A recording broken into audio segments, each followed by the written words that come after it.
upon me. Blood in my eye, dog, and I can't see.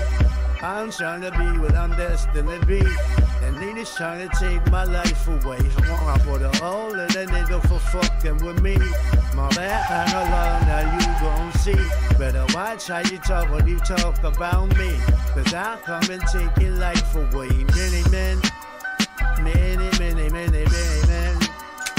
wish death on me, dawg. I don't cry no more. Don't look to the sky no more. Have mercy on me. You some niggas put money on my head. Gone, get your refund, motherfucker. I ain't dead. I'm the diamond in the dirt that ain't been found. I'm the underground king, and I ain't been crowned. When I rhyme, something special happened every time. I'm the greatest. Something like Ali in this crime. I walk the block with the bundles. I've been knocked on the humble. Swing the ox when I rumble. Show your ass on my gun. Gotta tip a nigga, go ahead. Lose your head. Turn your back on me. Get clapped and lose your legs. I walk around, gun on my waist. Chip on my shoulder. Try and bust a clip in your face. Close to this beef ain't no. Many men. Many men. I can't like undersell how fucking hilarious AI is. Like, yes, I don't like that it's stealing jobs from these hardworking artists, but fuck, you gotta, at some points you just gotta recognize that, yeah, a lot just means a lot at the current moment. I still believe that this is doctored. Like, I don't care. Everybody else gets to have a conspiracy theory. My conspiracy theory is that American flag was not above his head, and that I would take to the grave. I take it you saw the Hall of Fame, but that shit was on at 2 a.m. No. Well, if I was a wrestler, I'd be pissed off. Cause what you mean I just finished SmackDown and I gotta fucking sit here and stay for this Hall of Fame shit? They better be lucky they didn't pull that shit on the East Coast. They can't pull that type of shit on the East Coast. I'd have been fucking furious. But listen, y'all know how these streams go. You know when I catch that early morning vibe, don't try me. I don't have time for any of y'all and y'all fucking anecdotes. I don't give a fuck about how none of y'all feel. We here for the vibe. If we all vibing and somebody coming this bitch like, actually the perplexities of society are built around, like, no, we not. Maybe in the afternoon, maybe in the evening, but not in the random one. It's like once a month I do these like early in the morning ass fucking streams. Because when I do them, I be in that vibe. I be in that mode. I just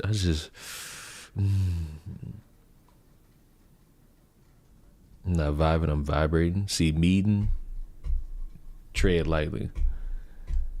It's too early for you and your silly little antics while you sit there crisscross applesauce thinking you the man of the hour. Too early. I'm glad I caught. Oh, everyone's glad they caught me live. You caught me live at the best possible fucking time. So look, here's my thing. I despise like everybody who thinks they're a hero. Like no one on the internet who makes YouTube videos is a hero. We just watched that dude the other day who was sitting there running around talking about, oh my god, I wanted to be the change for the gaming community. Ooh, but none of you wanted to listen.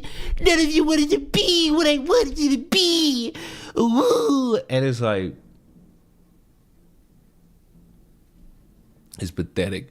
And speaking of pathetic, him, this it's got to be bullying. The fact that we continuously like look at this dude and make fun of his appearance and make fun of the fact that he's probably getting touched by his parents, and it's like sad that this guy even exists. I'm not listening to this dude. What do you mean? It's perfect. He's gonna explain to us why he's against the woke. Aren't you prepared? Like, shouldn't you want to be in this battle against the woke? God, the woke mind virus is coming for you all, even though you could just turn off your fucking phones. That way you don't have to see it. I saw the Fantastic Four trailer and saw that Silver Surfer's a girl, and immediately muted a couple words because not on my algorithm, you not. Not on my algorithm. You will not. Not today, not tomorrow, not any day. But go ahead, enlighten us, scrawny white child. What's your response to the woke mob? One thing in common with all of the people who attack me, my channel. Oh, everyone's attacking you? Or people just pointing out that not only are you a hypocrite, not only are you ugly, not only are you white, not only are you a ginger, but you also admit yourself that you don't pay attention to the fucking comic books you claim to care about so much. Ooh, it's too early for this dingleberry. It's the perfect time for this dingleberry. Because I ain't gonna lie to y'all. Probably not streaming for a hot little minute after this. You know why? Because it's WrestleMania!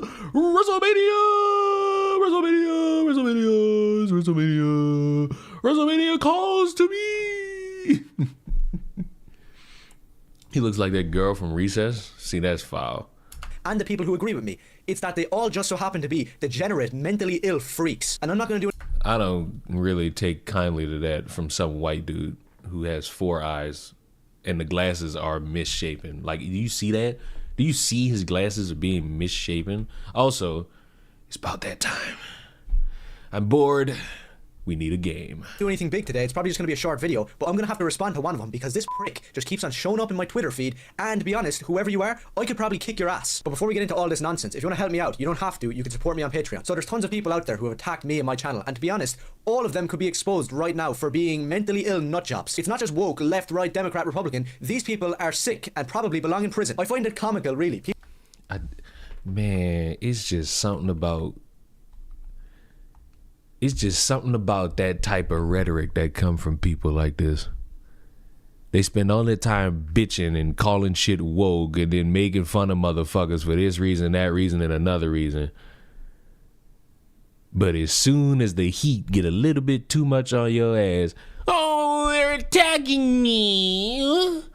They're mentally ill. If he does the stupid ass edit where he fails to bleep the word retard, I'm gonna enjoy my day. He has the nerve to call her that. Listen, nuclear. Do not bully this deformed child. People probably think I'm bothered by the thousands of dislikes. And You are bothered. I mean, let me just give y'all a crash course 101. Crash course 101 on trying to prove that you're not bothered. You don't make a response video. You don't make a response video. That proves you're bothered. I just want y'all to know that. I just want y'all to know, like, when people say, oh, I'm not bothered by this, and then they dedicate any amount of time, like literally any. Because I've done that. I've said, oh, I'm not bothered, and then I dedicate time to show you all how bothered I truly am. Like, it's a character flaw every human has. Like, every single human has that unique character flaw where they sit there and they try to pretend, boast, and brag about, oh my God, I'm so unbothered about this thing going on where people are making fun of me. Let me prove it. And the way I'm going to prove it is by fucking making sure that everyone's aware that I'm not bothered. I'm not bothered at all. Do you see how unbothered I am by these fucking freaks, these troglodytes? God, I'm so unbothered. Yeah, buddy, you're showing me how unbothered you truly are right now. All right? It's like, I'm just that close to believing you. Angry comments. But really, when I know what type of person you are, like, I don't know, a gay flag in the bio or a furry, how am I supposed to take you seriously? And that leads us into this retard that I'm going to be talking about today. So He still can't fucking edit right. Jesus. He can't edit right. He can't edit. Oh, yeah, I forgot. White man alert. Yeah, it's not the last time we're gonna hear that sound. It's not the last time we're gonna hear that. It's just not. you come over here, comic book movie cringe. He's this account with 18k followers, and the thing is, So wait, where's his gay flag in bio? You lied to me. You told me that I was gonna see like a gay flag in the bio. I don't see it. Ginger, like what's going on here? I'm not seeing what you want me to see. I've seen him for tons of years. He's been around a long while, and just from his bio you can see that, oh yeah, not allowed 500 meters near Harley, and also an invite link to his Discord. But first of all, like a lot of people who attack me, you don't really show your face. You're just sitting behind some weird Twitter account and a Discord and talking about Harley Quinn like you're not allowed 500 meters near her. First of all, Harley Quinn sucks as a character. Second of all, This is waiting, waiting, waiting. Like I'm so glad like there's a criteria for people to be working at these fields and working like in these fields of comic books, because Jesus, there's a lot of people who talk like they could change the landscape of entertainment for the better. And then when you hear them talk, it's just like, yeah, you would get what you want if you were somebody that wants Hollywood to die. All you gotta do is let like some of these motherfuckers make a show, and then it'll die. Stop talking about the... It won't die because of the trans character. It won't die because of female Silver Surfer. It's gonna die because of people like this. Generate subjects, you freak. Well, first of all, why aren't you showing your face? You can post up everybody's channels and argue with them and say these people are delusional, but you don't even make videos. You don't even do anything because you're nothing. If you actually click on his Discord link, I'm probably not gonna even read this out loud, but you can just read what that says. And yeah, both of you are losers. You didn't really prove anything to me just now. You proved to me that in this moment, you're both freaks. You're just a freak that wants to punish me by making me look at your face. And that, I believe, is the truest crime against all of humanity. And I'm the crazy person in this situation. And it's not just this Twitter account. Many of the people who try to argue and say that I'm crazy for stuff I say usually have these weird seedy discords where mental crap is going on. And yeah, I'm talking about Turkey Tom or Tom Dark, whatever the hell the bastard's name is. You're a freak. And don't bother zooming. So wait, Turkey Tom, he shows his face.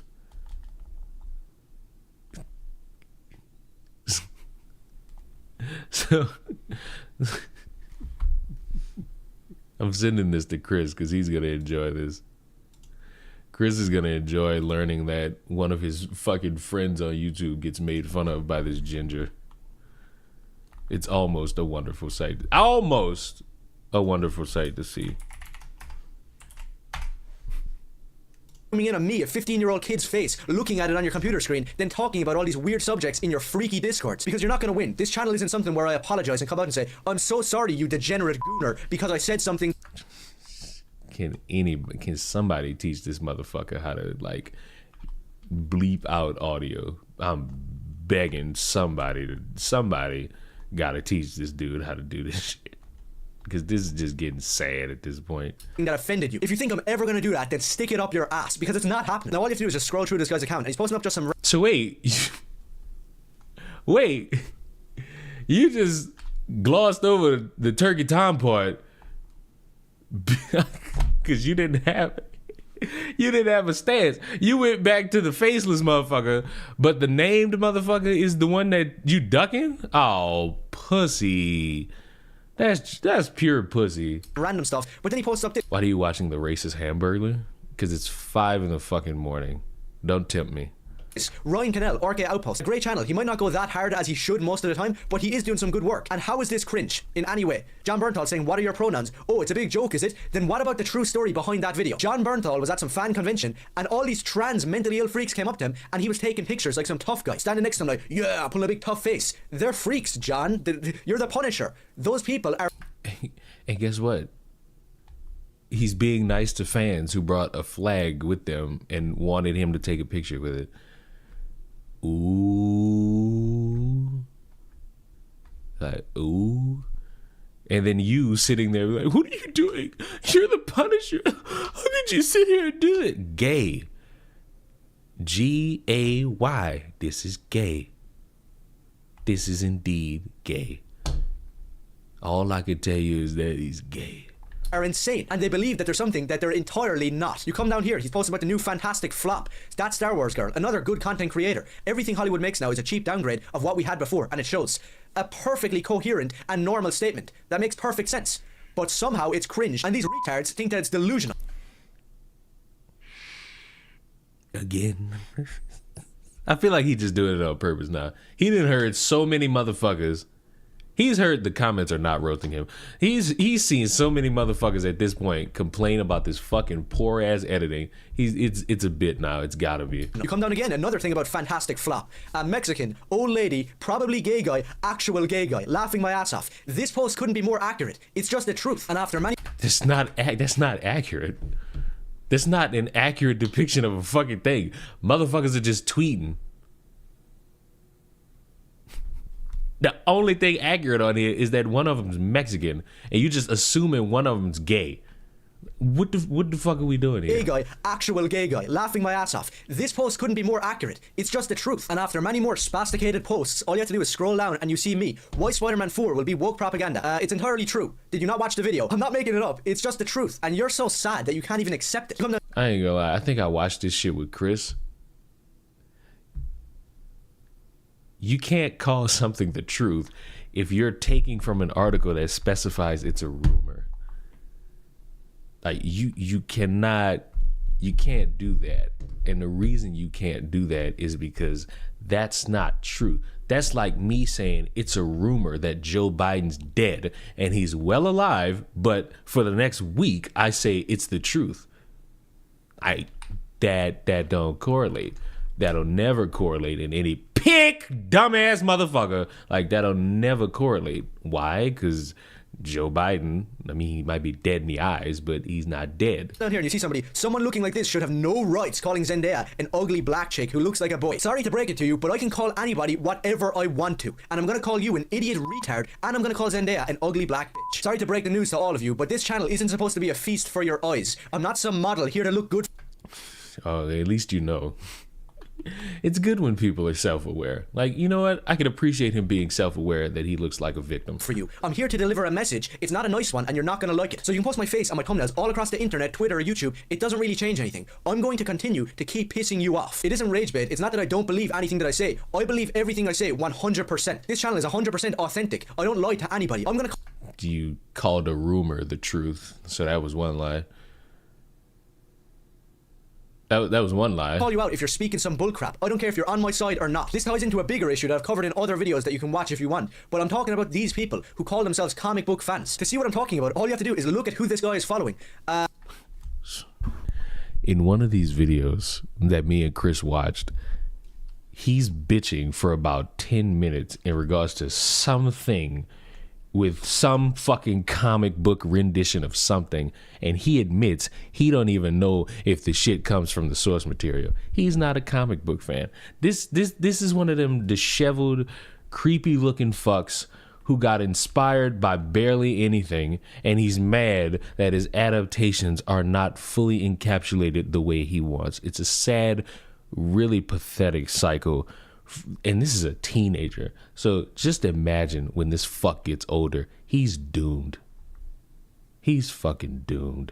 Pronouns. Gay flag pronouns, gay people. Free Palestine, gay people. It's really formulaic. I don't know. Free Palestine and gay people don't really correlate in the same... What?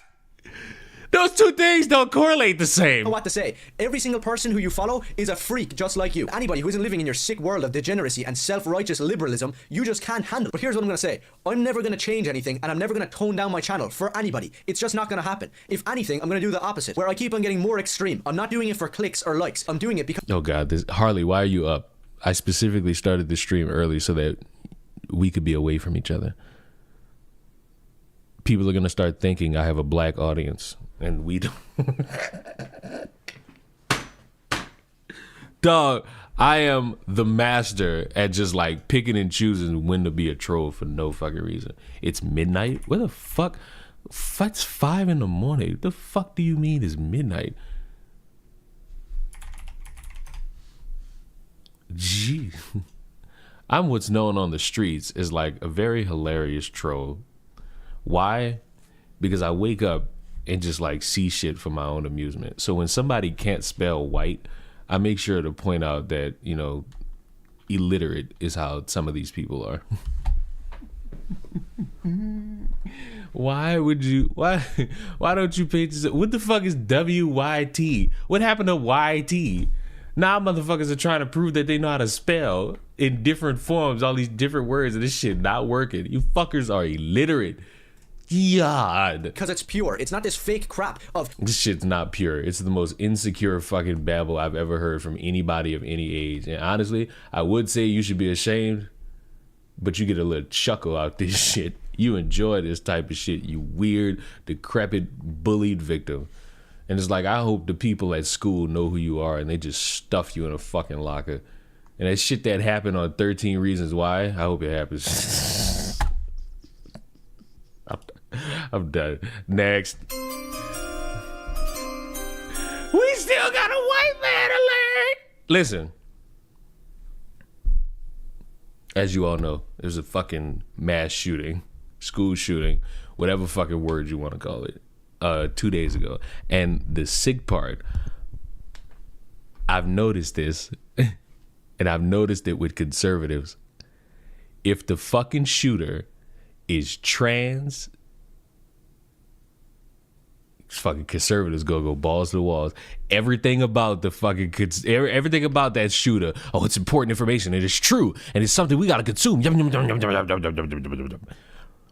But if the fucking shooter is a Trump supporter or spouts some shit that really don't align with being a wokey, then all of a sudden, yeah, is this really what he is? And I just sit there like,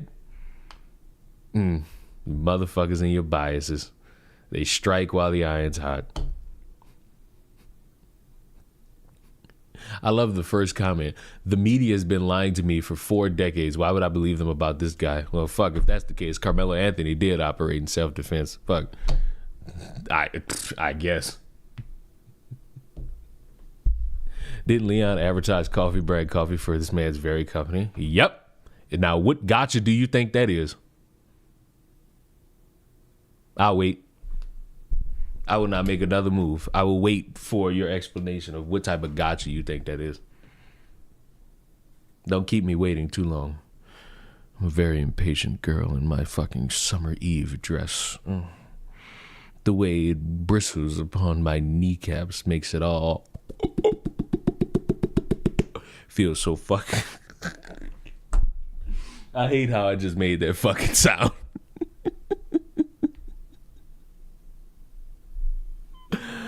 Not really a gotcha, just wasn't sure where the disconnect was. What do you in your parasocial mind consider as the disconnect? So, let me help you just a little bit. When, what year would it have been? 2023? I fucking signed on to be an affiliate of this coffee. Really wasn't a problem. Barely promoted the shit. And when I did, motherfuckers would buy it because it's like, oh my God, I could get a discount on some coffee? Cool. What was it? A month ago now? This fucker on the screen decides to galvanize the troops in the most bitch leftist way possible. And these are his standards for this shit. Where he fucking lies to everybody claiming that, oh my God, this company, it's fucking me over. Oh, how could they? And he doesn't show any proof of that. He sits there and says, oh, I'm guessing. I can't know for certain. Oh, they're fucking me over. He titles the video like he got fucked over. He doesn't show any proof. He lies. And I said, you know what? I don't want to be associated with that shit. Because if you got to fucking lie in order to fucking get money out of motherfuckers, I don't need to be a part of it. I don't need to be a part of it. Sorry, I got too much pride. Well, not pride. Is that pride? I think I got too much self-respect. And also, Buddy's not going to tell y'all that he's getting tariffed like a motherfucker. And even before being an affiliate, I was criticizing dumb shit he said all the time because whether you like this motherfucker or not, he, along with various other people, say dumb shit. And for some reason, when you criticize that, you get called a leftist for some fucking reason. Like, why the fuck would I want to be that? Why the fuck would I want to be a conservative either? Like, all your sides are gay, lame, and you're all fucking dystopianly retarded. And it's sad that you all live like that. But let's watch him try to scapegoat a school shooter. Because it's easy to just be like, damn, this school shooter's got some weird vibes. But nothing's going to change, so I'll just see y'all for the next one. But we got to perform for some reason. What's up, everyone? Jeremy here from The Quarter. We've got a lot of new information on what happened down in Florida yesterday. Early reports were that this individual happened to be a pro-Palestine No. So let me help y'all out if y'all didn't see the video I uploaded. People were looking at a fucking screenshot of an article where somebody interviewed this shooter. And I want to read this shit. I'm going to put this shit on the screen if I can find it again. I should be able to find this shit again. In gun-free zone. That's not it. That's not it. That's not it. That's not it. That's not it. What the fuck was his name? It was like Phoenix something. No. I like how I type in the Phoenix Suns. This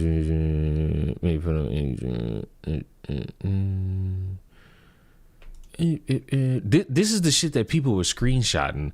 And again, this is further proof that Carmelo Anthony fucking footage that they keep saying that they have, I hope never gets released, because if it does, we're fucking fried in terms of discourse. These people are usually pretty entertaining, usually not for good reasons. I think it's just a little too late. Trump, is already going to be inaugurated on January 20th, and there's not really much you could do unless you outright revolt, and I don't think anyone wants that. Somehow, motherfuckers took this and said, he's an anti-Trump woke liberal. I don't know how anyone reads that and thinks this motherfucker is against Trump. It reads like this motherfucker is just at a protest for people who don't like Trump, and he's looking around like, there's not really much any of you motherfuckers could do. And you know what make it funnier? Now, correct me if I just so happen, like, spit on it with 2 fingers and rub the tip if I just so happen to be wrong. But that's not a leftist hat. That's the that's the conservative hat, right? It's like, I don't know too many fucking like lefties that'll put that hat on. I really don't know too many lefty. Morning, Kangaloope. Hi, Kangaloope. I'm glad you said good morning. I was in a bad mood because people like Harley were in here and they were ruining the vibe of the stream. But God, hi, Kangaloope. I can't stand it when these fucking baboons like.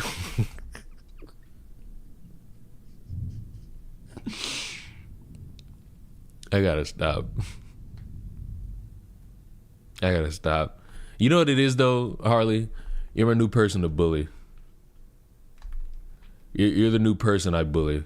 I hope you're happy with yourself. Also, I'm gonna just let y'all see me house this motherfucking touchdown like a fucking dickhead.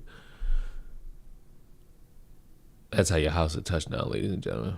And he quit, so that works. Individual, anti-Trump individual, and it is now being reported that that is not true, and several pictures seem to at least question that. With a gun to the head. Do you think this questions a bunch of people on Twitter with no information to back it that this motherfucker was like pro Kamala and anti-Trump?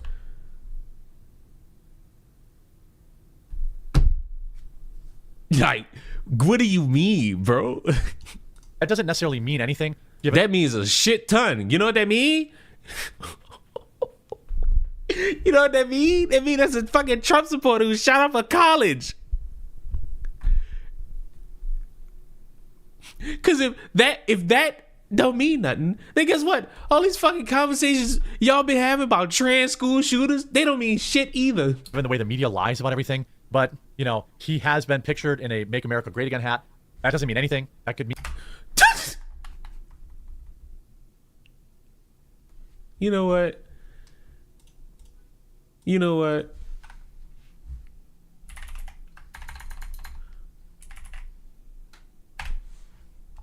Just because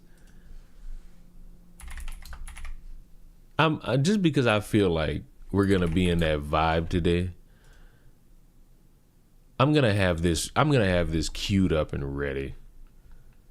Because methinks I'm going to be in a state of confusion and perplexedness. I'm gonna just have that at the ready. I mean, he was like some sort of infiltrator, stuff like that. But there's a lot more information. Many lies about everything. Wait. We got somebody infiltrating the fucking. Oh wow. a Trump mass shooter is gonna make people have bad things to say about Trump supporters. Not like they didn't already have that shit queued up before this. The fuck are we doing? But, you know, it's not the Patrick AI song. It's something that I deem even better. He has been pictured in a Make America Great Again hat. That doesn't mean anything. That could mean... It means he's a Trump supporter. Just call it what you want. He was like some sort of infiltrator, stuff like that. But there's a lot more information out today. And at least I will say, you know, these social media posts that appear to be pro-Palestine, you know, I don't know. We're going to have to look at it. But let's look at this. As it says today, I will say this. I love this tweet. It's almost too perfect. Let this motherfucker have been trans. It'd have been nonstop. Consume all these random fucking posts on Twitter as if it's 100% true, 100% fact, 100% trans evil, trans evil, trans evil. But when it's fucking MAGA, we got us a problem here. Leave a like on the video if you think this is just shaping up to be a little too perfect. Easy? I told y'all people don't care. People don't care because they want their ideologies to be correct. You know what I want? I want to live in a world where I don't have to wake up and at a random point in the morning. Because didn't that fucking stream at a press conference happen in the morning? In the morning, I just look at my phone and see mass shooter on a fucking college campus. And then I just got to be like, I hope a bunch of people are safe. Like, it's fucking pathetic. But if he's trans, damn, then everything I consumed off of Twitter about this motherfucker is true. This manifesto that I demand to be leaked, it's true, it's true, it's true. We're going to get into all the new details. Given the way that YouTube treats these videos, I'm really glad I have a sponsor. And for this video, it's private internet access. Republican. But again, that doesn't mean money has been paying for and ensure that your internet is never sent. Yeah, bro, I care so much about this. Let me just put an ad in. It just seems a little too perfect. Now, maybe it's all true. Maybe it's all true. And he was just, you know, a cop's kid, and he was a MAGA supporter. He was, from what I can tell, registered as a Republican. But again, that doesn't mean much. It mean the motherfucker Republican. That's all it mean. Like, that's it. But because motherfuckers gotta really latch on to Trump dick that hard, they gotta sit there and be like, yeah, but does that really mean anything? Yeah, does that really prove anything? Yeah, is that really something of note? Yes. Does that mean every single Trump supporter is gonna shoot up a school? No. Does that mean every transgender is gonna shoot up a school? No. Does that mean every white person is gonna shoot up a school? No. You know what that mean? You got deranged, you got bad apples in your fucking tree that you think is 100% perfect. You don't see anything wrong with that fucking tree, and I'm seeing fucking spoiled spots all over that bitch that you refuse to fucking trim, cut down, or remove because, oh my god, my tree is so perfect. It's fucking sad. Pathetic, you almost. Speaking to NBC after the incident, a student who was part of a political roundtable with him revealed he harbored quote-unquote white supremacist views. Now, if this is another woke college student, we don't care about this school shooting. We are proving in real time that we do not care about this shooting. We do not care about this school shooting. Like, in real time, you are seeing a grown man illustrate to you why he does not care about this school shooting. Now, imagine for a second. You don't have to imagine it because he's done it.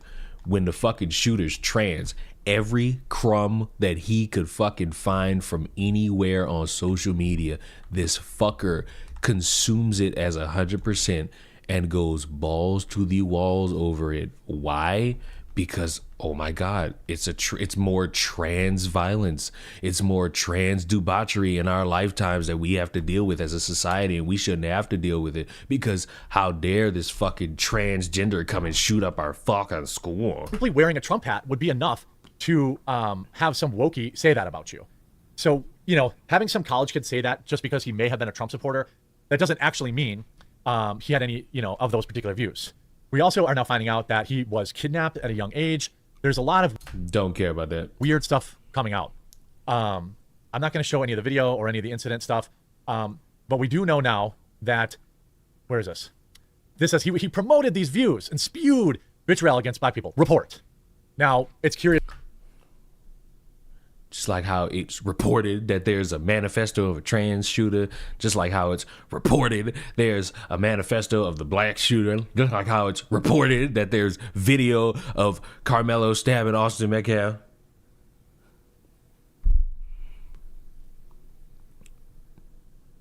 This is pathetic. This is pathetic, and I'm glad I'm doing this early in the morning. It appears to me that he seemed to only target white people in this incident, but we have more anecdotes. I've seen no evidence of this. It seems like it could be a narrative. Apparently, he said that Rosa Parks was in the wrong and that black people were destroying his community. Again, he was also allegedly asked to leave a political roundtable club over quote-unquote hate speech. Again, basically our one rule was no bad guys from WW2. Colloquially speaking, you know a lot of high schoolers that say that refer to things as when, you know, colloquially speaking. It's a college kid, and this is a college campus, and it further proves my point that you don't care about this. Time for the music. Frozen in a time and space divide. But how would the universe survive?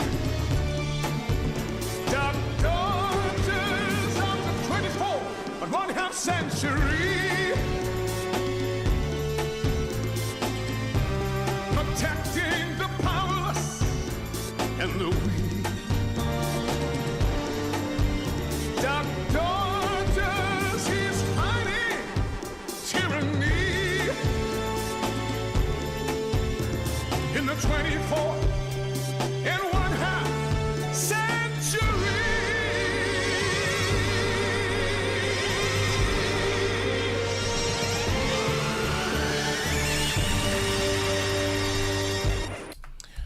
All right, we got our fill. We got our fill just now. Good. He espoused so much of these far-right rhetoric to the point where we had to exercise that rule.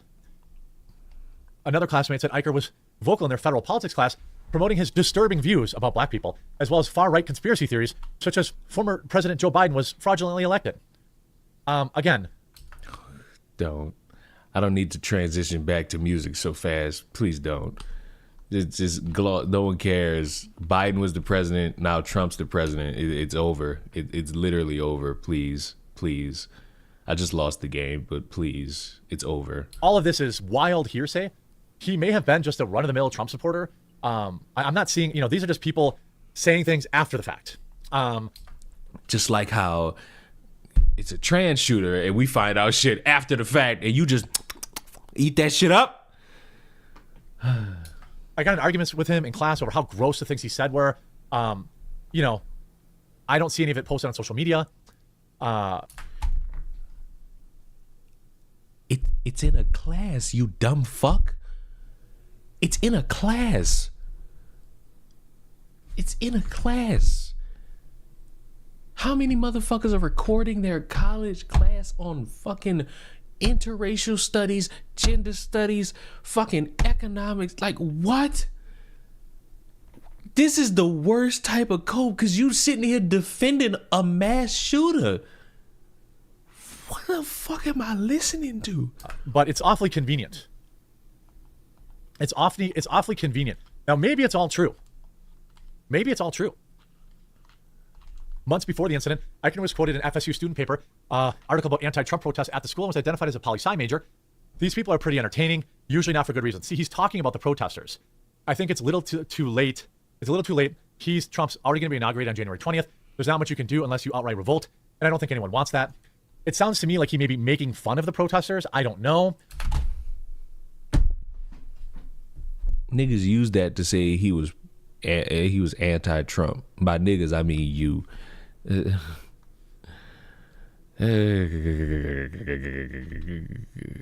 is too early in the morning for me to play Thunderbringer. It's too early for that. The article was later updated to say an earlier version of this article, quote from him, was removed by the decision of our editors. I don't know. If it's true, okay, maybe it's true. But there are also some other interesting things. Who gives a fuck that he got kidnapped? Who gives a fuck? Fuck him. He shot up a school. I believe at time of document, he's killed 2 people. Fuck him. Fuck his lineage. Fuck his history. He's a murderer. He's a murderer. And you know what that means? It means I don't give a fuck about him. His fucking upbringing means nothing. That's like my most consistent stance. Like anybody who shoots up a school, I don't give a fuck that you got bullied. You don't matter. You know why? Because you started taking lives for no fucking reason. So guess what? My sympathy of you being kidnapped by whomever the fuck would want you based on how you look, out the window immediately.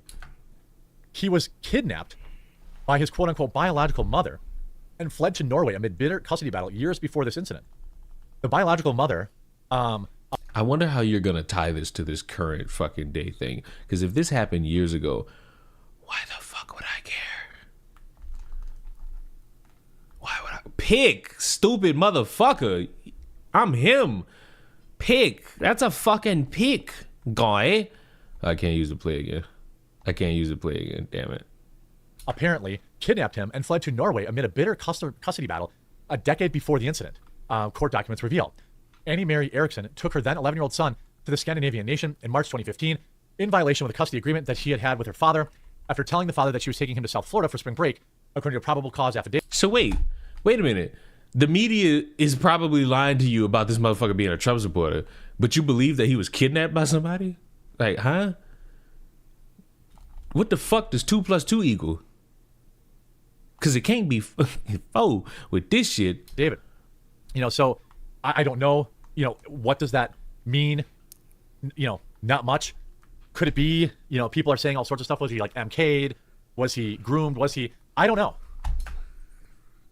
We just trying to find excuses for a motherfucker who shot and killed people? Like, oh my God.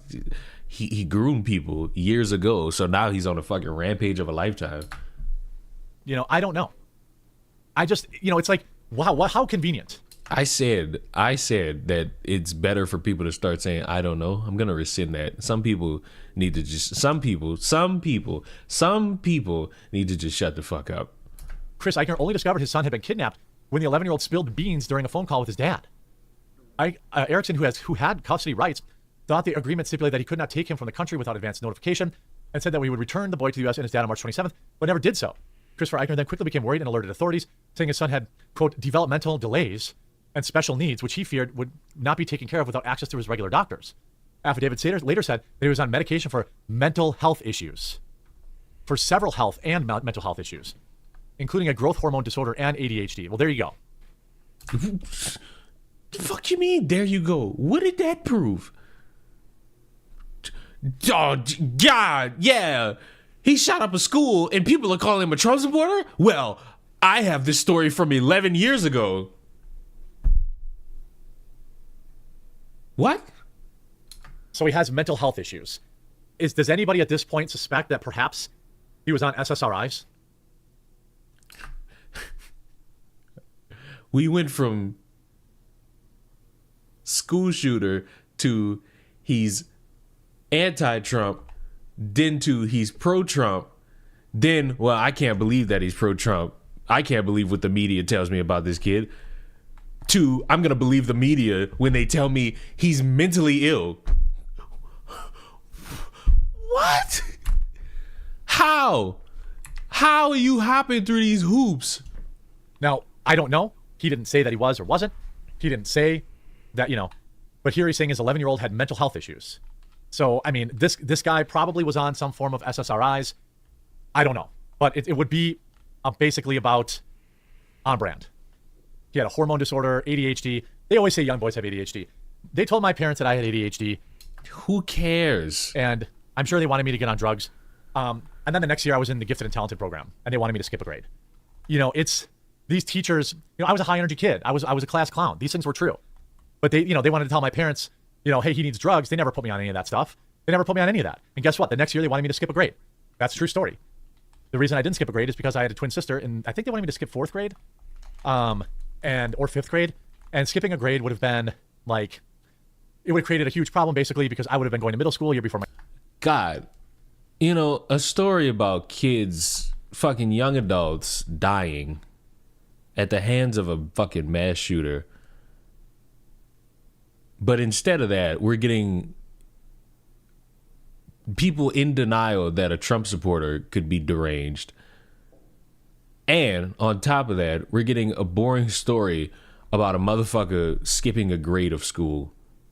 My sister, and I would have been probably socially outcast because I would have been so much younger than everybody else. I'm fine with my parents not having me skip a grade, and that never bothered me. But who knows what they have? Who knows what would happen if they would have crammed me on ADHD medicine and stuff like that. So this kid had mental health issues, which is basically a common thread with everybody who does this. I'm gonna say that Big Pharma probably got him. We're just gonna go to the Carl joke. Matter of fact, the copyright's still being damned. Another water in the night. Maybe everybody just take a break. Let me paint the view. Everybody just take a Color break. the town with my light. For every moment shared with you, night and in the day, you're never fully gone. Going to be back again until the coming of the dawn.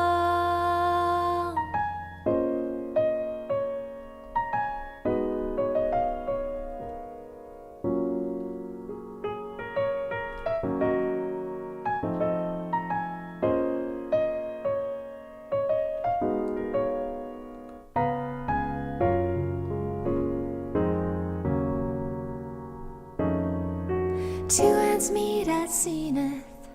Nothing comes between us. Dancing like ballerinas under the moonlight all night long. How these plain and simple scenes get painted so vividly by you. I just wanna stay with you around the water. We slowly dance whenever our eyes meet. You know you leave me in a trance. It means everything to me. Looking down below, I'll always seem to find, no matter where you might go, remember you'll be on my mind.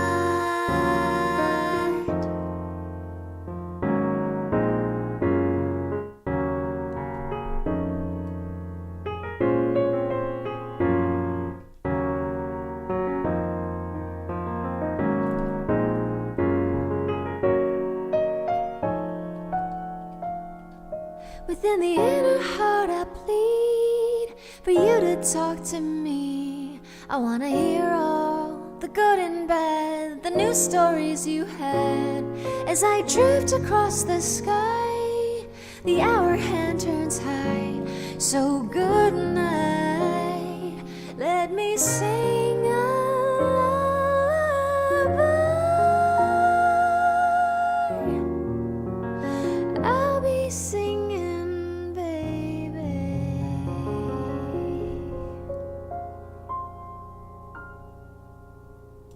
Did y'all enjoy that? Did you all enjoy your fucking break?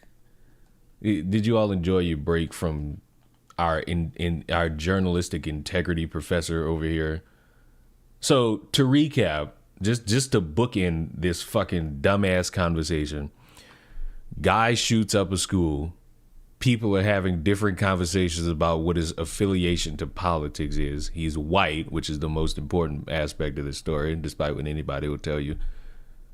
You know, because the same people who are fixating tooth and nail about Carmelo Anthony being black seemingly don't want to mention that he's white here. But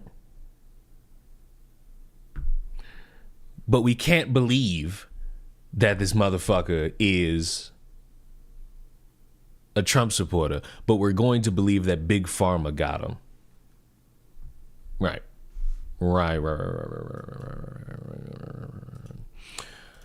But anyway, I'm certain some of you know Billy Mitchell and Carl Jopes. Billy Mitchell, infamous individual, cheating allegations, not good at gaming, all the things and the like. Carl Jopes was part of a legal battle against him, or was just outright the one leading that charge. And he lost. Why? Because a dude killed himself, and Carl did not do a good job disseminating information about how that dude took his life. And he tried to pin that on Billy, and that's what got him. And people have been mad at Carl because, hey, you said that this was about the cheating thing, but it turns out that this is about some shit that you propagated about Billy and some shit he didn't say. Fucking shame on you. Shame, shame, shame, shame, shame, shame, shame. And I guess now Carl's come out the fucking wilderness to respond. Of April, I lost my lawsuit against Billy Mitchell, and the judge has... On the 1st of April, I lost my lawsuit against Billy Mitchell, and the judge has ordered me to pay $350,000 in damages, plus... Yeah, some dude committed suicide. Don't ask me who. I don't know. Interest. It goes without saying this is not the result I wanted or expected, and it's honestly quite shocking. Personally, I disagree with the judge's decision, and so I'm currently exploring any potential avenues for appeal. An appeal may stay the judgment on application until the appeal has concluded, which might result in several outcomes. The appeal could be dismissed and I would be ordered to pay the original judgment. The judgment amount may be lowered if the court finds it excessive, or the judgment may be overturned completely if the court finds errors of law have been made. This entire process can take up to a year or longer, so as it stands, this remains an ongoing battle, and it's not a battle I hope to give up easily. This has been very upsetting, but truthfully, losing a court case isn't the end of the world, even if it is to Billy Mitchell. It sucks, it's not what I wanted, I know it's not what many others wanted, but life will go on. Unfortunately for me, something else has happened that has been far more upsetting, and far more difficult to deal with. Many people are upset and angry with me as they believe I have misled them and lied to them about the nature of the lawsuit. Some even go as far as saying that I intentionally lied to the public to scam people out of their money through my GoFundMe. Mostly, people are upset because they believed the trial was about me accusing Billy Mitchell of cheating, but it turned out to be something else. The backlash has been pretty brutal, and it's not something I'd like to happen again, so I think it's very important for me to be as honest and transparent as I possibly can. I'm going to go through the entire timeline as it happened so that you have as much information as possible. At certain points, I'm going to have to combat things that people have said about me that aren't true. But that doesn't mean I didn't also make mistakes and that there also aren't valid criticisms. I hope to address criticisms that I think are wrong and those that I think are right. And I apologize about the generic Minecraft footage, but I just don't do well on camera. So this will have to do. On the 26th of May, 2021, I released a video titled "The Biggest Comment in Video Game History Strike Again." In that video, I discussed 2 new lawsuits that have been filed by Todd Rogers and Billy Mitchell. At the end of the video, I outlined all of the various lawsuits Billy Mitchell had filed against others. And when I came around to Billy's lawsuit against the YouTuber Apollo Legend, I said these words. He also sued YouTuber Apollo Legend for $1 million. I haven't spoken about this publicly, but this lawsuit ultimately ended with Apollo giving in and settling with Mitchell. He was forced to remove all of his videos about Mitchell's cheating and paid him a large sum of money. This left him deeply in debt, which required him to find extra work. But with his ongoing health issues, this was all too much of a burden, and he ultimately took his own life. Not that Billy Mitchell would ever care though. In fact, when Billy Mitchell thought Apollo died earlier, he expressed joy at the thought. The lawsuit against Apollo was just as frivolous as the rest, and Apollo definitely would have won in court, but again, he was extremely ill and couldn't handle the ongoing stress. This was inaccurate because the settlement terms did not involve Apollo Legend paying Billy any money. Even though this claim did turn out to be false, I believed it to be true at the time. I had been personally told there was a cash settlement, which numerous others... Well, why the fuck would you sit there and believe people in Twitter DMs when you could, I don't know, if it's possible, I'm not going to sit here and act like it's possible, but you could have, I don't know, like sought out some information about the case, maybe do a little bit of fucking asking for some court records, shit that would have mattered. They said they were told as well, and this was also stated by multiple Reddit users, with one of them even...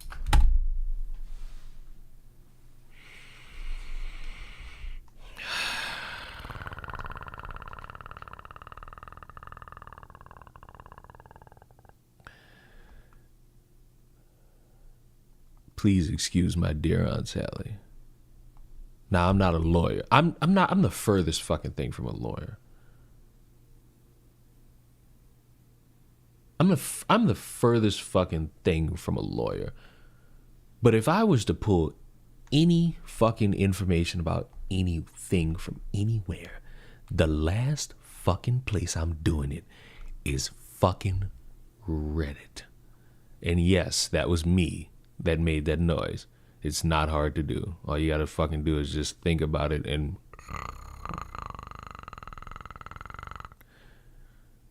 Like, it's not hard.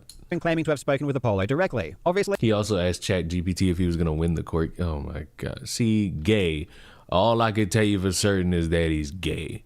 Gay, gay, gay. A Reddit post isn't usually very credible, but this person made these comments and was talking about the settlement before the settlement was even public, which implied to me that they knew what they were talking about and it was trustworthy. And the idea that Apollo Legend may have paid Billy Mitchell a large sum of money was already out in the public. In a 2020 Easyscape video, he said this. Like I mentioned at the start of the video, there's a good chance that Apollo had to pay Billy a large amount of money in the settlement, and rumors on... Wait, this is not even Apollo? This is somebody else who's saying maybe?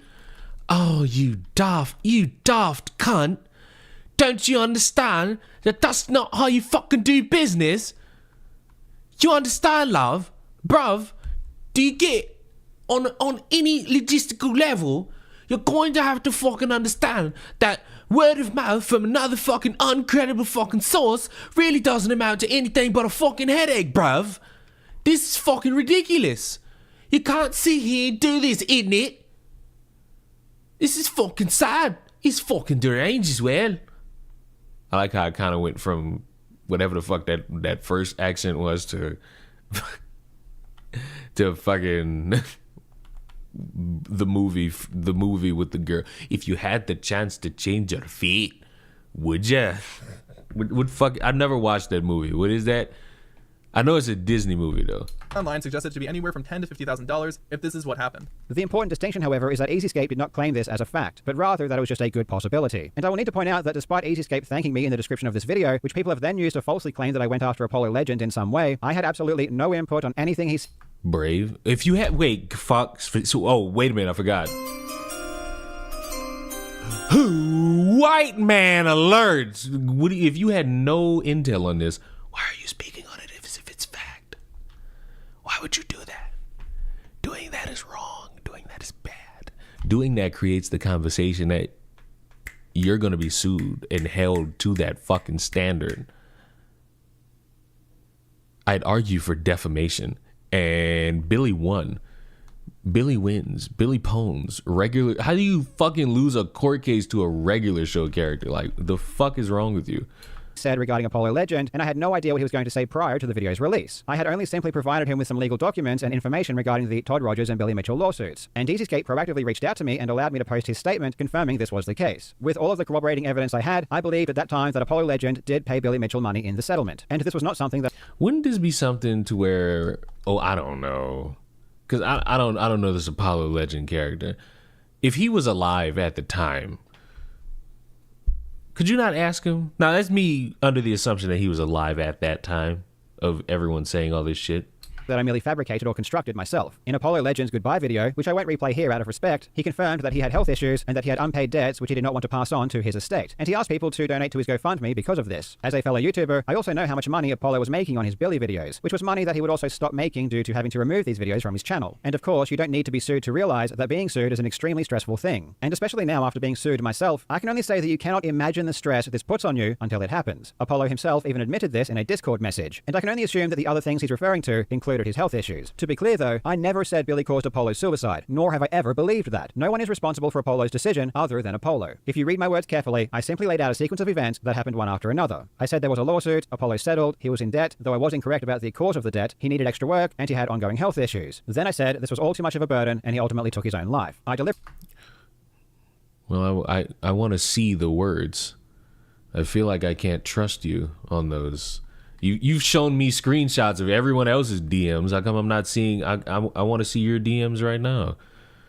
Show me the DMs. Show me the message where I could find this. Deliberately used words like and but to connect these events. I didn't use words like because or as a result of. I was also very careful to mention Apollo's pre-existing health issues as a major factor. When I said this was all too much, I was clearly referring to multiple things together. The debt, the extra work, and his health issues, all simply as existing, not as causative factors. I never stated that Mitchell's lawsuit caused or could have caused Apollo's death. Any connection someone might draw between the lawsuit and Apollo's passing goes beyond what I actually said. I was extremely careful, though obviously not careful enough, not to make that claim, because I know the difference between describing a sequence of events and assigning blame for a tragedy. I did, however, get one statement of fact wrong, and trust me, I learned that lesson immediately. Ever since this very video back in 2021, and because of the resulting lawsuit, I have always endeavored to be much more careful about what I say. And if I do say something factual, I always try to ensure that I have ample concrete evidence to support it. On the 4th of June, 2021, I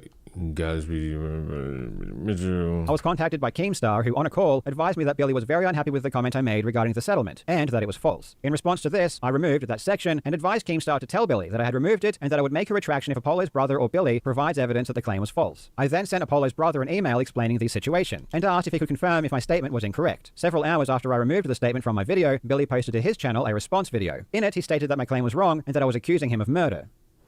May 26th, Jobs released a video.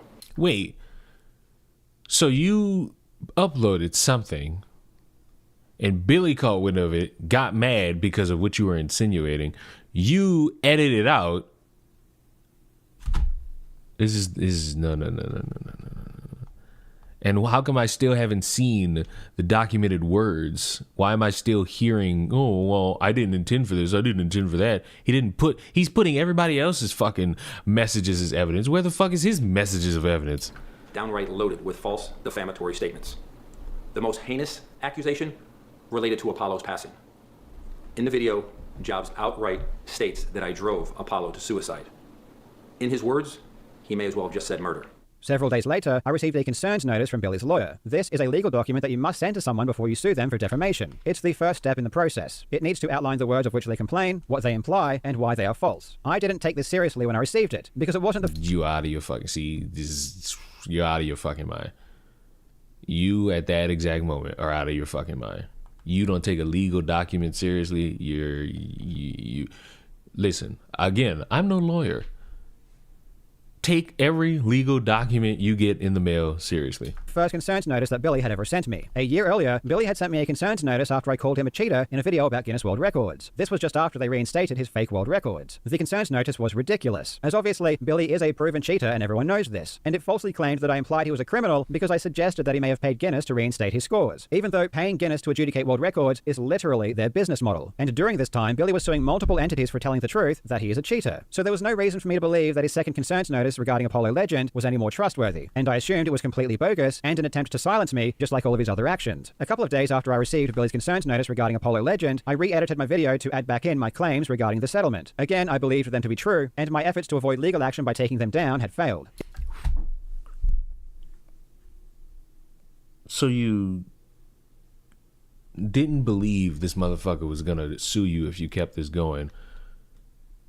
Put the defamatory claim back up on social media for people to see. And you surprised at the fucking outcome at you?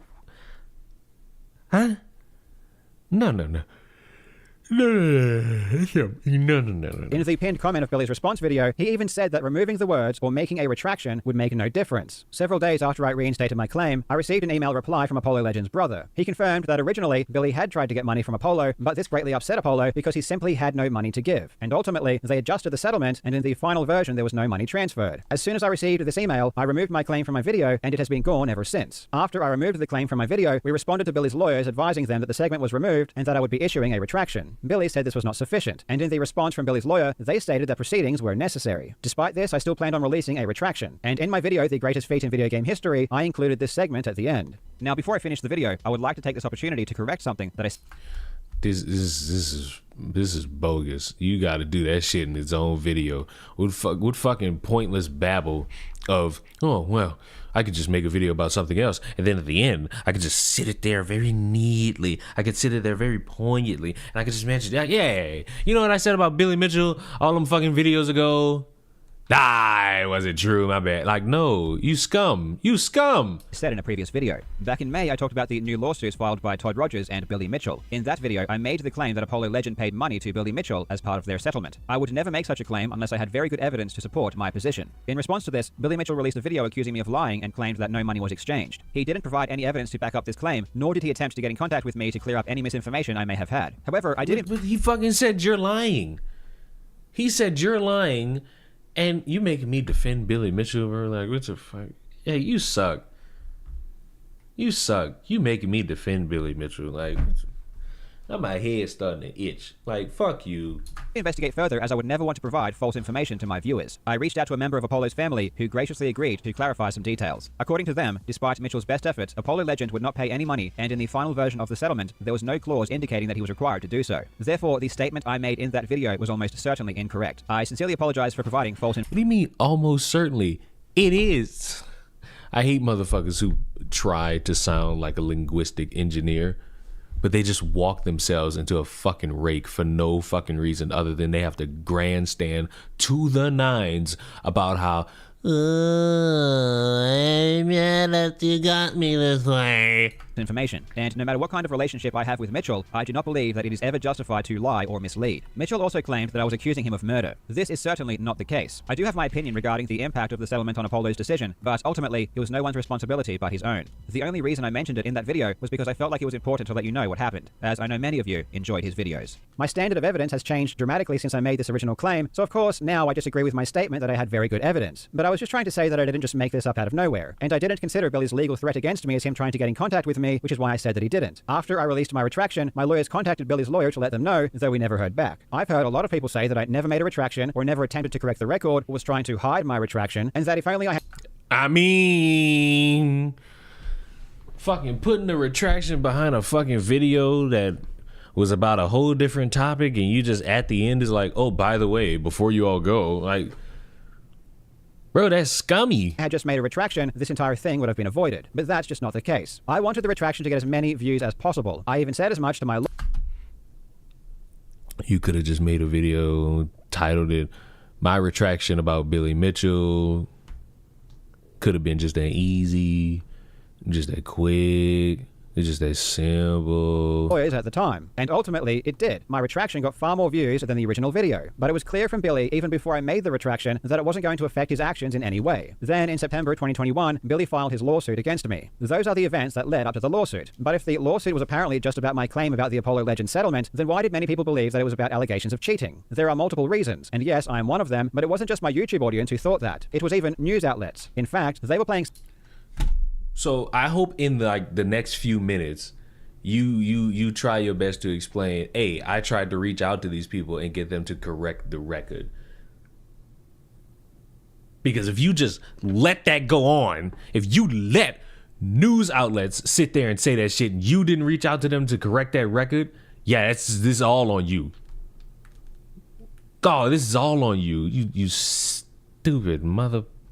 segments on national news about how Billy was suing me for cheating. A bitter war of Donkey Kong has exploded, with controversy over a high score making it all the way to a Queensland courtroom. An American video game champion is suing a Brisbane YouTuber over cheating claims. And they didn't think that because I told them or because they watch my videos. They ran that story because of the arguments that were being made during the lawsuit and the nature of the pleadings. In Australian defamation, you must look at the entire publication. If I publish a video, Billy doesn't get to just extract a single paragraph and ignore everything else. In the video where I made those claims about the Apollo settlement, I also claimed that Billy was exposed for cheating. I claimed that he was banned for cheating. I said that he abuses the legal system to force people to acknowledge his video game scores. And I said that he expressed joy at the thought of Apollo Legend's death, because he did. I mean, I even showed in that same video text messages where Billy's...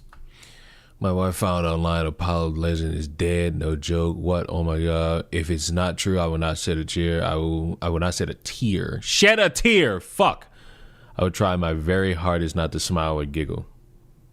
That he would try Yeah, that's disgusting. his hardest not to smile and giggle if Apollo Legend was actually dead. So as part of Australian defamation law, there is a concept known as contextual truth. And this was one of my defenses. My defense states that because I made those other claims that both hurt Billy's reputation and were true, Billy was harmed anyway, and the words he complained of didn't harm him any more than he otherwise would have been. And in response to these other claims, Billy denied them all. He denied that he was exposed for cheating. He denied that he was banned by Twin Galaxies. I would just like to let you all know, because it just happened. Peachy says hello.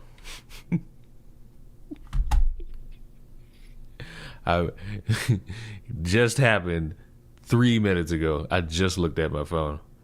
Peachy says hello to you all. He denied that he abuses the legal system, and he denied that he expressed joy at the thought of Apollo Legend's death. And because he denied those extra claims, the breadth of argument during the lawsuit expanded to include those as well. And the media evidently latched onto the cheating claims, because Billy was denying those, and that was his main reputation. So on one hand, the reason Billy originally sued me was because of Apollo Legend. Is it worth buying the NCAA football game? I mean, if you buy it now, you're wasting your fucking time, because 26 is gonna come out. It's April. Fucking NCAA 26 is gonna come out in July, or at least August. One of those. So it's like, you buy that shit now, you're wasting your own fucking time. So I wouldn't recommend doing it. I wouldn't recommend doing it. But all year, it's been fun for me. How can I prove that? I have 1,600 hours playing this game.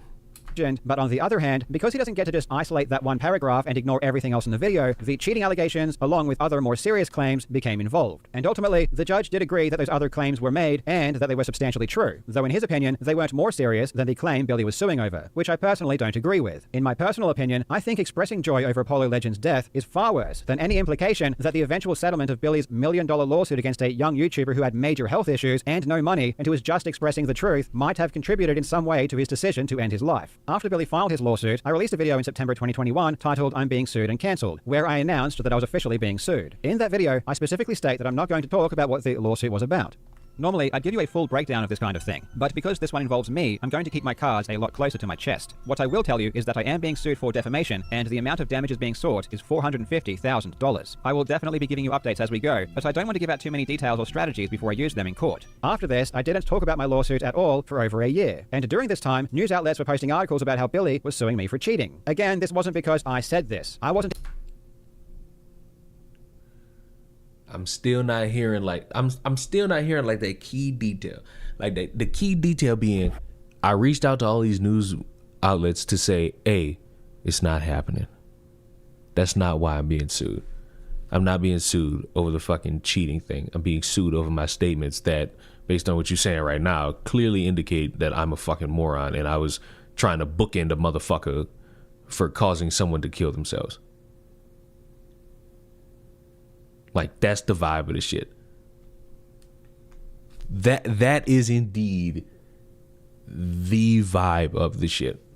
You are not making this better for yourself. You are not making this better for you. You've said all these things. You've implied all of them. You had to nickel and dime your way to a retraction, and now look where you are.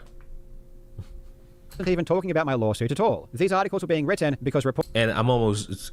It's like I could assume there are motherfuckers who like went to you and asked you, is this about the fucking defamation? Is this about you? Is this about that? And if they didn't, then all of these people suck. And I guess finding out information is hard as fuck. Reporters were reading the court documents where these issues were being argued. Leon, this is Minecraft?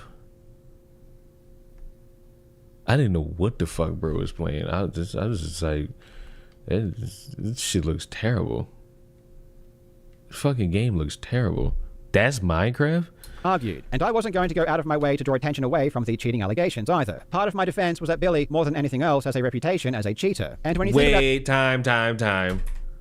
Again, this wasn't because I said this. I wasn't even talking about my lawsuit at all. These articles were being written because reporters were reading the court documents where these issues were being argued. And I wasn't going to go out of my way to draw attention away from the cheating allegations either.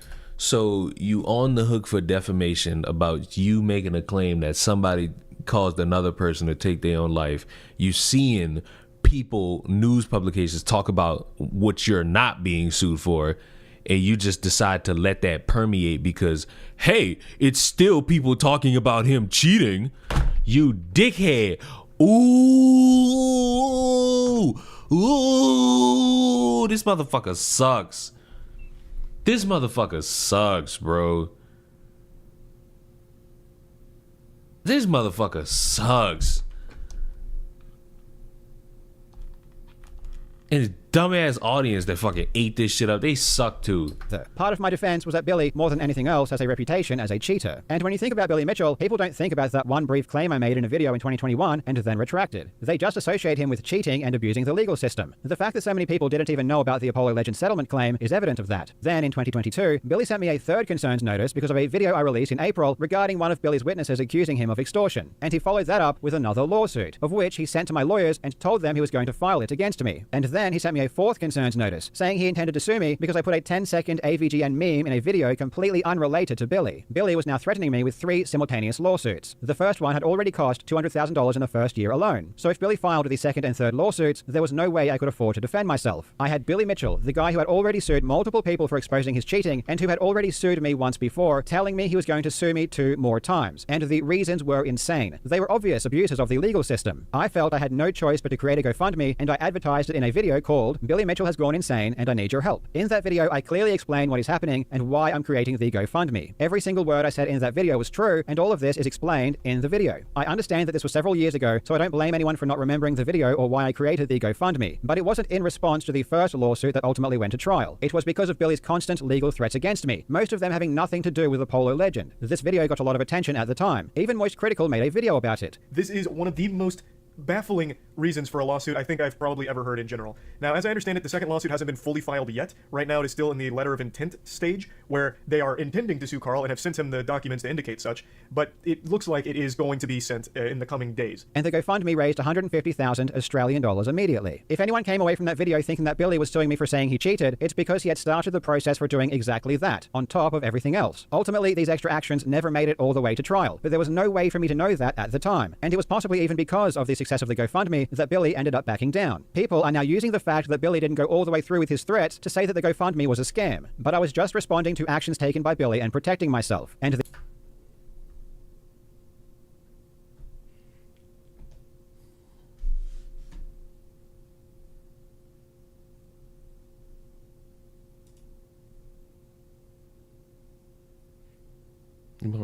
now this shit got me interested to play. It was like, is this game even worth a damn?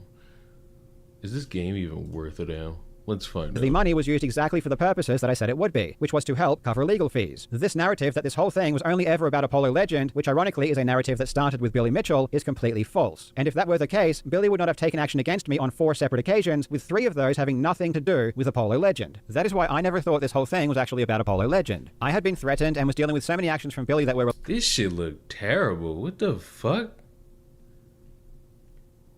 This shit looked terrible. Where the fuck am I? How do I run? Oh, good. What did I just press? Mine? What the fuck? Oh, I made a pit.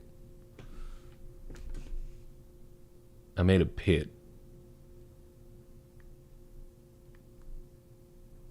This game sucked. Like, what the fuck? What is there to do?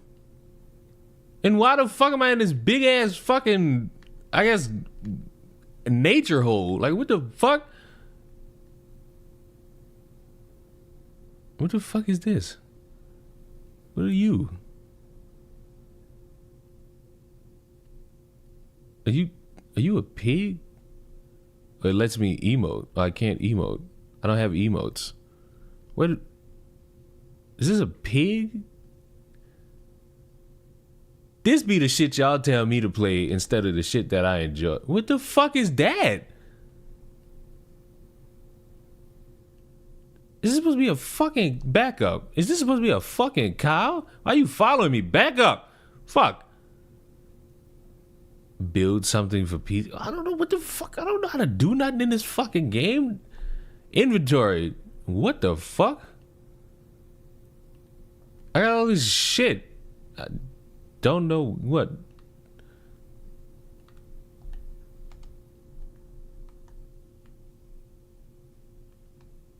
There. I made something. There. I made something. I don't know what the fuck it is. Fight a drag. There's no way there's a fucking dragon in this goddamn. Look at this fucking game. Look at where I am and you tell me where the fuck you would see a dragon. Oh, look, there's like some fucking hole over there. What the fuck? This game sucks. And get this shit out of my hand. What the fuck is all this other shit? What the fuck? What the fuck is all of this? Oh, I guess it's wet. What the fuck am I gonna fight? What the fuck am I gonna fight with weapons? Get that out of my hair. No, put it back in the fucking inventory. If it's just gonna fucking be in my hand, I don't want it. There you go.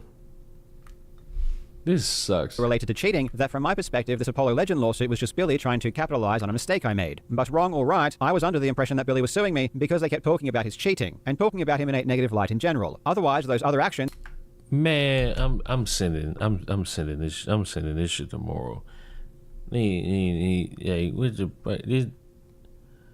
I just want you to know this game sucks. Like, I don't know what to do. They put me in some fucking hidey hole where there's just nothing but blocks. I think I saw a pig. I think that's a sheep. What is the purpose of this damn game? There's like a hole. There's, I'm guessing, trees. What the fuck do you do in this game? No. You know what? Away. Go. I'm back. Matter of fact, hold on. Back to what I know best. Delete.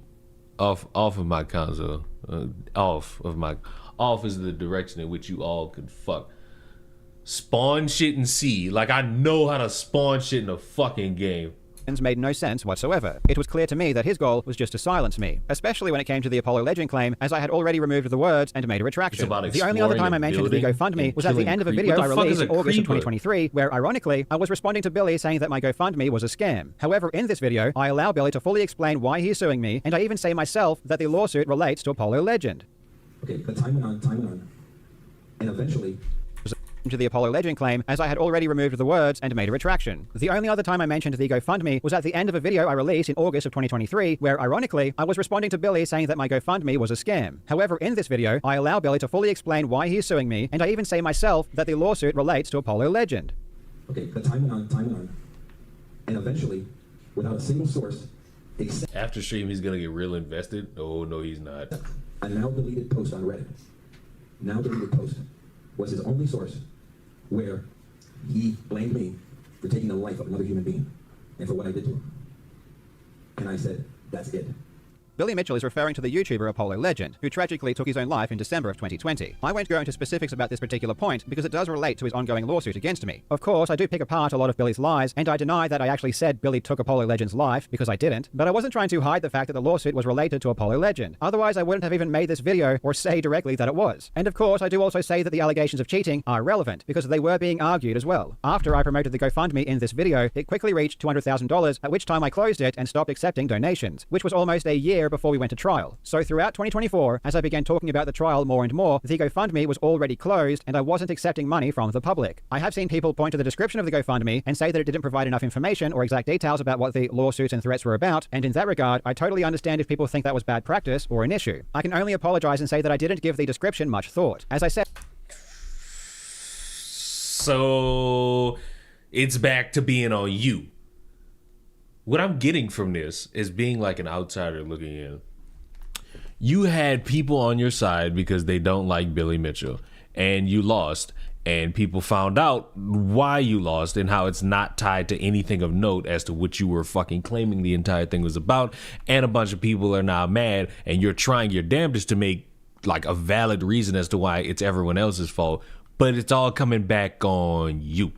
I only mentioned or linked to the GoFundMe in 2 videos outlining things in much more detail, which I assumed people had already watched. Though if I knew the description should have included everything, I would have absolutely no problem doing just that. The fact that so many people got upset or felt misled after the judge's decision and I lost the lawsuit came... You know, because they thought the fucking lawsuit was about one thing, and you saying that after you just fucking said you should have did better with describing what the fuck was in that GoFundMe description.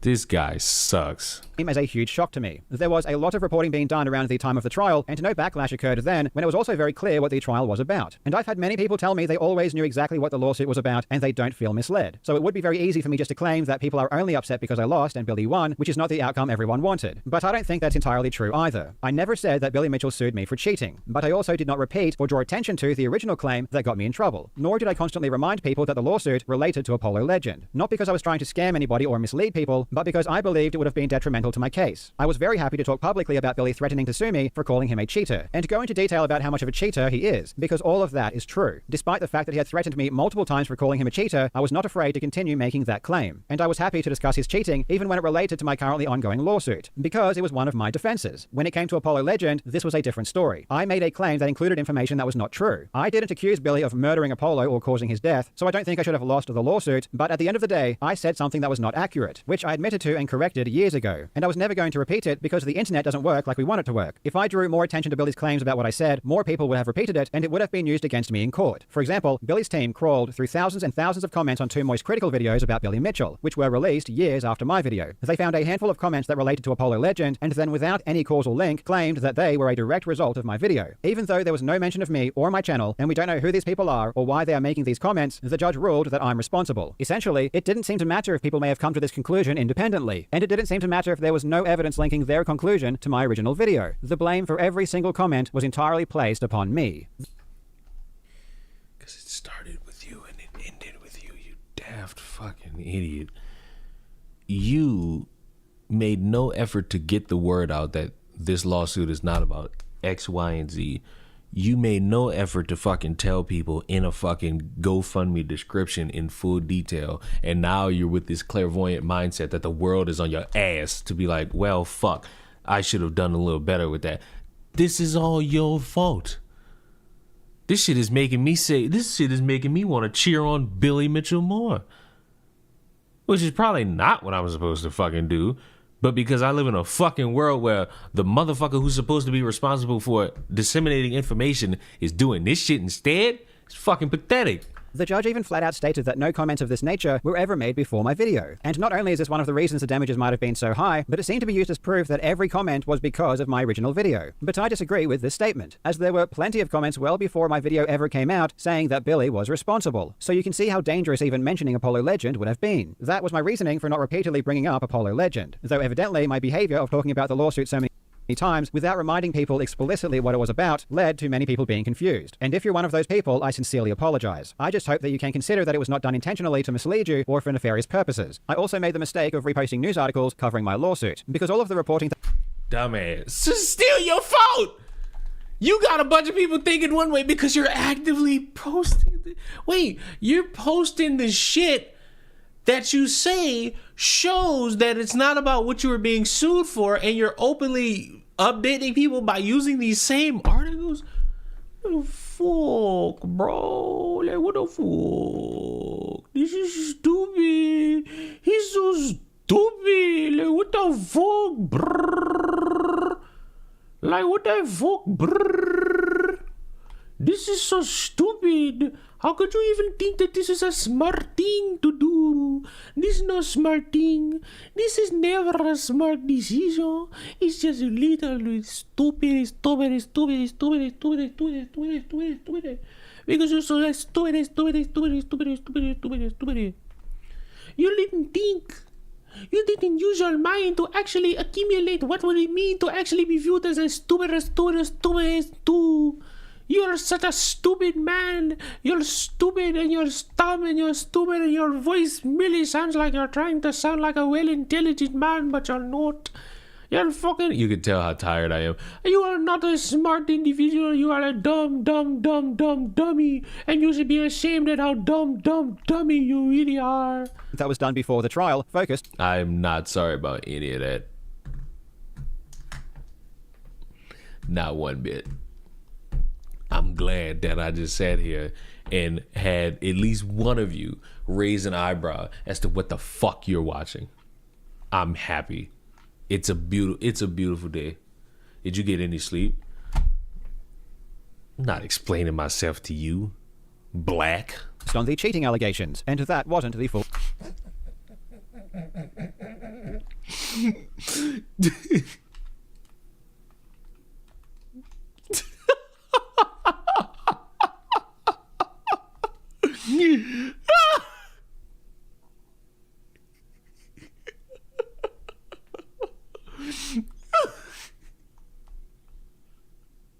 It's my favorite racial joke. It's like, shut up, black.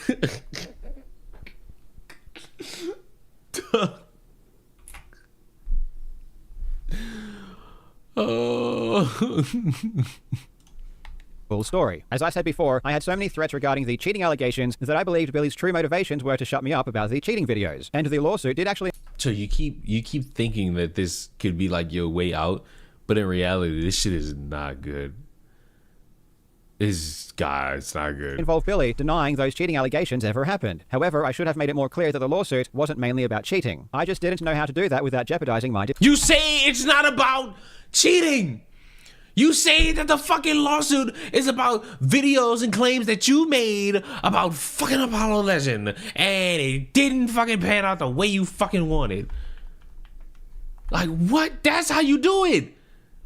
Motherfuckers act like this is a Rubik's Cube. This is not a fucking Rubik's Cube. You fucking...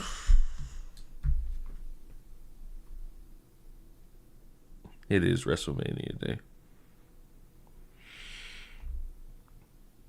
If Jey Uso loses, I'm gonna laugh my ass off. I'm gonna laugh like a schoolgirl. Defense. And I also carelessly assumed most people already knew what the lawsuit was about anyway, because I had said it in one of my videos. If I truly understood the impact my actions would later have on people, I would have been much more careful. Obviously, in hindsight, it may have been better to not talk about the lawsuit at all, but I'm not sure... Yep! Should have been, like, never discussed at all, but you know, them's the breaks, kid. If that was ever going to happen. It's just not in my nature. And this was the biggest thing impacting my life and this channel for multiple years. So of course I felt compelled to talk about it. I should have just found a way to be more transparent if I were to discuss it. And I can understand fully if you are disappointed in my actions, especially if you donated to the GoFundMe. If you weren't really following the trial closely and don't have much information about what happened during it, and all you're currently reading is news about the judgment or drama videos saying that I lied about everything, I'd suggest remaining skeptical for the time being. I will wait until the dust settles before discussing what happened during trial in more detail, but at some point I definitely will. And hopefully at that point you will have a better understanding about why I was so confident I would win. And I will not have a better understanding, especially since I know that you fucking apparently you use Chat GPT to fucking be like, am I gonna win the lawsuit? Am I gonna win the lawsuit? Booker T was slumped at that Hall of Fame. Wouldn't you? Bro, they at that fucking thing, it's like 1 o'clock my time, and they ain't even do the first inductee. They was doing like on the red carpet interviews at 1 in the morning. At 1 in the fucking morning. Them people losing it, bro. Like, I get AEW start a fucking pay-per-view at like 6 o'clock and they don't end till 1 in the morning on Sundays, basically saying, fuck all y'all that gotta go to work the next day. But fuck, don't copy these motherfuckers with that dumb ass shit. Don't copy these motherfuckers. Jeez. They called time for the NXT show was a couple hours ago. No, we gotta base that off of their time, not ours. Because I think their call time is 5 in the morning. I think there's a 2-hour difference. Or at least a 1. What time is it in Las Vegas?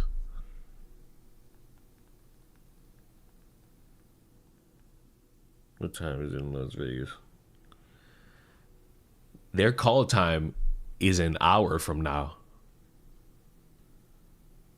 Because didn't somebody say they had a call time like 5:30 in the morning? Their call time, it's currently 4:50 where they are. Their call time is a fucking hour, literally like 50 minutes. I would be heated if I was any of these motherfuckers and they had to show up to that shit just to fucking watch the legends accept their rings and shit. I would never go to another Hall of Fame again. They gotta stop doing that shit after SmackDown. They gotta just...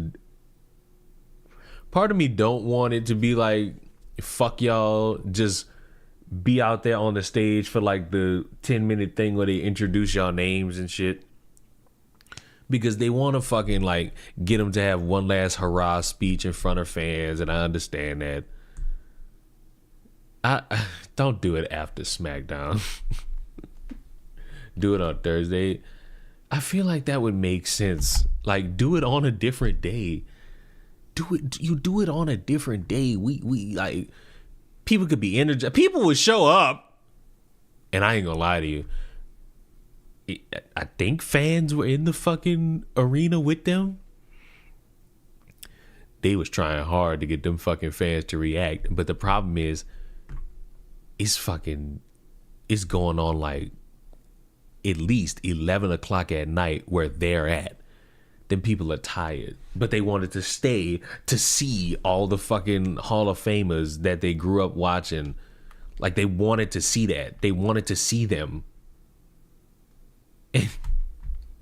And what they got was that shit. It's also possible that you might even agree that this judgment is simply crazy once you have all of the details. I will say one thing though. The judge found Billy Mitchell to be a credible witness, and essentially accepted his full oral testimony as fact, despite our many attempts to show that Billy is a liar. For example, we have Billy on video in 2023 during his Twin Galaxies deposition saying that the effect I've had on him is minimal.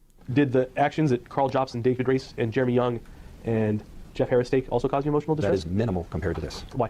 Because this is where it all began. However, during my trial, he claimed the exact opposite and said that I basically ruined his life. And the judge completely disregarded his previous statements and accepted what he said at my trial at face value. And this is just one example of many times that this happened. And if you've watched any of my videos on Billy Mitchell in the past, especially those in regards to his deposition, you will start to realize that this judgment might not be based on truthful evidence. But again, I won't go into much detail until the very end. There are so many lies being spread right now that it's insane. I can totally understand people making fun of me because I lost and because of how cocky I was, and I can understand if people are Chat GPT and you playing Minecraft? You suck, buddy. Upset because I wasn't transparent enough and they had the wrong idea about the lawsuit. And I can appreciate people are angry because I lost. I made a ton of mistakes, and I am a great example of what not to do when you're being sued. And ultimately, I am the one that will also need to pay the biggest price. In certain areas, I'm just an idiot, and I have a habit of saying things that rub people the wrong way. Of course, if I could go back and do things differently, I would. But some other things people are saying about me are just crazy and appear to me to be completely in bad faith. Like, people are spreading this screenshot long after the trial had finished and using it to try and claim that I used AI in my defense or as part of my strategy, when all this is me and some friends having some fun and seeing what AI would say. Many people are taking advantage of the worst experience of my life to go after me for things that are just outrageous. And it sucks because on one hand I want to defend myself, but on the other hand I totally agree that I made a lot of mistakes. I said things publicly I shouldn't have said that made me look bad. So I do deserve to be called out for those things. But other things are just flat out wrong or just complete lies. And if I spend too much time debunking lies, it will come across as if I think I bear no responsibility for what happened, which is not the case. So I won't. I'll just say that I hope reasonable people can understand that out of context screenshots may not be indicative of what is really going on or how I really feel. This experience has been extremely painful. However, I don't think that's necessarily a bad thing. It's been a huge wake-up call, and there are many lessons for me to learn. So assuming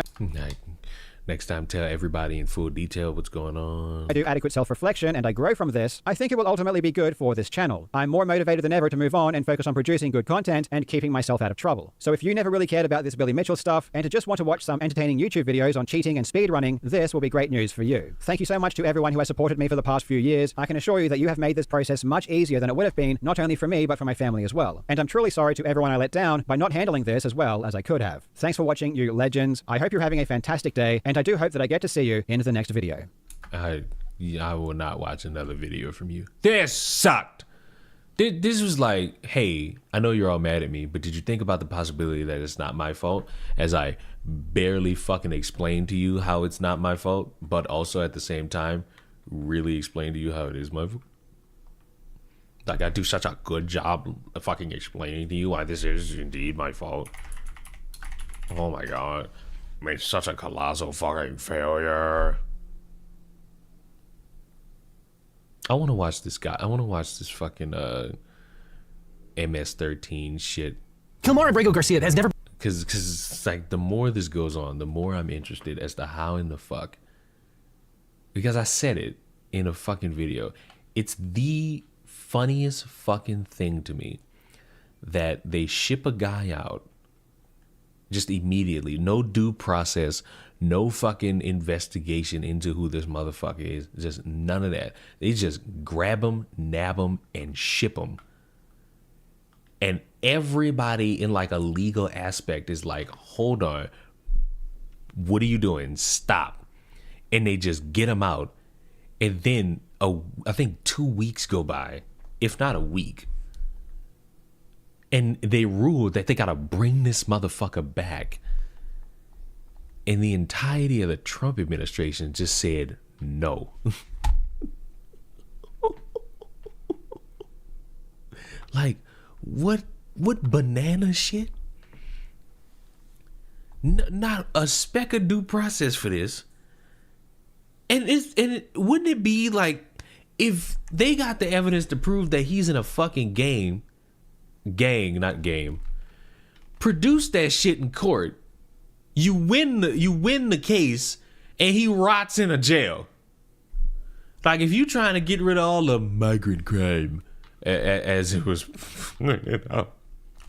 If you seeking to get rid of the migrant crime, and you got somebody who's become the face of either migrant crime or illegal use of deportation, wouldn't you fucking want to be able to prove that shit?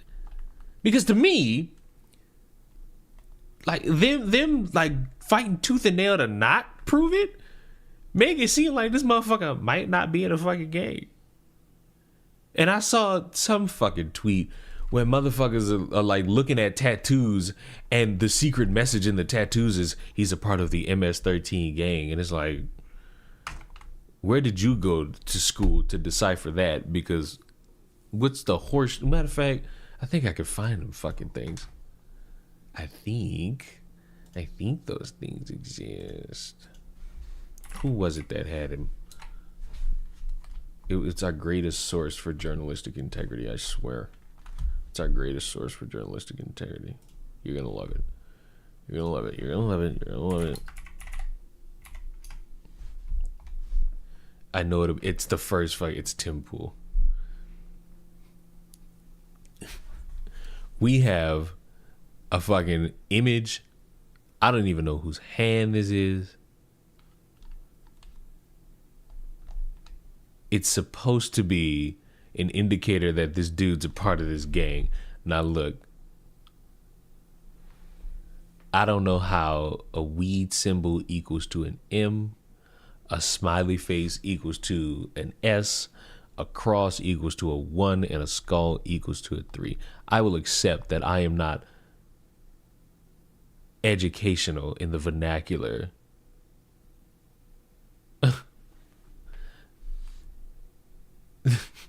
I am not really intelligent on the vernacular of gangs in their symbols of affiliation. But what the fuck? How the fuck am I supposed to believe this? They're tats. How the fuck does a skull translate to 3? I need somebody to honestly sit there and be like, how to explain this. That's the difficult task for somebody. They have to explain this. You can't just show these pictures and be like, yep. You would need to explain this to people. You can't just show that on Twitter and be like, see, you got to explain that. And I don't think anyone is. In 2019, Garcia was issued a deportation order. 2 separate judges affirmed Garcia was a member of MS-13, which is a gang that may be even worse. We've been watching President Donald Trump there swearing in the new administrator of the... I ain't gonna lie, it's scummy that these people cutting away when people want to know, like, all right, we care about this story. We want to know if he's actually in a gang. Why are you cutting away from this? Why? It's bad for you to cut away from this. Whenever I see a skull, it means death. Oh, fuck. Whenever I see a skull, it just means that that's that thing that's in our heads holding our brain. Never been charged with any crime. He's never been tried or convicted in a criminal court. No immigration court has ever ordered his removal. But on March 12th, ICE agents pulled him over, threatened to take away his son, and sent him to rot in El Salvador's notorious torture prison. The administration has admitted that his removal and rendition was an administrative error. The Supreme Court ordered Trump to facilitate his release, but... The fucking government admitted? Yeah, we fucked that up. Bro, have y'all seen the video of the dude who was just in an elevator talking to a bunch of motherfuckers? And he realized the jig is up and he tries to run. They mow over some poor old man. It's like, this is Boondock skit. I live in the fucking Boondocks and I don't like it one bit. I don't like the fact that I live in the Boondocks. It's scary that I live in the Boondocks. But President Trump and El Salvador have announced that they will not release Mr. Abrego Garcia. How can I return him to the United States? Like I smuggled him? This decision arguably defies a Supreme Court order, openly flouts district court orders, and tramples on the fundamental right to due process. Now, we talked a lot about due process lately because there's been a lot to talk about on the subject, but also because due process is an essential component of a fair and functioning country. Due process rights protect us all against arbitrary abusive actions by the government. They ensure that everyone has the right to counsel, the right to a fair hearing, and the right to hear evidence against them, and the right to rebut that evidence. These substantive rights and processes help to ensure that innocent people aren't punished based on weak or non-existent evidence, that they aren't sent to prison because they don't have the legal knowledge to defend themselves without the help of an attorney, and that they understand what they are being accused of and have an opportunity to present evidence and defenses. But the ramifications of what has happened to Kilmar Abrego Garcia should disturb every American, because if the administration gets its way, then anyone, including the people watching this video, yes, you, the person watching this video right now. Why is it always me? Fuck. I can't just sit there. Oh my God, I need y'all to fucking see this shit too. I don't know what fucking teenager is running the White House Twitter account. These motherfuckers are feral. These motherfuckers are feral, bro. No, please tell me the motherfucker didn't delete that. That's such a fucking tweet, bro. No. Wait, okay, they didn't delete it. Bro, so the New York Times posted about how this dude got wrongly deported. Why did the fucking White House Twitter fixed it for you, New York Times? Oh, and by the way, he's not coming back. What the fuck is going on? My country is legitimately a South Park episode. I'm scared. My country is a South Park episode. This is sick. Motherfucker just gotcha, bitch. Gotcha, you soggy bitch. What the fuck? This ain't how it's supposed. This is not how this fucking is supposed to be.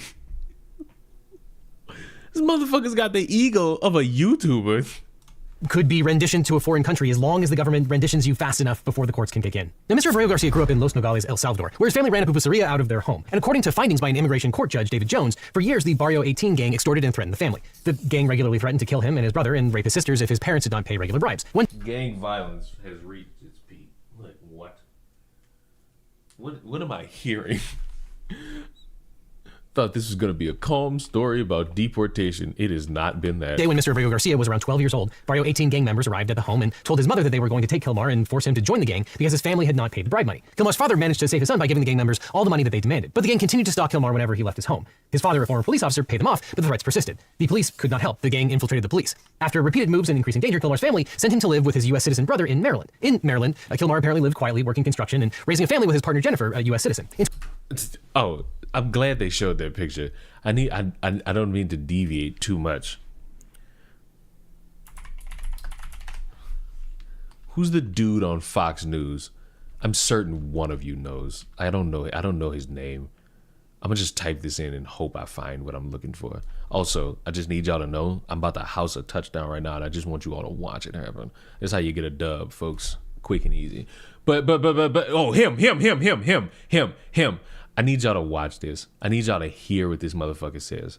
Like, don't look at the words on the screen. Just listen to what he's about to. Matter of fact, I don't even want you to see the words.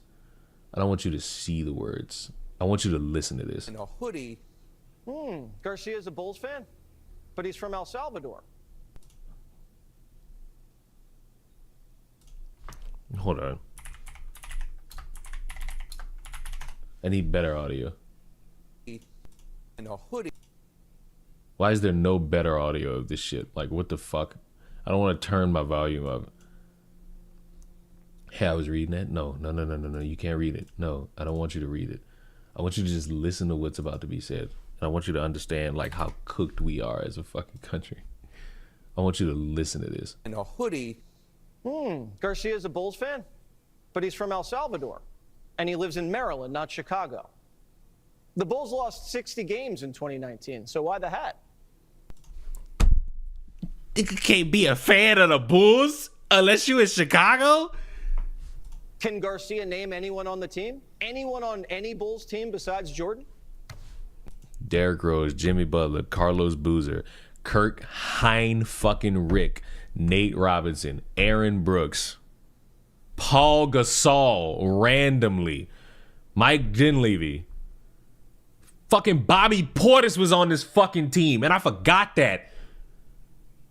Everyone from El Salvador knows what it means when you wear a Bulls hat. It means you're MS-13. Poor little fucking Mexican boy who's wearing a Bulls hat just because he wanted to wear a hat today. When you're in Compton, you don't accidentally wear red and say, oh, I didn't know red was Bloods. If you're a Latin American illegal alien in Maryland, you don't accidentally wear Chicago Bulls gear and hang around with high-ranking gangsters from MS-13. This is the reason he had to break into the country. Are you ready? A local gang in El Salvador was shaking down his grandma's tortilla shop.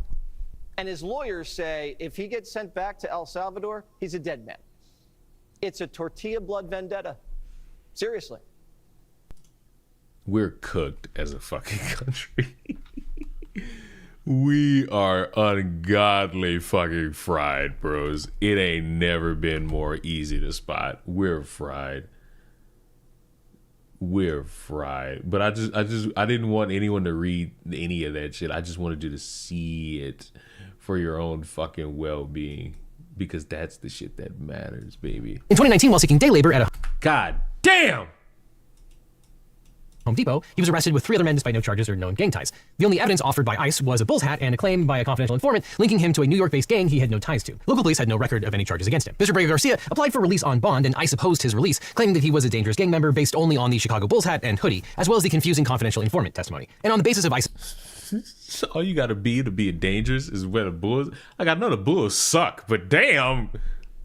I know the Bulls are trash, but damn. His claims, out of an abundance of caution, the immigration court denied Mr. Abrego Garcia's request for release on bond, so he continued to remain in the detention center. From there, he filed an application for asylum with an application for withholding of removal. Now, as stated by the UN, asylum is a form of protection which allows an individual to remain in the United States instead of being removed, deported to a country where he or she fears persecution or harm. And seeking asylum is legal immigration. Under US law, people who flee their countries because they fear persecution can apply for asylum. They're called asylees. And relevant to Mr. Abrego Garcia's claim of asylum, at the conclusion of the 2-day hearing, the immigration judge found that Mr. Abrego Garcia had, quote, provided credible responses to the questions asked. His testimony was internally consistent, externally consistent with his asylum application and other documents, and appeared free of embellishment. Judge Jones found that Mr. Abrego Garcia also provided, quote, substantial documentation buttressing his claims. However, the judge denied his asylum petition on a technicality. He had missed the 1-year deadline. Instead, he was granted a withholding of removal under INA Section 241B, which is a protection against deportation to El Salvador due to a clear risk of persecution by Barrio 18. Now, withholding of removal offers less protection than asylum. Unlike asylum, it doesn't grant legal status or a path to citizenship. It only bars deportation to a specific country. It's granted if the person proves a clear probability of persecution based on race, religion, nationality, social group, or political opinion, which is actually a higher standard than asylum. Judge Jones found that Mr. Abrego... If you wear a Yankees hat in New York... Fuck if I know, bro. Garcia had met the standard. He had credibly shown that his life had been threatened by Barrio 18 on multiple occasions. And at the conclusion of the hearing, Mr. Abrego Garcia was released to return to his family in Maryland. Now, neither ICE nor local law enforcement ever made further claims about his membership in any gang. And since then, Kilmar has lived peacefully, supporting his family and caring for his disabled son. He had complied with immigration check-ins and had no legal issues until March 12th of this year, when he was pulled over while driving with his son. Now, on March 12th, 2025, after finishing a shift as a sheet metal worker apprentice in Baltimore, Mr. Abrego Garcia picked up his son from his grandmother's home. That's when ICE officers pulled him over. They told him his status had changed and threatened to call Child Protective Services unless his partner, Jennifer Vasquez-Sura, arrived within 10 minutes to retrieve their son. Mr. Abrego Garcia was shuffled around to several locations over the next few days. His wife Jennifer spent days trying to locate him, discovering that he'd been transferred between multiple facilities across the country. She repeatedly informed the government that Kilmar had been granted a withholding of removal, but her objections were ignored. So Ms. Vasquez-Sura had no idea where her husband was until her brother-in-law sent a news report about the people who had been sent to El Salvador's torture prison by President Trump. That article contained a picture of a man who had a tattoo and scars that matched Mr. Abrego Garcia's. Imagine your husband essentially gets government kidnapped and you can't find this motherfucker anywhere. And then randomly your brother just shows up. It's like, you're gonna want to look at this. And it's your fucking husband. And just in a picture. This is nuts. News media photos confirmed that he was indeed being held in El Salvador's terrorism confinement center, despite the fact that he had a valid withholding of removal, and despite the fact that he was never given a hearing or was ever formally charged with any wrongdoing. So now, with that knowledge, Ms. Vasquez-Sura filed a suit on behalf of her husband, herself, and their 5-year-old son in the United States District Court for the District of Maryland. Now, in their complaint, the plaintiffs alleged that by sending Mr. Abrego Garcia to the terrorism confinement center, or CCOT, without any kind of hearing, the Trump administration had violated the INA provisions governing withholding of removal orders, the Administrative Procedure Act's prohibition against arbitrary and capricious government actions, and the Fifth Amendment's guarantee of due process. Mr. Abrego Garcia also filed a habeas corpus petition, arguing that the Salvadoran government was detaining him at the express direction of the Trump administration. And if you've been following along with all the Supreme Court antics involving the JGG plaintiffs previously in Judge Boasberg's courtroom, then you know that a habeas petition was an incredibly important thing for them to file. We'll talk more about that in a second. Now, the Trump administration is paying El Salvador $6 million to house 300 men for a year. Trump and Salvadoran leader Nayib Bukele, the self-proclaimed coolest dictator in the world, have both publicly bragged about this arrangement. In a March 16 post on Twitter, Bukele acknowledged their financial agreement, stating, quote, today the first 238 members of the Venezuelan criminal organization Tren de Aragua arrived in our country. They were immediately transferred to CCOT, the terrorism confinement center, for a period of 1 year, renewable. The United States will pay a very low fee for them, but a high one for us. Bukele also bragged about how the prisoners in CCOT are being used as slave labor, stating, quote, over time, these actions combined with the production already being generated by more than 40,000 inmates engaged in various workshops and labor under the Zero Idleness program will help make our prison system self-sustainable. The plaintiffs also allege that the Trump administration knows that the men in CCOT are being subjected to torture. Their complaint includes a harrowing list of details about the conditions in CCOT based on credible news reports and independent investigations, including 153 inmate deaths in a 1 year period, many of which can be attributed to torture, beating, strangulation, and lack of medical attention. Now, autopsies have revealed patterns of cuts, hematomas, sharp object wounds, and signs of strangulation. Survivors of the prison report being subjected to electrocution and untreated infections. The prison has no windows, fans, or air conditioning despite hot, humid tropical conditions, and prisoners are housed in overcrowded cells and are denied access to reading materials, familial visits, exercise, and outdoor time. Given the appalling conditions that he's being held in, Mr. Abrego Garcia and his family implored the court to grant a temporary restraining order, or TRO. Plaintiffs noted that if the Trump administration had wanted to remove Kilmar legally, it had several lawful options. It could have appealed the original granted withholding of removal, sought to reopen the proceedings under the INA, or even deported him to any country other than El Salvador. The only country his withholding protected him from was El Salvador. Instead, the administration pursued an entirely different path. And maybe Mr. Garcia is a member of MS-13. Maybe he's Space Hitler, but we don't know because the administration never tried to prove it. Unlike the JGG plaintiffs, it isn't relying on the Alien Enemies Act in Kilmar's case. That executive order applies only to Venezuelan nationals. Rather, the sole justification the administration has offered is a vague, unsubstantiated claim that Mr. Abrego Garcia was affiliated with MS-13. The State Department had previously designated MS-13 as a major transnational criminal organization designated terrorist group in February of 2025. Now, the Trump administration... El Salvador should have asked for more. What, $6 million to fucking house a bunch of motherfuckers. But it seems like that's what they are, just a bunch of motherfuckers. It's fucking crazy. Especially if a motherfucker is trying to like prove their innocence and the entire administration is just like, no. The administration has presented zero evidence that Mr. Abrego Garcia is a member of MS-13 or any criminal organization. Mr. Abrego Garcia has never been found guilty of any crime or even charged with any crime. But in response to the plaintiff's motion for TRO, the Trump administration actually admitted that, quote, although ICE was aware of his protection from removal to El Salvador, Abrego Garcia was removed to El Salvador because of an administrative error. The government's declaration by Robert Sina, acting field office director for enforcement and removal operations at ICE, affirmed this, stating, quote, through administrative error, Abrego Garcia was removed from the United States to El Salvador. This was an oversight. Now, despite this admission, the administration went on to claim that the Maryland court cannot offer Mr. Abrego Garcia any relief. The administration argued that Mr. Abrego Garcia's case must be brought as a habeas corpus claim, which can only be heard by a court with jurisdiction over the detainee's custodian. And they argued that since he was already deported to El Salvador when the suit was filed, no U.S. court has jurisdiction. The Trump administration also asserted that the plaintiffs lack standing because the court can't compel El Salvador to act. Now, Maryland Federal District Judge Paula Zenas was understandably skeptical of all the administration's claims. She rejected the administration's evidence-less claims that Mr. Abrego Garcia is an MS-13 gang member, stating, quote, when someone is accused of membership in such a violent and predatory organization, it comes in the form of an indictment, complaint, or criminal proceeding that has a robust process. And at the hearing, she said, quote, all this points to a functional control, and that if the United States as a contracted party can have the functional control of the placement, the wrongful placement, they certainly have the functional control of the return. So on April 4th, the judge granted a preliminary injunction ordering the Trump administration to, quote, facilitate and effectuate the return of plaintiff Kilmar Armando Abrego Garcia to the United States by no later than 11:59 p.m. on Monday, April 7th, 2025. Yeah, that hasn't happened. Like, I need to say this so that everyone doesn't recognize my loss of humanity. It isn't that I'm laughing that somebody got deported. I'm laughing at the fucking response because you do this and the fucking judicial system of this fucking country says y'all are doing this kind of scummy like, bring him back. And I'm guessing we could do like the whole due process thing that way, and I'm housing this fucking touchdown to the fucking Kriz naive. And these motherfuckers are just like, no. Like, them essentially turning this into one big no fest is the thing that's making me die of laughter. White House Deputy Chief of Staff Stephen Miller responded to the news about Judge Zenas' ruling on Twitter saying, quote, Marxist judge. Oh God, that's what we doing? Marxist judge? Really? Really? That's how we doing this? It's a Marxist judge? Because the motherfucker's trying to get like due process for a motherfucker? Really? And also, because I feel like it needs to be stated, where the fuck, you remember like an hour ago, we were sitting here like, wait, well, since that's there, since we have all of this here, how could I believe this? And how could I believe that? How could I believe this? The motherfuckers posted a picture of tattoos and put numbers above them. How the fuck does that equal MS-13? That's an honest question. And I'm asking it because it seems like nobody's explained it. You know what I am? I'm a concerned citizen. I would just like to make sure that I have all the proper information of what's going on here. And when I ask these questions, I shouldn't get the response of, oh, why the fuck are you trusting this Marxist judge? The fuck? That should be the last, buzzwords should be the last fucking thing I hear pick in a fucking story about motherfuckers being deported wrongfully or right. It's like you would need to prove that to people, especially in the judicial system, let alone the public. The public could get that information last. You prove that shit to the judicial system, you shut them the fuck up fast.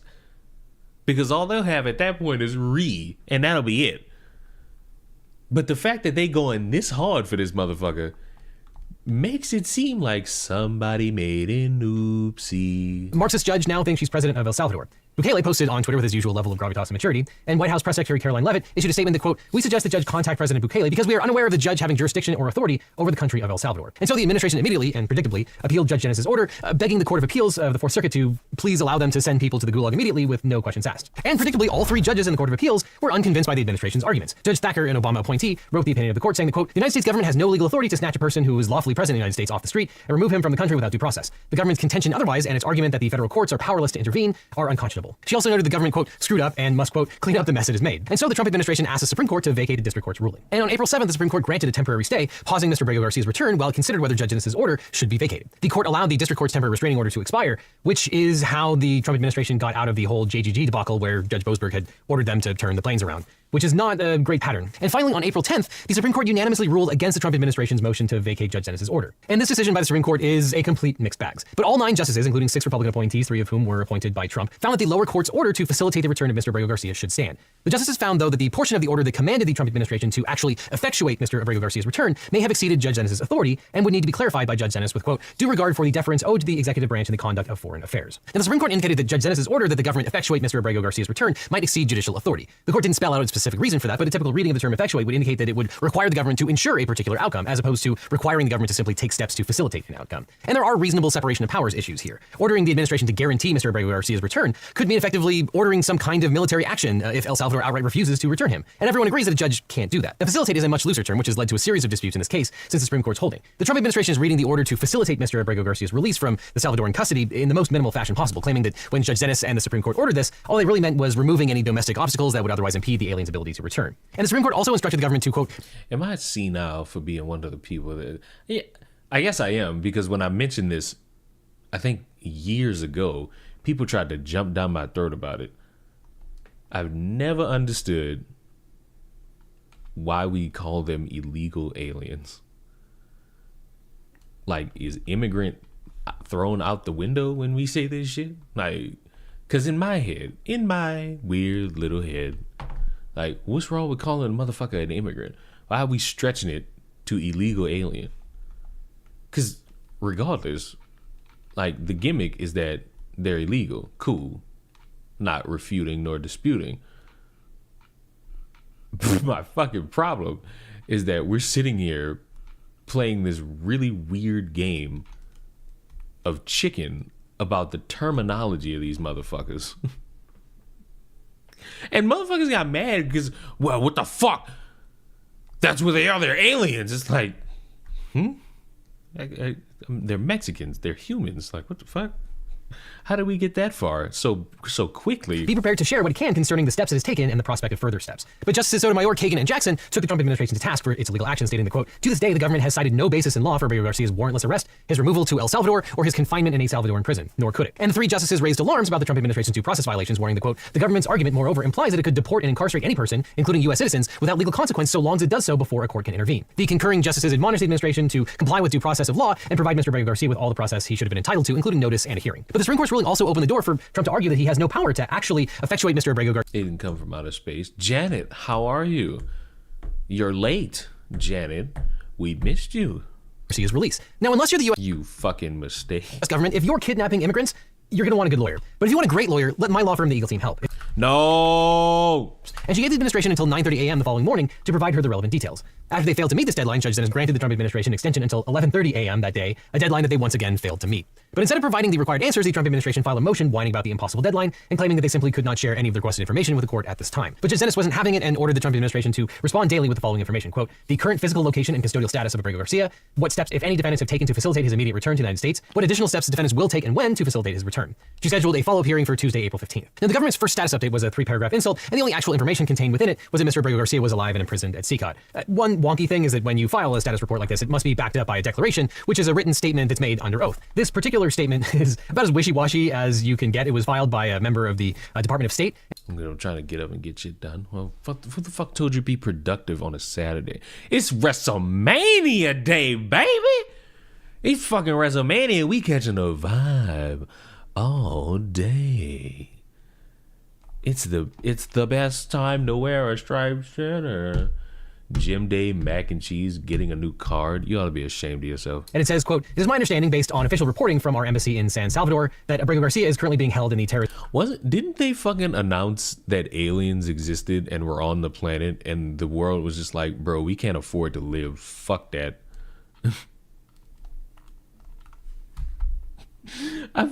I remember aliens being announced and motherfuckers didn't care. Why are you up at this? Because I can be. Who the fuck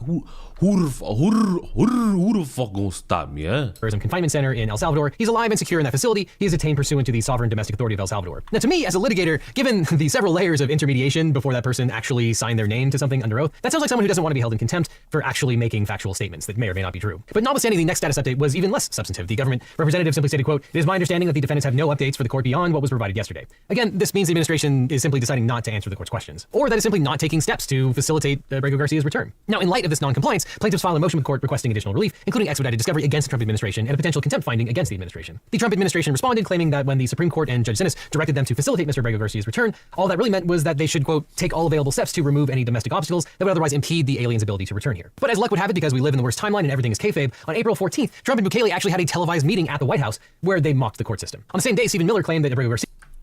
See? Like, this is what I'm talking about. What South Park episode do I live in where legally y'all are being told do this and y'all do a public interview saying neener neener? Like, what the fuck? Where do I live? Where the fuck do I reside? This is impossible. This is some shit you only get out of Boondocks, South Park, any Disney Channel original movie from the mid 2000s or the early 2010s.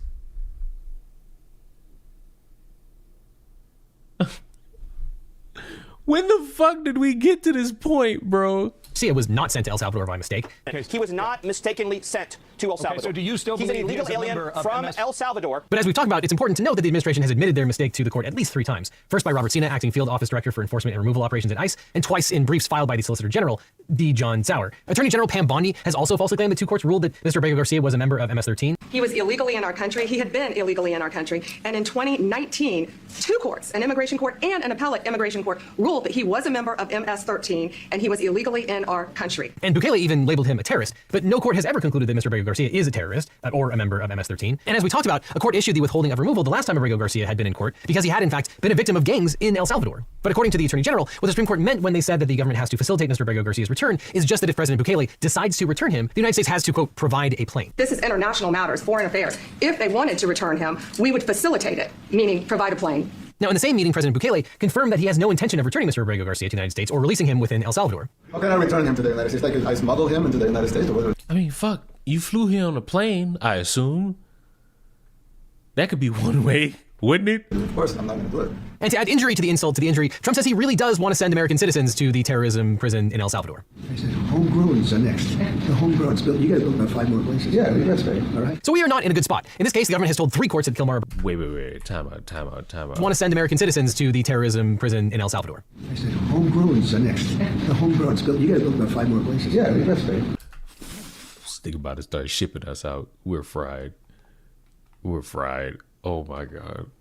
Send Janet first. Oh my God. And Harley. Send Janet and Harley and Soul. Like, send them first. Like, send them first. All right. So we are not in a good spot. In this case, the government has told 3 courts that Kilmar Abrego Garcia was wrongfully removed, and a unanimous Supreme Court said that the government must facilitate his release. And yet, Trump is now openly flouting the court's order in order to keep an innocent man imprisoned. The ramifications here could not be more dire. Trump asserted that he has a right to do this to American citizens, telling Bukele that he should build 5 more prison camps that Trump will fill with undesirables, which is plainly at odds with the claim that they have no power to get Mr. Abrego Garcia back, which was foreshadowed in Justice Sotomayor's dissenting opinion in JGG versus Trump, where she said, quote, "What if the government later determines that it sent one of the detainees to CECOT in error, or a court eventually decides that the president lacked authority under the Alien Enemies Act to declare that Tren de Aragua is perpetrating or attempting an invasion against the territory of the United States? The government takes the position that even when it makes a mistake, it cannot retrieve individuals from the Salvadoran prisons to which it has sent them. The implication of the government's position is that not only non-citizens, but also United States citizens could be taken off the streets, forced onto planes, and confined to foreign prisons with no opportunity for redress if judicial review is denied unlawfully before removal. At base, the Supreme Court unanimously affirmed the district court's order, quote, properly requires the government to facilitate Abrego Garcia's release from custody in El Salvador and to ensure that his case is handled as it would have been had he not been improperly sent to El Salvador. And back at the district court, the government's final status report included no new information about Mr. Abrego Garcia's status. The government submitted a declaration by DHS Acting General Counsel Joseph Mazzara, who said that the U.S. was prepared to facilitate his entry into the U.S. by not allowing him to re-enter the United States. If Mr. Abrego Garcia... I ain't gonna lie, that dude might be dead. Y'all ain't showing no proof of life, no sign of life, nothing. He might be dead. And that'll be the sick part of it. Like, if he come up dead, y'all not gonna be able to, like, get people off y'all back. Them people gonna be enraged, furious, upset, pissed off. Why? Because their family member is no longer on this fucking earth. And nobody know where the fuck he at. And nobody doing a good job of documenting where the fuck he at. We're fried. As a nation, as a society, we're cooked, bros.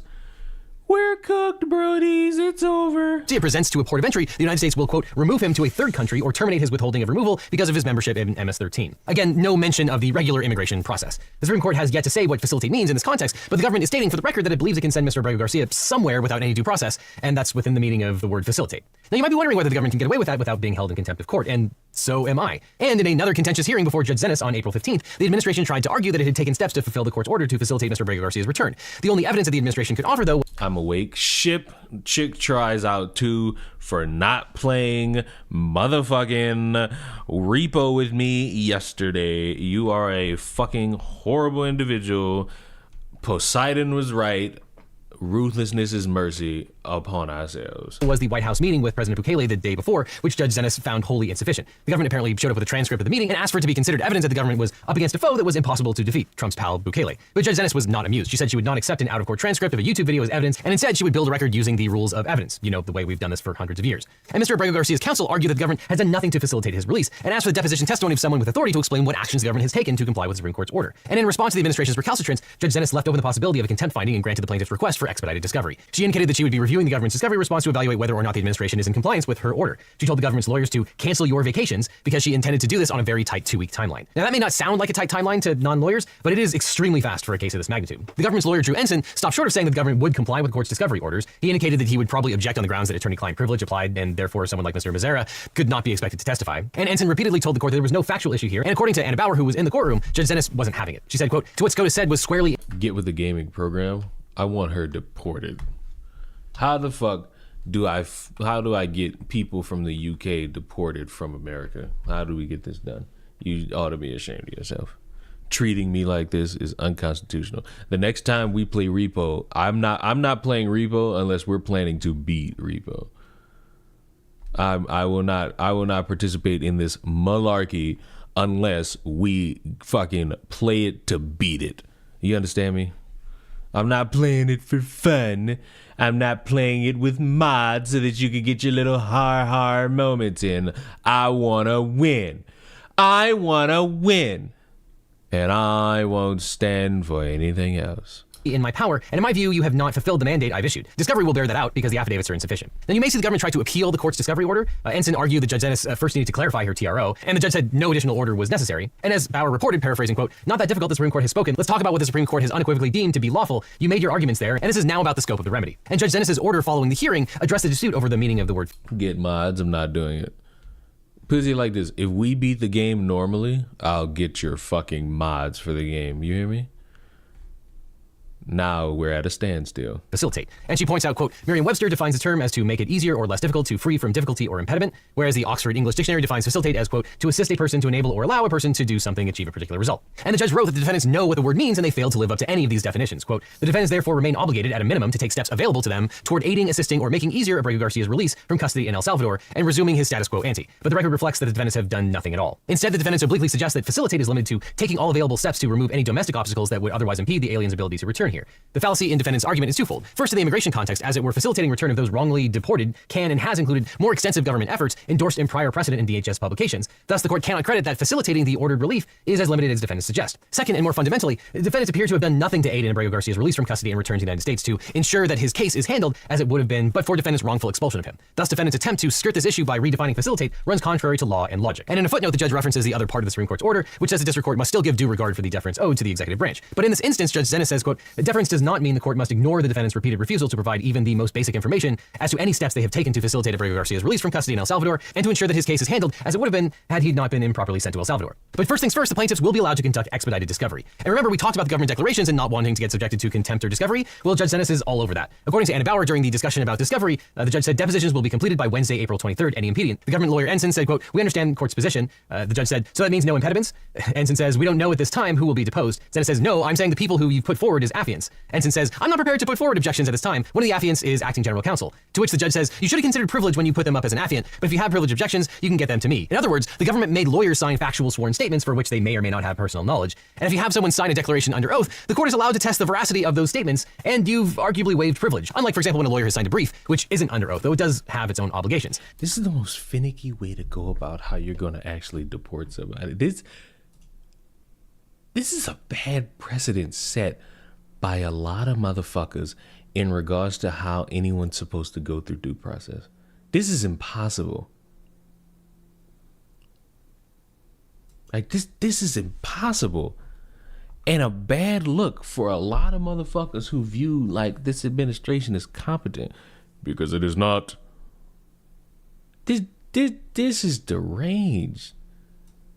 This ain't it. It's like sad, almost, that motherfuckers do this in this way. Treat it fairly. But fuck, I guess that's just the fucking standpoint that I'm confused about, because I'm a dirty American, and how dare I have a fucking opinion about how bad this fucking process seemingly is. Because it seems so fucking wishy-washy. It seems like, hey, we are trying our hardest. It won't tell me how many levels there are to win it. That's because you fuckers never got that far. All you want to do is meme.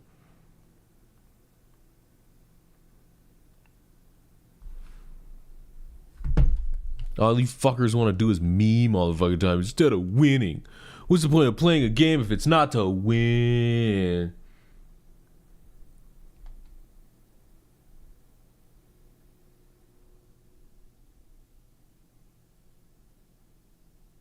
Apparently there's 50 levels.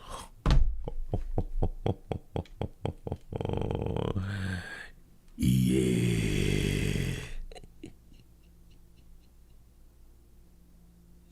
Apparently somebody put out that there's 50 levels. I want y'all to watch this horse shit. I want y'all to understand that when I say I hate a crowd of people, I hate everybody in this fucking panel, including Anton, even though he's the one that has to suffer through this shit. And I guess was being, at best, a neutral party. But that wasn't really standing as best as he would want, because motherfuckers was not refuting what somebody said in here. And it's disturbing. This whole trope. I hate the fact that y'all keep thinking that y'all victims. And then y'all put this dumb shit in y'all kids, and y'all kids that ain't never experienced racism, ain't never picked a fucking piece of cotton in their life, grew up on government assistance, and then they go and have that same fucking mentality, and we pass down this generational trauma for no reason. It's so fucking dumb. It's dumb as hell. So fucking stupid. Oh, black. Now look, y'all can say whatever y'all want about me. Y'all can think I'm violent if you want. For the fucking life of me, I can't stand the one motherfucker who's posing like he's taking a portrait. You know exactly who I'm talking about if you understand. There's one motherfucker up here who's posing like they taking a fucking portrait. And I despise him just for that. I don't know this motherfucker from a can of paint. I despise him. I despise the motherfucker with the Harriet Tubman hairstyle that's right below him.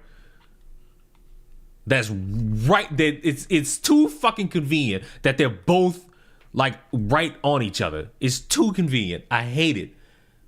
I hate it. A motherfucker's taking. They did this on purpose. A motherfucker posing like he's gonna be the intellectual on a fucking back of a biography book, and the bitch who clearly wants to be Will Smith's mom in Fresh Prince of Bel-Air. It's gotta stop. People, the white system. The fuck y'all talking about? Y'all voted in Obama, fucking Biden. What the fuck y'all need? So do you think? What do you want? No. What do you want? What do y'all as black people want? What is going to get you out of this goddamn racist? Now look, I don't know where in this it exists. Also, great comment by me in regards to this, but somewhere in here you get an erroneous fucking comment about this entire thing. What is going to stop y'all from being a victim? What do y'all? And I just want to find that part specifically. People doing it to him has nothing ever existed. Right? We know that there is a history. Lead me down the path to answer it the way that you want me to answer. No, I'm not asking you. First question you asked me is why do I think that black people are have been... No. Okay, I feel like I'm getting warmer. I need to find that part where she's talking. You don't even know what the fuck you're talking about. You want to be as out of the question when you're the same thing as George Zimmerman. Hold on, I think we might have found it. I didn't timestamp this at all. Do you want me to tell you about my background? You don't know me, bro. You Michael with the good hair. I'm not pretending, bro. What are you talking about? You don't know how deep it is. Black kids in Michigan. There, here we go. Got the money shot. Now look, I hate everybody in this panel. Does Anton let anyone speak? Clearly, look at the people here. Does Buddy ever stop posing? I want to live in a world where he just sat there the entire time. Bros. All right, what's the time? 58:36. Okay. I know some of you, what went viral He's still fucking posing. is a young man stabbed another young man at a track meet. This no matter how much church. Look, he's still posing. camo. He's still posing. Did you just hear what he said? He's still posing. Right here in He's America. still posing. He's not white. Jesus. Okay, he stopped posing. He stopped posing. He stopped posing. Okay. He stopped posing. Let's see if he goes. I want to see. Black people dealt with He black goes on back black to crime, which posing. No one ever talked. Nobody. He's still posing. They largely ignored it and they said, He's still posing. Most men are doing that. I hate him.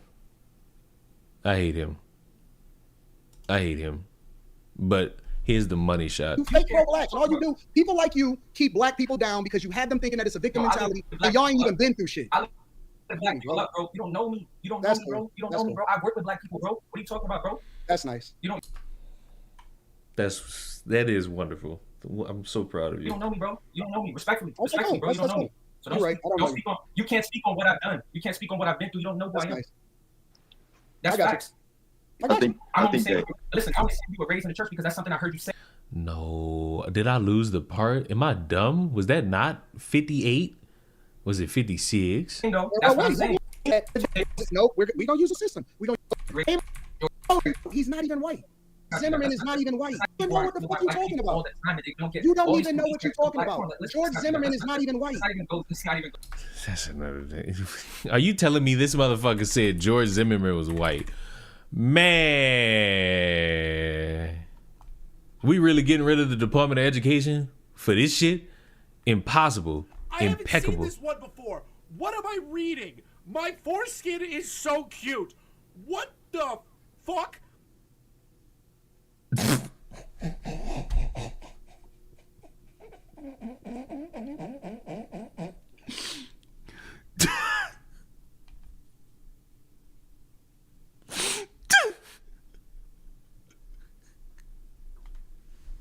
Hi, Miss Sparkles. Miss Sparkles, you can't be talking about some what after you caused that. You initiated that. How am I the wild boy? That's not me. That was Chris. How am I the wild boy? In 2025, if a white person kills a black person, no. We're going to use your example. Nope. We're going to use your example. Nope. We don't use a system. We don't use your specific example. You provided it, so let's stay on that. So you're saying I would argue. No, don't. Really? I couldn't catch that? You're wild. I didn't fucking say it.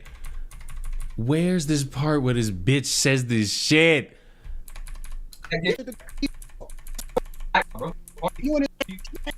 I lost the plot. No blacks. All you do. Oh yeah, I got it. I'm back on it. I'm back on it. Here we go. I'm back on it. You're right. That's why I can't talk to niggas like this. Can I just say one thing? I just want to answer your question.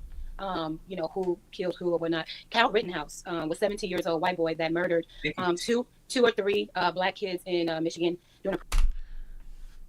That's not true.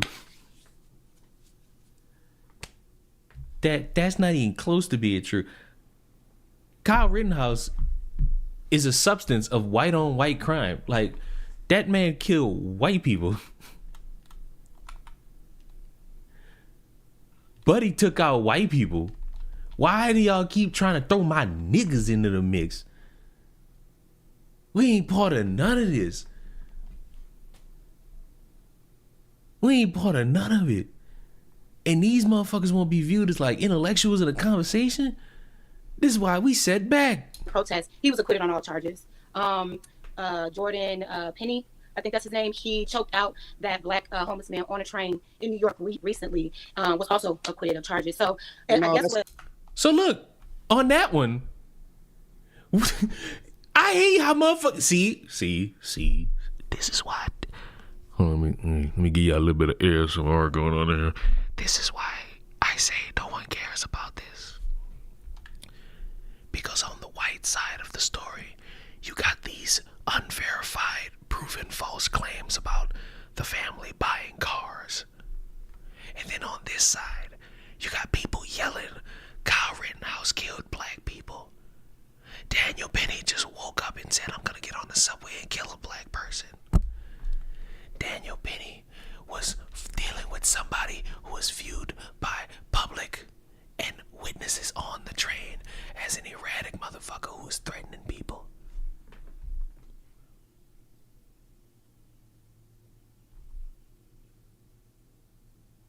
This is not what you motherfuckers think it is.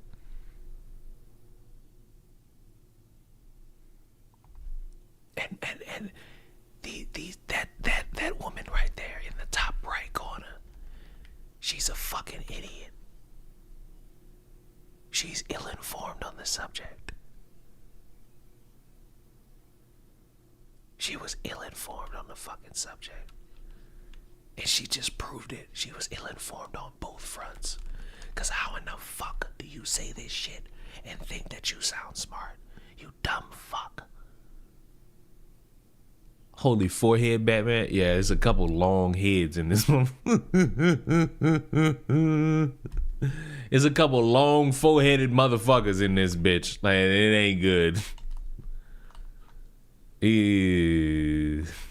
There's a couple long four-headed motherfuckers in this bitch, and it ain't good.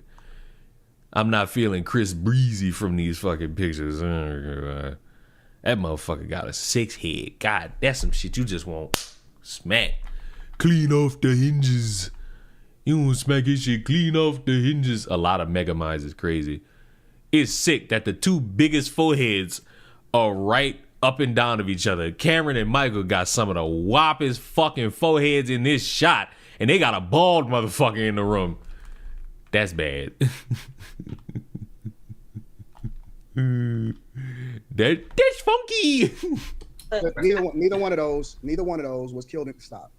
You know, but he was pointing out like why there could be, I know you don't think it's true, but there could be like a sense of white power supremacy in this country, because sometimes when white people do certain crimes, they're not held to the same extent as black people or other people do. And so you were asking him to give names. I gave you 2, and one was actually the same age as the guy, the black boy that just killed the white guy. And he was acquitted of all his charges. He was also a 17-year-old white boy in Wisconsin. And it's like, well, why? And then the dickhead nodding his head. So that lets me know, if I don't hear somebody correct this shit, that lets me know everybody up here is ill-informed about a fuck ton of shit. And nobody's fact-checking. Nobody's saying a word about how this shit is untrue. Why was he acquitted when he actually murdered someone? You all are saying... Because he operated in self-defense. Like, hello? Like... that woman is talking, and Megamind in the middle is nodding along as if Kyle Rittenhouse woke up and said, you know what I feel like doing? Committing a murder. That, you know, because they didn't murder anybody. They did, though. What do you mean? No, Kyle they Rittenhouse didn't. definitely murdered 2 or 3 people. Are you familiar with the story? No. Yo, it went from 2 to 3 black people to 2 to 3 people real fast. I'm not. Okay, so you can't just make that statement. Oh, well, you know what? At least Anton said he don't know. I don't know why the fuck he talking if he don't know, but fuck it. I absolutely can, because if the court of law determined that they was acquitted of the charges, then that means that he's not a murderer. No, that means that the system worked in his favor based on who he was, because that wouldn't work. You can't just automatically say somebody is when they not, when they got tried in a court of law. And the law is always fair, right? And the law is always fair, right? Absolutely. Absolutely it is in this situation. Ooh, I don't know about that. See, we losing it. We losing it. The law is not fair and incapacitated. Let's be real here. Let's be real here. I'm done now. Because if the evidence is showing that he's not guilty, then why would I say that he's not guilty? It's innocent until proven guilty in a court of law. Same thing for Daniel Penny. I am familiar with Daniel Penny. I am familiar with what happened on the subway I think it was over in New York, right? Yeah, it was New York. I am familiar with Daniel Penny. Stop fucking talking. You false. That motherfucker with his finger on his fucking face. He's the one that Malcolm X was talking about. Those type of black people is what Malcolm X warned us about, and we didn't listen. And now Malcolm X is dead, and his ghost is being disrespected by these people. 100%. And in the case of George Floyd, the white police officer who was a part of the Blue Gang, the Blue Wall, absolutely got held accountable, and he got convicted, and he's in prison today. And I don't even think that was a race. I don't even think that was a race issue. I believe that was an issue of an individual, a cop, overexerting his power over somebody that. Why you hating? Why is his finger on his fucking face? Why does he not remove that? The muscle in your fucking hand to do that the whole time is agonizing. He keep doing it. It's fucking disturbing. My people will never be free because of these train wrecks. Should not have been in that position in the first place, but at the same time, he didn't deserve to lose his life. But I don't automatically assert. Why is Patti LaBelle in that damn?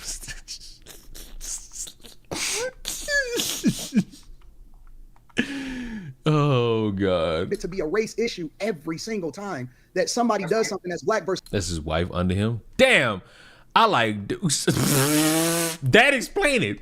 That explain it. Ooh, that explain it. That make it worse. My people will never be free. Never. My people will never be free. Oh wait, they probably are related because they both got Carson in their fucking name. Fuck both of these people. Versus white, because I will tell you that there are police officers specifically on the other side, and I've done multiple different stories in Chicago of police officers that are women, that are white, that actually wasn't even white, but it's. I know they fucking households smell like a fucking sofa that got the saran wrap on it. My people will never be free.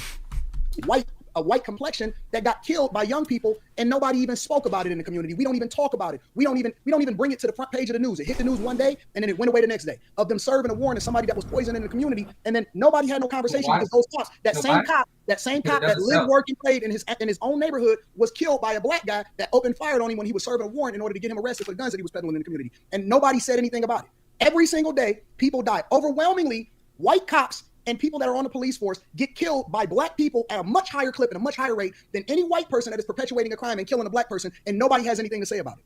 If it's so in favor of white people, then why do they die at the hands of black people, specifically cops, more than black people die at the hands of white people? Why is it so disproportionately the other side? Because y'all quiet now. Because you're quiet now. All y'all know, it's funny, because the only thing y'all know is what's popularized by CNN, MSNBC, and Fox News. Y'all don't even know. Well, he started spitting till he started doing the whole thing. Mr. and Mrs. Carson, can you I ain't gonna lie. If you ain't talking on the panel, why the fuck you here? You know what the fuck is happening over in Chicago. You don't know what's happening over in Wisconsin. You're not aware because you don't even know what I'm talking. Y'all don't even know what the fuck is happening over in Chicago. You don't know what's happening over in Wisconsin. You're not aware because you don't even know what I'm talking about. I ain't gonna lie. You can't ask a motherfucker how they know if you just sat up there and said, hey, Kyle Rittenhouse killed 2 black dudes. You don't know. And you mad that a motherfucker got like a stronger speech than you. Oh, Odysseus. They're serving looks, Leon. I want you deported. I want you kicked out of the UK. I want you to, you know what? Fuck you. Fuck you and everything you hold dear today and tomorrow. You evil doer. You just fucking evil. You know that, Tries? You just fucking evil.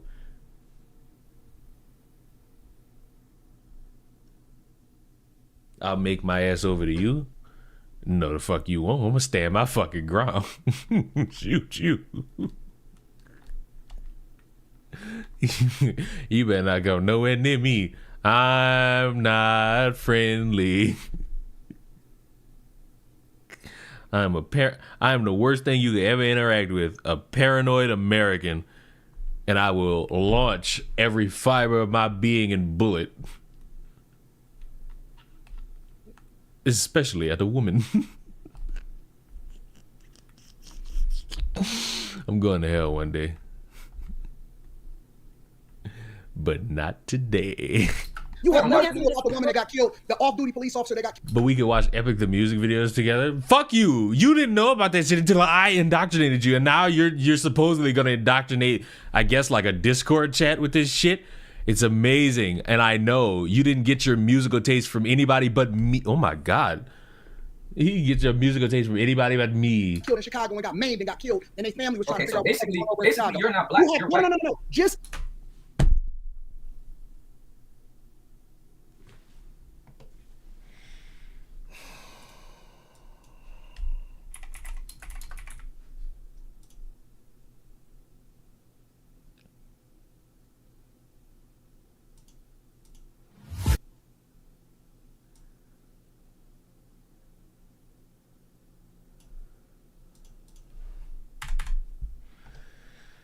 Let me see if I heard that right. Maybe I didn't hear it right. You're not aware because you don't even know what I'm talking about. You have no clue about the woman that got killed, the off-duty police officer that got killed in Chicago and got maimed and got killed, and their family was trying to figure out what's going on over in Chicago. You're not black. You're white. No. Just this weekend, that's what you're saying. Young black guys opened fired on police cars over in Chicago. They baited them and fired on police cars over in Chicago. And nobody has anything to say about it in the black community. The only thing, this is how I know y'all fake, because the only thing that y'all protest is shit that the media popularized for y'all, and y'all don't even realize that y'all the pawns that keep black people distracted from the real issues, which is one of the reasons why they keep y'all voting Democrat and have y'all on the Democrat plantation. I'm gonna need everybody to admit that all these places ain't nothing but a fucking plantation. They're all plantations. We're all gonna die. We're all doomed. Doomed. I say doomed. We're cooked. We're fried. We're obfuscated. We're in trouble. I think the reason why I say that y'all are fake black people, that y'all fake woke, is because all y'all are is being used. Yeah, we'll take a new air fryer and still sell me for another air fryer. I will buy a $200 air fryer and sell your corpse in order to get another air fryer for cheaper. I just want you to know exactly where we stand. Used and manipulated by people that keep y'all destructive in your mindset and thinking that you're a victim to keep you distracted from the shit that's really happening, which is why they're extracting all of the fucking resources and you can't fix your fucking communities. This is all propaganda that y'all spewing. Y'all spewing talking points from shit that somebody else gave to y'all. This is dumb as hell. The real power is to not to give people power thinking that it's a race issue. Then you would start to fix your communities. Then you would start to hold yourselves accountable. And then you would clean up your communities because we all know who the killers and the dealers are. But y'all don't say shit about that because y'all think that it's probably... Why buddy shaking his head? No. Oh, God. Oh, this is... Together against you. It's so fucking dumb and it's so stupid. And y'all don't even realize... It better be a ninja. I'm gonna make sure it's not, just to piss you off further. Realize that y'all in the Matrix, man. Y'all literally are in the Matrix being used as... Oh my God, the Matrix got brought up. All right, it's time to deviate, boys and girls. And I have a new jingle for you all. Morning, sleepyhead, you've been resting for a while. I swore that you were dead when you washed up on my aisle. Did you know you talk in your sleep? Tell me though, who's Penelope? She's my wife. Anyways, I've got all you could want here, all you could need here. Just you and me, my dear, my love for life. Soon into bed we'll climb and spend our time. I'm not your man. I'm what you want here, I'm what you need here. Just you and me, my love in paradise. Now till the end of time. From here on out, you're mine. Oh, Hell no, I could kill you where you stand. I'm no pet, I'm a married man. Oh, handsome, you may try, but last I checked, goddesses can't die. Goddess. You're adorable. We are watching Epic the fucking musical because the fucking alternative has gotten us in brain rot. Listen, I'm well entrenched in musicals now, and I will fucking indoctrinate you all. And if you don't like it, I will cut your ears. Because if you won't appreciate this, you don't appreciate anything, and you deserve to be cattle prodded. Do you understand me? Do you understand the words that are coming out of my mouth? I'm glad I'm an ocean away from all of you. I don't know where. You know what? Fuck you. You're still on the same planet as these people, you ape. Pawns, and you think you're a victim because you're shaking your head and you do a couple little things for black people, but you don't really do shit but keep black people under. I hate this whole trope. I hate the fact that y'all keep thinking that y'all victims. And then y'all put this dumb shit in y'all kids and y'all... I ain't gonna lie. Now, this was a live stream. Now I want to see what the fucking... Oh, pull the chat up, you bitch. Pull the chat. No, put the chat on the screen, you bitch. Mommy, fuck you, bitch. Mommy, fuck you, bitch. Kids that ain't never experienced racism, ain't never picked a... Anton has been brainwashed. Facts. That's what you're doing. That's what you're doing to these youngins on the panel. Anton, media corporations, let me up. Message. Tai Shi, fine as fuck, yo.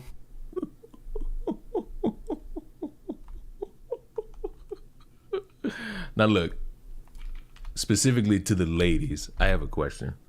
This is a simple question. Which would you rather be called? Beautiful, or would you like to be called fine shit? I was talking to my fucking partner the other day. He was like, yeah, you just see a girl and call her fine shit. I just stopped him right there. It's like, I'm never doing it. It's so much worse. I could call somebody fine shit. I would never call fine shit. I'm better off calling a woman a bitch. Like, I'm better off calling a woman female. Fine shit, you lost it. The fucking piece of cotton in their life, grew up on government assistance, and then they go and have that same fucking mentality, and we pass down this generational trauma for no reason. It's so fucking dumb. It's dumb as hell. So fucking stupid. Oh, black people, the white system. What the fuck y'all talking about? Y'all voted in. Ty, she looked like she a murderer. She looked like a motherfucker desperate to be viewed as like...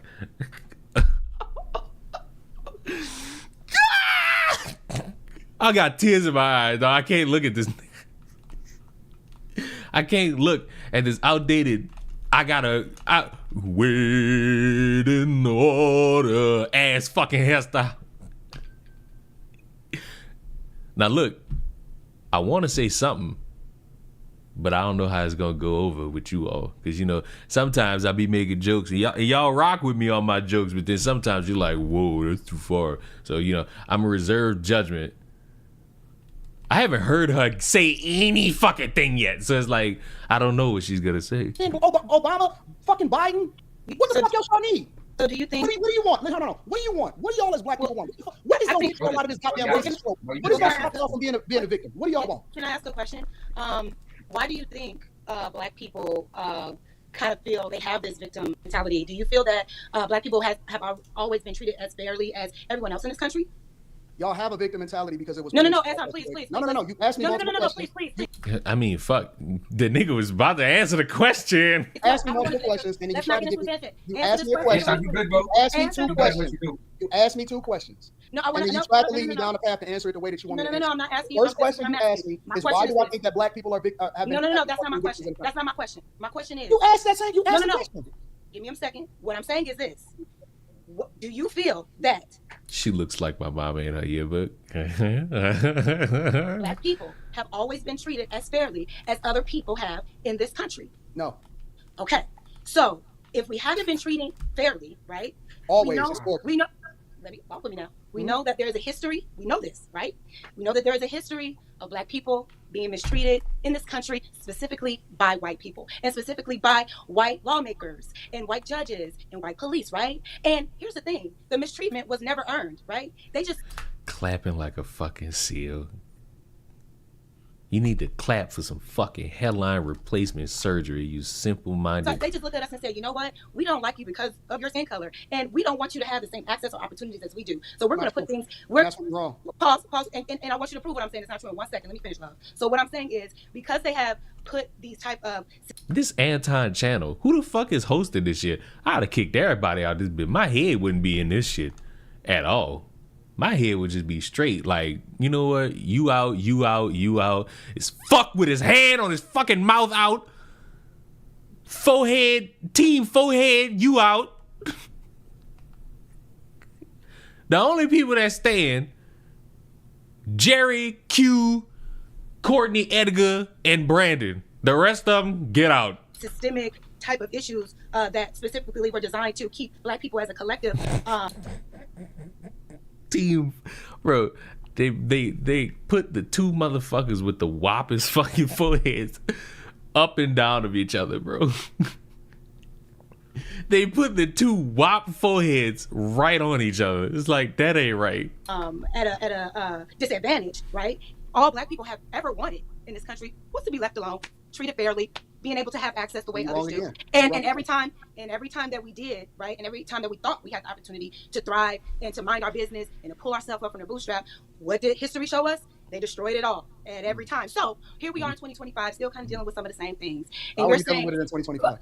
Let me finish. We're still dealing. So what I'm saying, nothing. Go ahead. What I'm saying is this. No one is being a victim by acknowledging the truth, right? And at the end of the day, there is a disparity, whether you want to believe it or you want to see it or not. I understand seeing it and seeing it for what. Oh my God, he made one fucking adjustment to his glasses and he went right back to this fucking pose. You're not going to be on the back of anybody's autobiography, you fucking prick.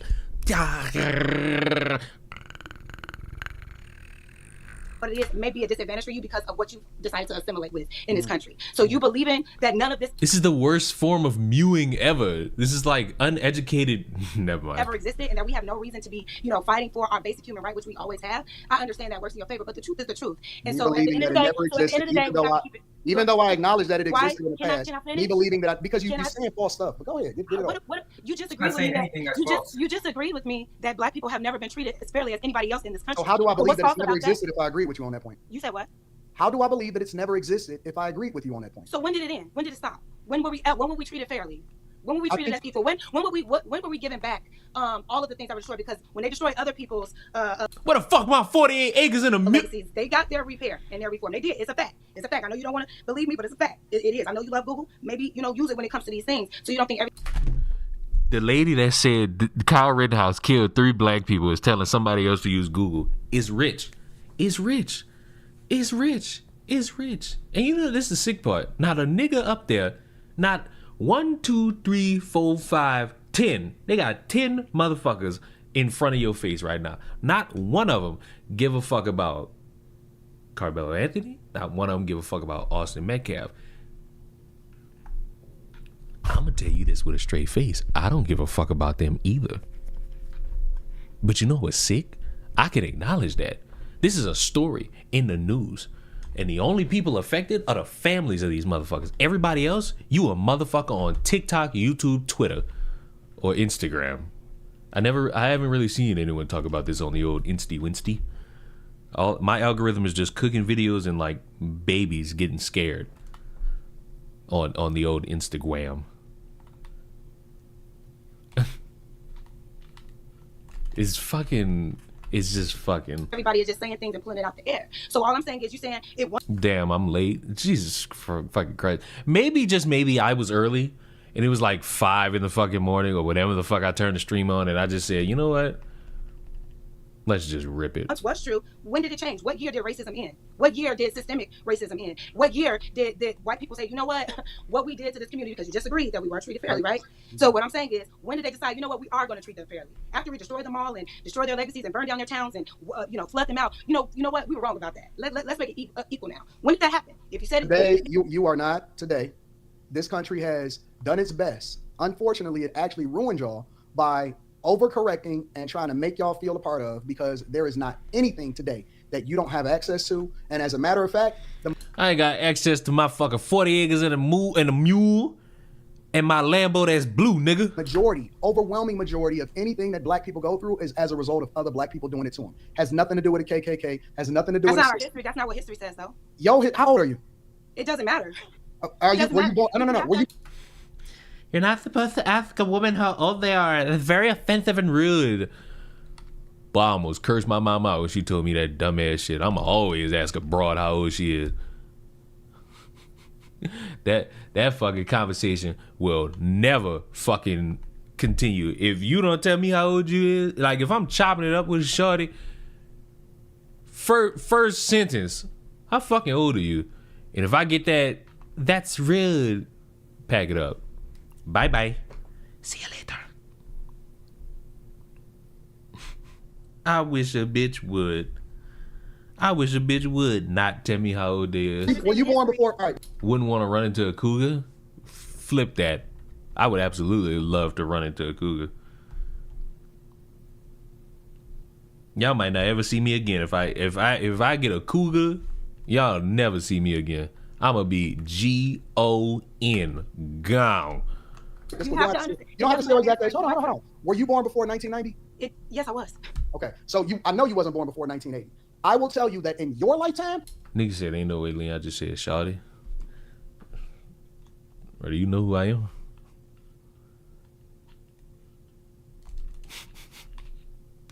Niggas be surprised I know words. I remember the first time motherfucker heard me say nigga, and it was like, whoa, Leon, you must be really upset.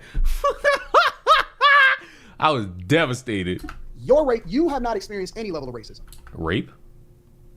Did he just say rape? What's wrong with you? Anton, that's not how you do this, man. Okay, so let me walk with you here. That's not true. You have not. And you can't, Anton.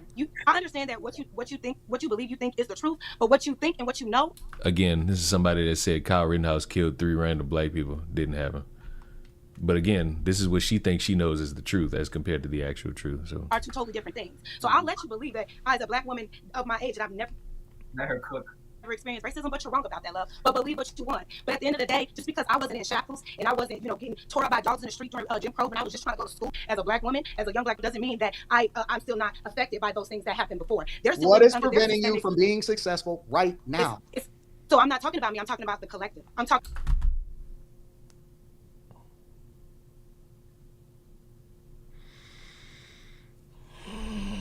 The collective's not here right now. The collective's sitting on their asses, I guess, trying to make sense of this shit, but can't. Because we, as a society, are doomed. Talking about No.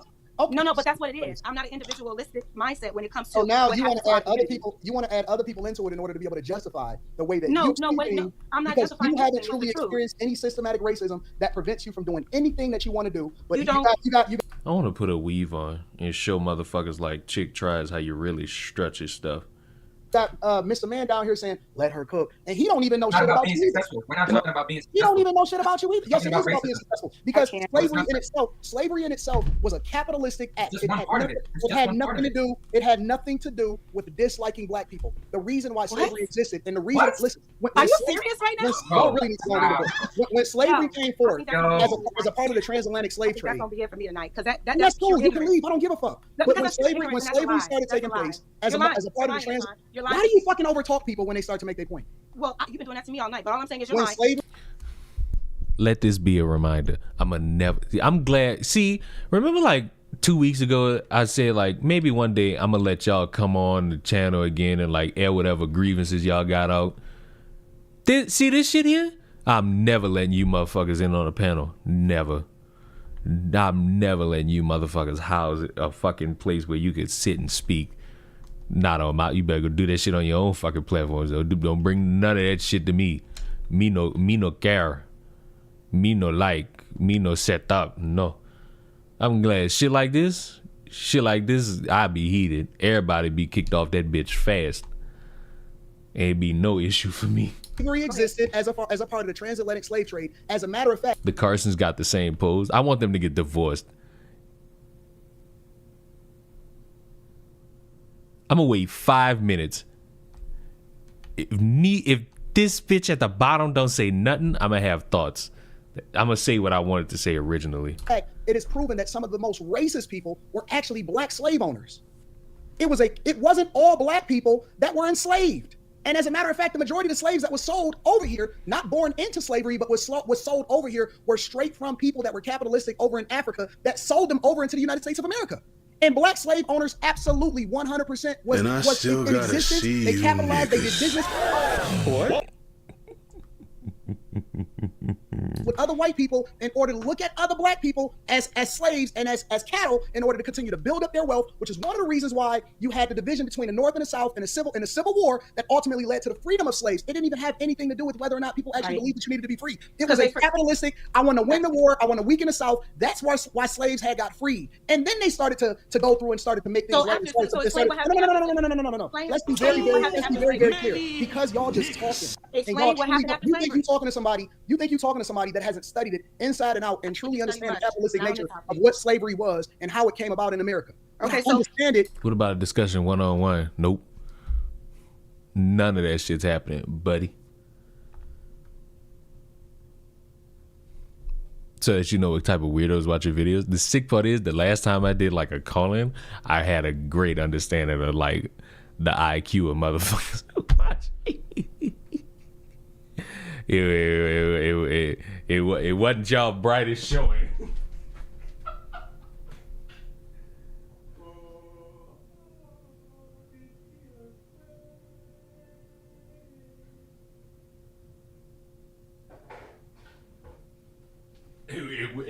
It wasn't the brightest showing for anybody that day. That was like 3 years ago.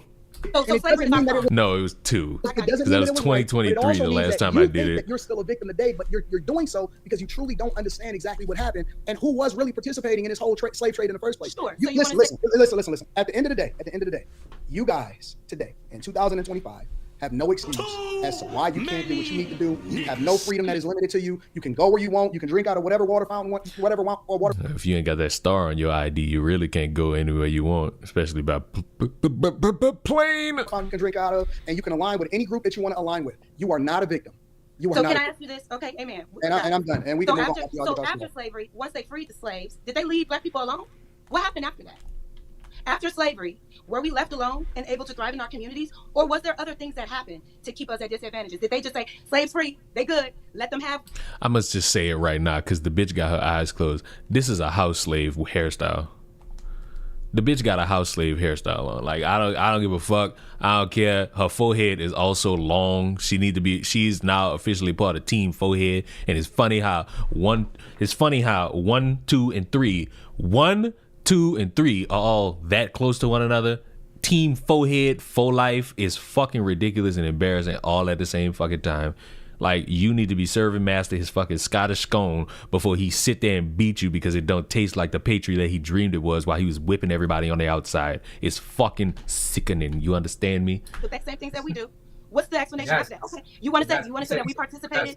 She does have the fucking hairstyle of the maid from Get Out. My people will never be free.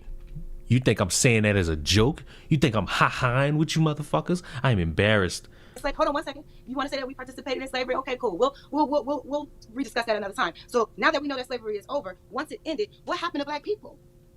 Were we left alone? I'm really trying to understand because it seems like rap like you're trying to free the slaves, guys. I'm sorry. He said that you rap like you're trying to free the slaves. I want to use my. I know y'all don't like to use personal stuff, but I want to use myself as an example in this.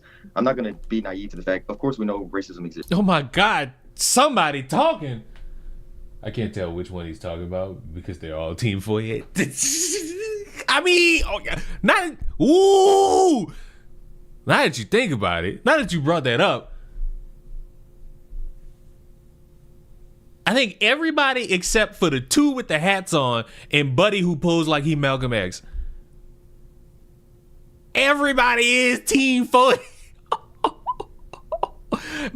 Rip off Malcolm X forehead. It's kind of passable. Kind of a decent forehead. You know, that's still a forehead. Everybody else, no, because Jerry kind of got a forehead. Jerry got a forehead, but everybody else got that 5. P.S. These motherfuckers got dome. This right. I'll use myself as an example.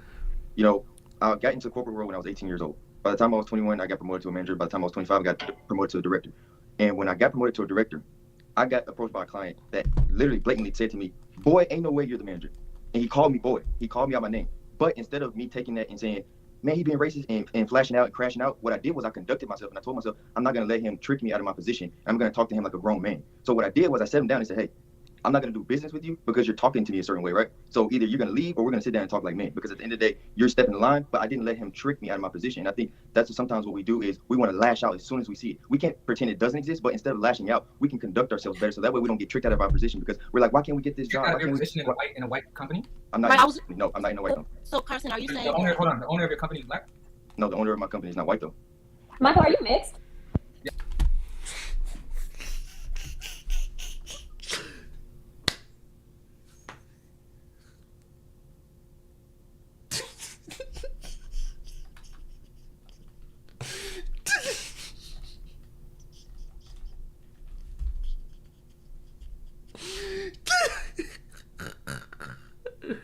We are fried.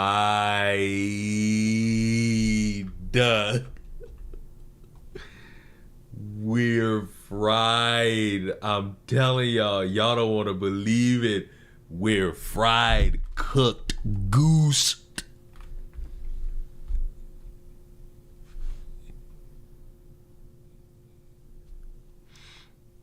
And you motherfuckers, and the motherfuckers that call me coon, eat these conversations up. Man. This is ridiculous. I don't take kindly to any of this. Oh, this is ridiculous. This is very fucking stupid. Yes, I am mixed. Is your mom white? No, she's not white. She's Spanish.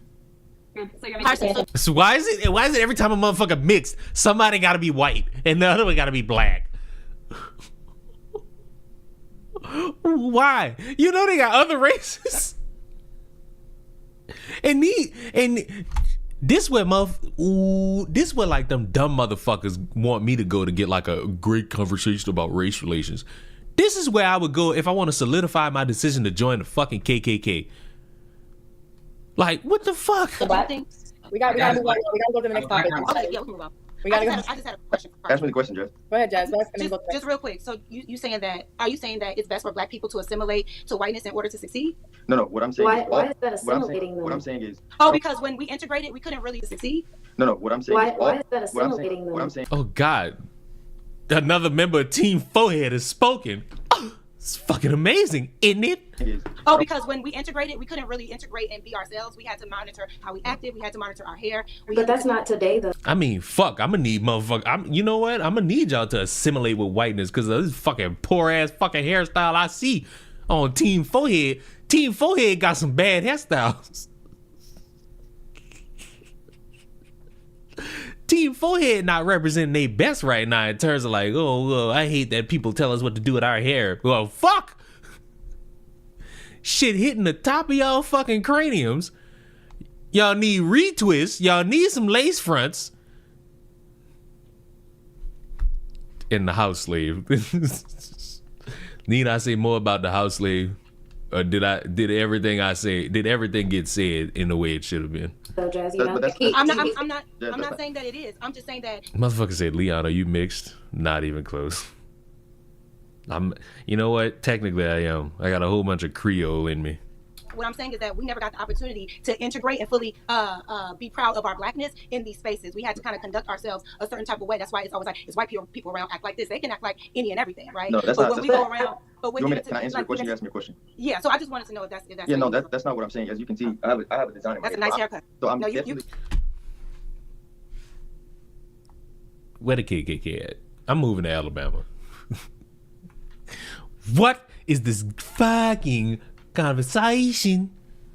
Yeah, so I just wanted to.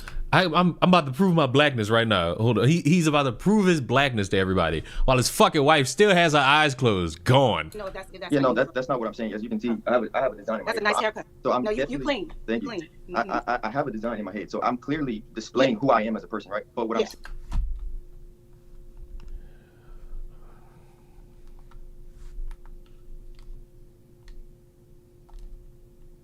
If I speak, they're gonna call me racist. Thing is, as an adult, especially as an adult male, right? Mm-hmm. I could have taken what he said to me and said he's being racist, but I have a family. Yeah, and I knew that. Oh, this. I did not even mean to press play on that. I was trying to do something completely different.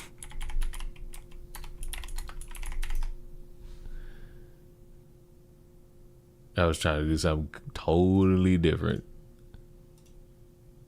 Okay, put that there. And now let's come back to this and let's see how much we could stomach before we take another music break. Because I have a feeling.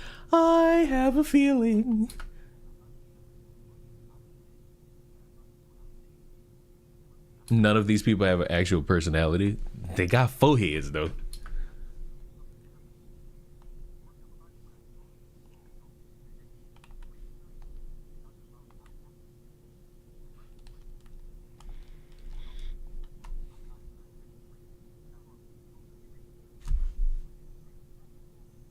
And he chose it. Bro, yes, it was muted. Do you feel like you missed anything? These motherfuckers talk about their hair. Sit down and talk like me because I didn't. It does sound better. He needed his business. He needed my business. Do you see what I'm saying? Absolutely. Basically say address the problem with a level head. Exactly. Correct. Because we can't pretend it doesn't exist. We can't pretend it doesn't exist because it does exist. But when we do face it, we need to be understanding that we can't be the stereotype. You know what I'm saying? We have to be conductive. Right. What we're talking about here is. Well, we gotta move on, Michael. We gotta move on. I'm sorry. I a lot of super chats. Wait, trust me. There's gonna be other topics, but no. Shout out to everybody in the chat. We appreciate you guys, and we do love y'all here every Monday with us. There's quite a few super chats, so bear with me. Right, and shout out to you, Mike. Laws without consequences is just a suggestion. Tam, and personally, I think we should let all of the facts out through the. I think that was it. You know what?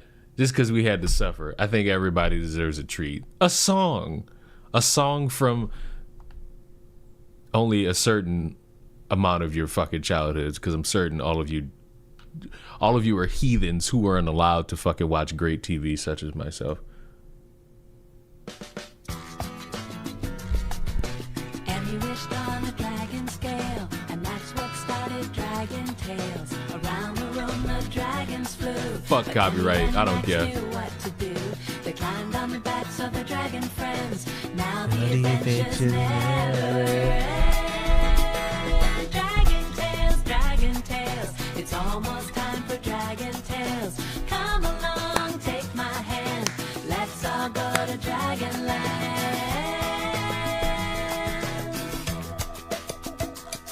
There's orgies and beggars, not the brave of heart. There's casting so shy, also very smart. There's Zack and Wheezy and these tales of fun, 'cause you know two heads are better than one. Dragon Tales, it's almost time for Dragon Tales.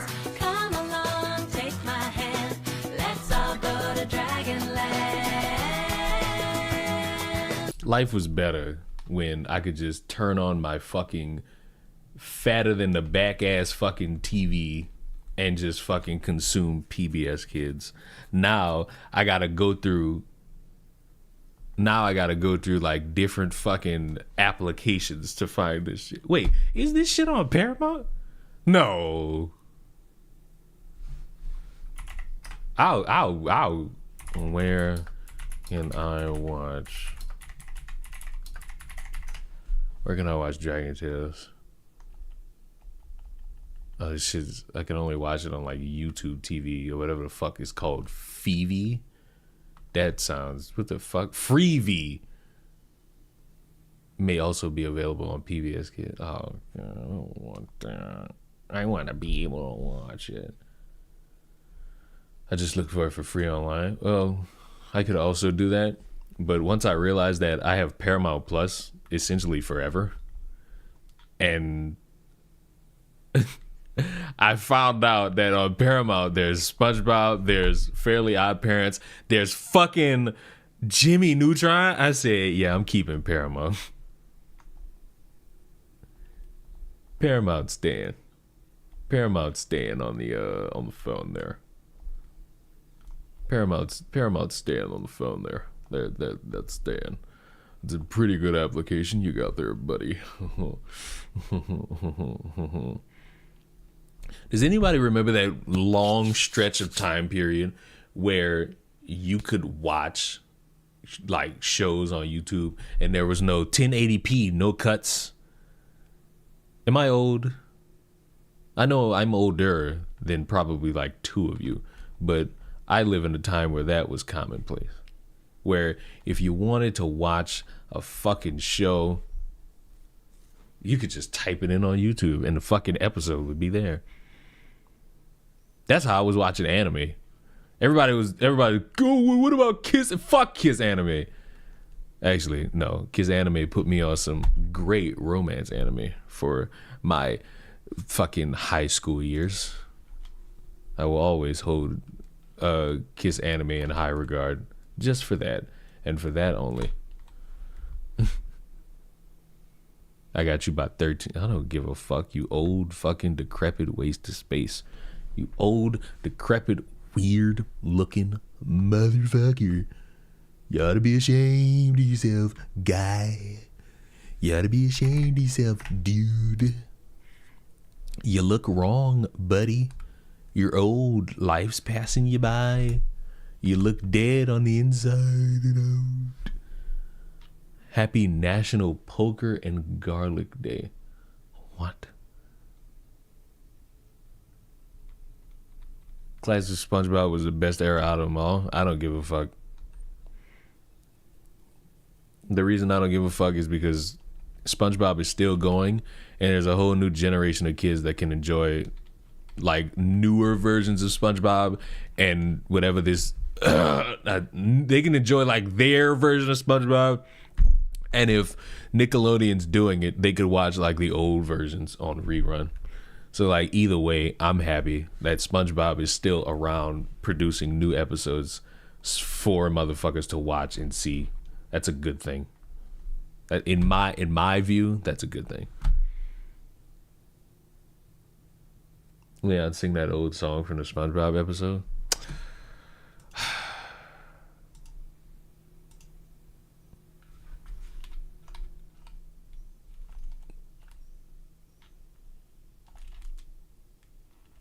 When Big Larry put up just to put him down, SpongeBob turned into... I have no idea if this was the one you were talking about. And no girl ever wants to dance with the fool who went and ripped his pants. That's as best as I got. All right, well, we've got another update. I don't think I want to watch this. I don't think all right, so look, hold on. Fuck this. It's 1 second on the clock. I'm up by 7. This game is about to cheat. They let him catch the ball. They didn't let him get to the end zone. Never mind, I won. I thought the game was about to cheat and just like let him do some funky shit to get to the fucking end zone. I thought the game was about to let him do some funky shit. I thought the game was about to let him do some funky shit. I'm not watching this video. Sorry, you can stop the countdown. I don't know. Is there anything you fuckers would want me to watch? I'm not watching it. Fucking Content Cop. But you know what? I'll satiate you. And I'll watch basically the internet's reaction to the Content Cop. Hey, I have something to show you. I cannot be interrupted. There's a new Content Cop. What? A new Content Cop. What? Content Cop. I haven't heard that name in almost 10 years. Well, iDubbbz did a Content Cop on H3. Is this like when Gen X gets excited they're doing a Goonies remake? You're excited about this? I thought iDubbbz quit YouTube. No, he just stopped saying slurs. Exactly, I thought he quit YouTube. Look, a lot has changed on YouTube since 2015. Drama videos are now usually 5.5 hours long. iDubbbz is woke. So much has changed. I got married. I have 7 kids now. That's a weird amount of kids in a relatively short amount of time. I switched political ideologies, gosh, probably 7 times. Those kids really messed you up, huh? I was a different person back then. I'm so much better off now. I'm glad that era of YouTube is over. Do you want to watch it? Okay.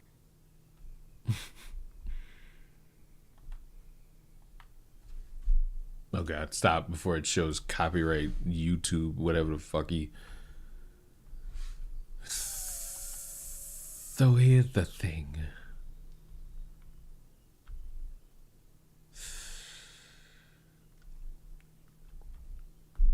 I have nothing else.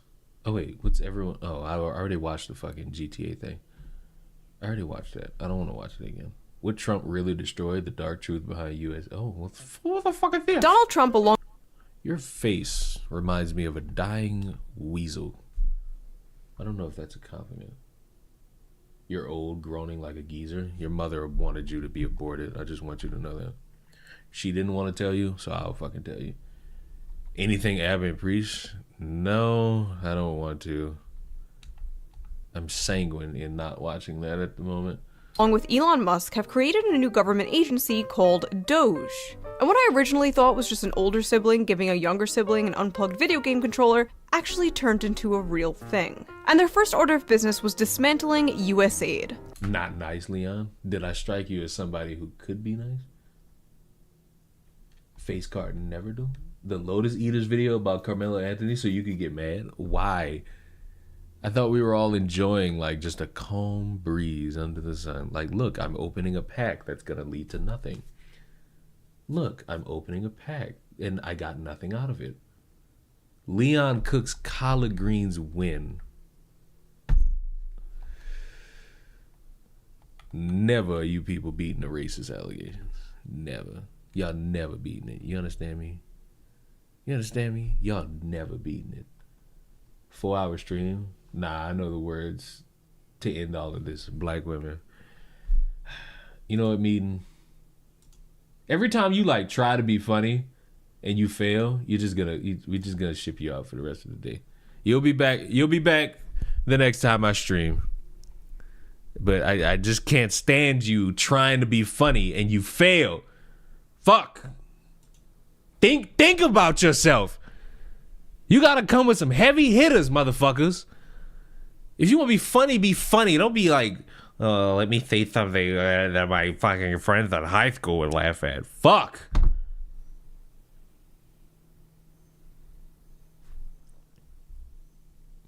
Fuck you, Janet.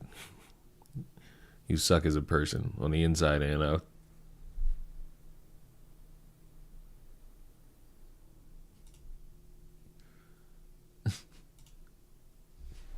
Yeah, you gotta do a little bit heavy. I'm curious how you make yours. I'm not making collard greens. Do you realize that them 4 videos, like back to back to back to back, was the hands down most consistent I've been on that since it started. And you know what? I'm proud of it. I'm proud of it. Like, do you cook them and smoke? What part of the fucking I'm not showing you that shit did you not get? I'm not telling you how I made collard greens. Janet, I hate you. I hate your very existence. I want to make bell peppers again. I just want to make them and then, like, eat them. Does that make sense? I want to make food and eat them.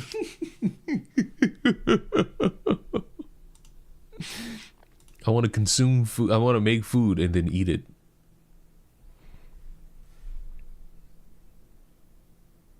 The woman. Oh my God! What's? Did they find this bitch? It's insane what happened at FSU today, and it's such a tragic event. Like, I don't wish that on anybody, but there was a video that a girl posted while the shooting was happening. She's sipping on her Starbucks, and she films a body on the ground. So you want to cook dinner? Listen, eventually, I'm gonna do it. I'm gonna do it. I'm gonna have a family. You know, like a wife, maybe a dog, potentially like a human version of the both of us combined after we mate. And you know, I'm gonna make food for them. It's just gonna be. I sent my dad a picture of my jambalaya and I captured it with, "Don't worry, when you die, the cookouts will still be in good hands."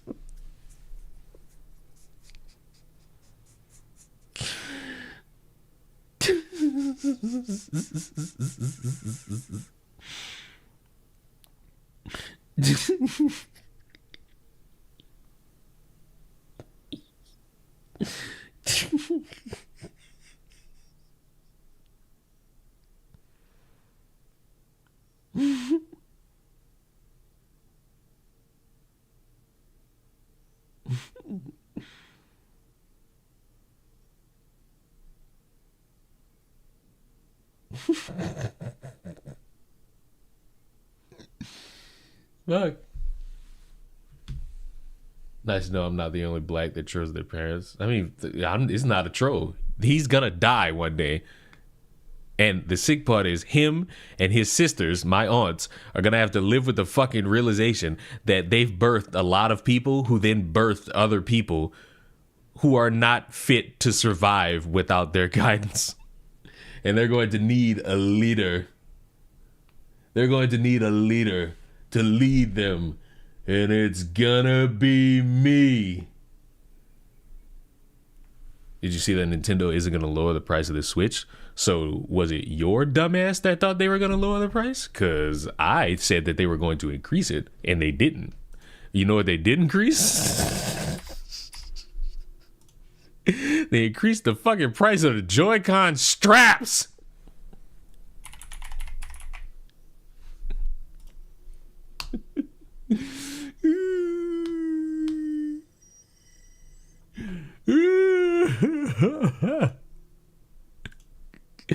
Pre-orders for the Nintendo Switch 2 will begin Thursday, April 24th. At launch, the price for the Nintendo Switch will remain as announced on April 2nd at $449.99. And the Nintendo Switch 2 plus Mario Kart World Bundle will remain as announced at $499.99. Pricing for both physical and digital versions of Mario Kart World $79.99 and Donkey Kong Bonanza $69.99 will also remain unchanged at launch. However, Nintendo Switch 2 accessories will experience price adjustments for those announced on April 2nd due to changes in market conditions. Other adjustments to the price of any Nintendo product are also possible in the future depending on market conditions. Now look.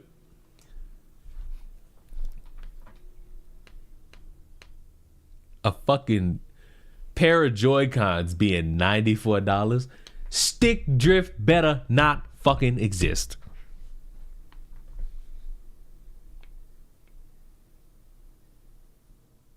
Joy-Con straps being $13 is nasty work. A fucking Joy-Con strap? A piece of rope? A piece of fucking rope, man. But yeah, JC, maybe your dumbass thought that they were going to drop the price and you're disappointed. That's your burden to bear. Me? I thought they was going to increase it. And I'm shocked they didn't. But you know what? They got a nickel and dime motherfucker somehow. And they're going to get y'all off the accessory. And you can think to yourself, nah, I'm not gonna need that. Oh, yes, you will. I know them Joy-Cons going to get stick drift like a motherfucker. I know they will. And when they do, and does nothing to help, and she just like casually like strolls by sipping her Starbucks, acts like nothing is going on, and seeing that video actually pissed me the fuck off. And I don't want to hear the shit where people are like, oh, we're just desensitized to violence. I don't give a... Yeah, we are. Like, you can also talk about how disturbing motherfuckers are, but what do you think what happens? What did you think was gonna happen? Like, people are gonna stop caring. A fuck about that, all right? How can you like film somebody on the ground who has been hurt and you were just casually sipping on your Starbucks acting like nothing is going on? That is insane. And look, I understand that when moments like these happen, like, you know, you are in a state of shock, like things like that happen. But for the girl to post that video also, why are you posting that fucking video? Like, you are posting a body on the ground and you sipping Starbucks. Like, why would you think to post that? And I really hate that this is what part of society is now. Like, it's just this casual, like, oh, I only care for myself, all this stuff. And like I said, I understand. Why do we care about her filming more than the people who are constantly dying? Well, because we need sensationalized things to talk about. Because let's be real, no one gives a fuck about the shooting.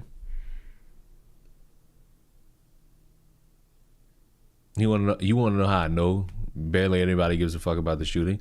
Because everybody was fixated on the political beliefs of the shooter. Which is something that's been going on for the past like 10 years. If not longer. Maybe I'm being too generous with the fucking 10 years thing. Maybe it's longer. Motherfuckers don't care. That's why they're focusing on it. People got shot. Yeah, 2 people are dead. The other one's in the hospital. They'll get out. And guess what? They gonna eventually find out who the fuck this is. And they gonna get on social media crying, sniveling, and be like, the internet hates me. And you know what? There's gonna be motherfuckers who like, DM this motherfucker heinous shit, and I'm not gonna be for it. But that's the world we live in. That's the world we live in. You can want to expect you live in a different one, but because of people like me, I'm gonna tell you the world you actually live in. You live in this one, where in the midst of panic, motherfuckers are drinking Starbucks, recording bleeding bodies. Is what it is. You can hate it, but just because you hate it, don't mean it's gonna go away. It'll go away like when humanity ceased to exist. But because we're all horny and we keep fucking, yeah, humanity is gonna continue. Like, hello. What the anything from Umar is guaranteed to make me wince. It's either gonna make me wince or it's gonna make me laugh. I don't know which one. He was wrong. How do you know he was wrong? You wasn't there. You didn't stand in defense of none of our slain when the police took their lives. You didn't speak up for Trayvon. You didn't speak up for Sonia Massey. You didn't speak up for Sonia Blunt. Motherfuckers got on my ass because I said that cop was getting in trouble for what he did to Sonia Massey. Because in a vacuum with a straight face, not a fucking soul could convince me otherwise that saying I rebuke you in the name of Jesus warrants a fucking bullet to the face. Or Amir Locke or Dante or Philando Castile or Freddie Gray. You didn't speak up for Breonna Taylor, but you're going to get on the internet and speak up for Caucasian Nation? To every Negro apologizing to Caucasian Nation and publicly convicting our brother Carmelo Anthony in the court of public opinion before he has had his day in court, shame on you Negroes. Shame on every coon. Shame on every Negro pen. Shame on every... The fuck is a Negro pen? What the fuck? Every black cracker who's on the internet apologizing to Caucasian Nation. I think a lot of people who don't like me think that I'm gonna make a video being like, you know what, I apologize. I am not doing that shit. Y'all, everybody, I don't give a fuck whose side you on it. All y'all got me fucked up. You think I'm gonna do that shit? I'm gonna be the motherfucker to tell you straight the fuck up. No, I don't have shit to apologize for. I didn't kill him. I don't know any of these people. Not my game, not my issue. I'm gonna talk about it, but you must be smoking some fine dick if you think I will apologize for something I played no part in. Nobody. Condemning our brother to guilt before he's had his day in court because you love your slave master. Shame on you, Nick. Talking about he had a knife. You damn right. If you're a black man living in America, you better be walking around with a weapon talking about he had a knife. These people are not creating a good case for him. It's too many people not creating a good case for Carmelo, and they need to stop. They won't, which makes it like kind of funny almost, but they gotta start thinking about how the shit they say is gonna get amplified in ways that they don't want it. You got white boys riding around with guns and y'all crying about a knife. Did Umar ever build the school?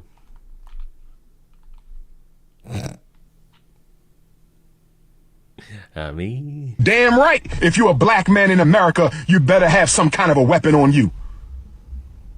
We are public enemy number one. He's supposed to have a damn knife. What's wrong with you? The coonocracy is out of control.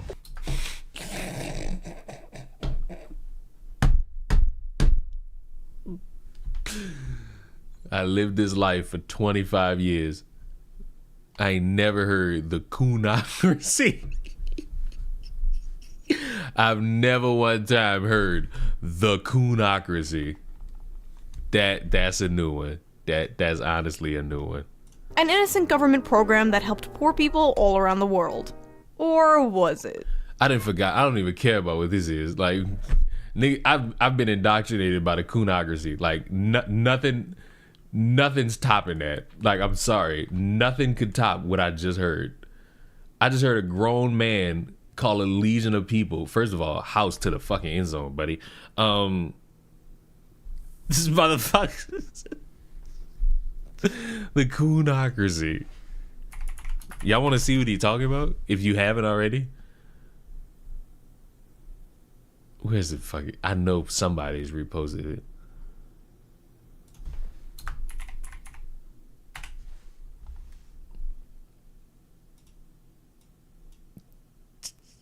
Y'all want like who wants to see the coonocracy? I know you all want to see the coonocracy. So here it is. For some reason, we have individuals who don't give a fuck about Austin Metcalf apologizing on Twitter on behalf of the black community. Now, I'm going to say this with so much clarity and understanding. Fuck Austin Metcalf. And fuck Carmelo Anthony. That's the take nobody wants to say, but they'll perform as if that's the case. These are two motherfuckers nobody knew about, and nobody's gonna give a fuck about in any capacity.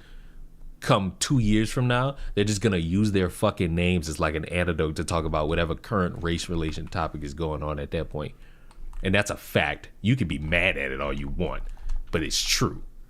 Case in point, the dumb bitch who's trying to use George Zimmerman as a point to make about Carmelo Anthony, but ignoring every detail about it, and bringing up Kyle Rittenhouse knowing full well he didn't kill 3 black people.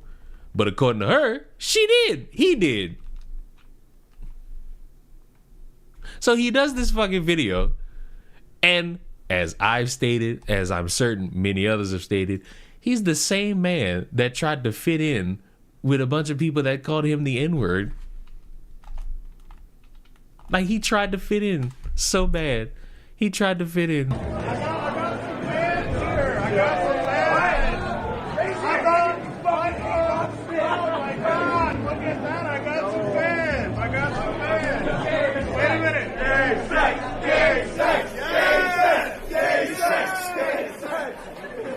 Yes, Nick Fuentes loves gay sex.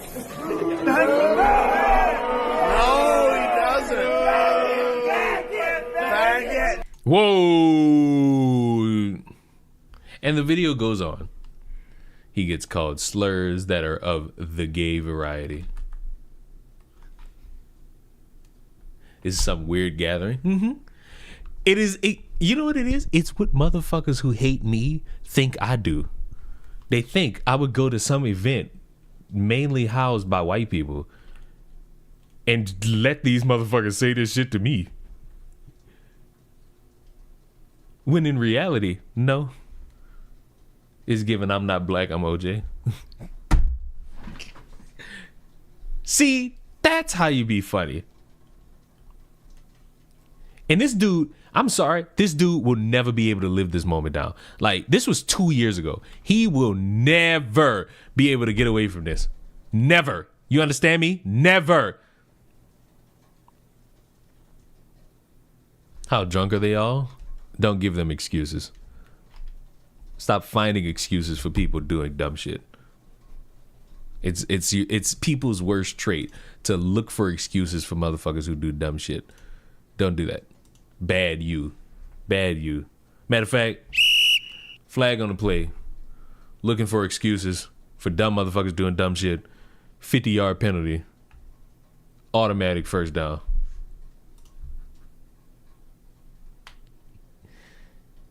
Slim fat acceptance TikTok. I don't give a fuck about that. Who gives a fuck about slim fat individuals? Everyone's hatred towards BBWs is absurd, overblown, and quite frankly, I find it disrespectful.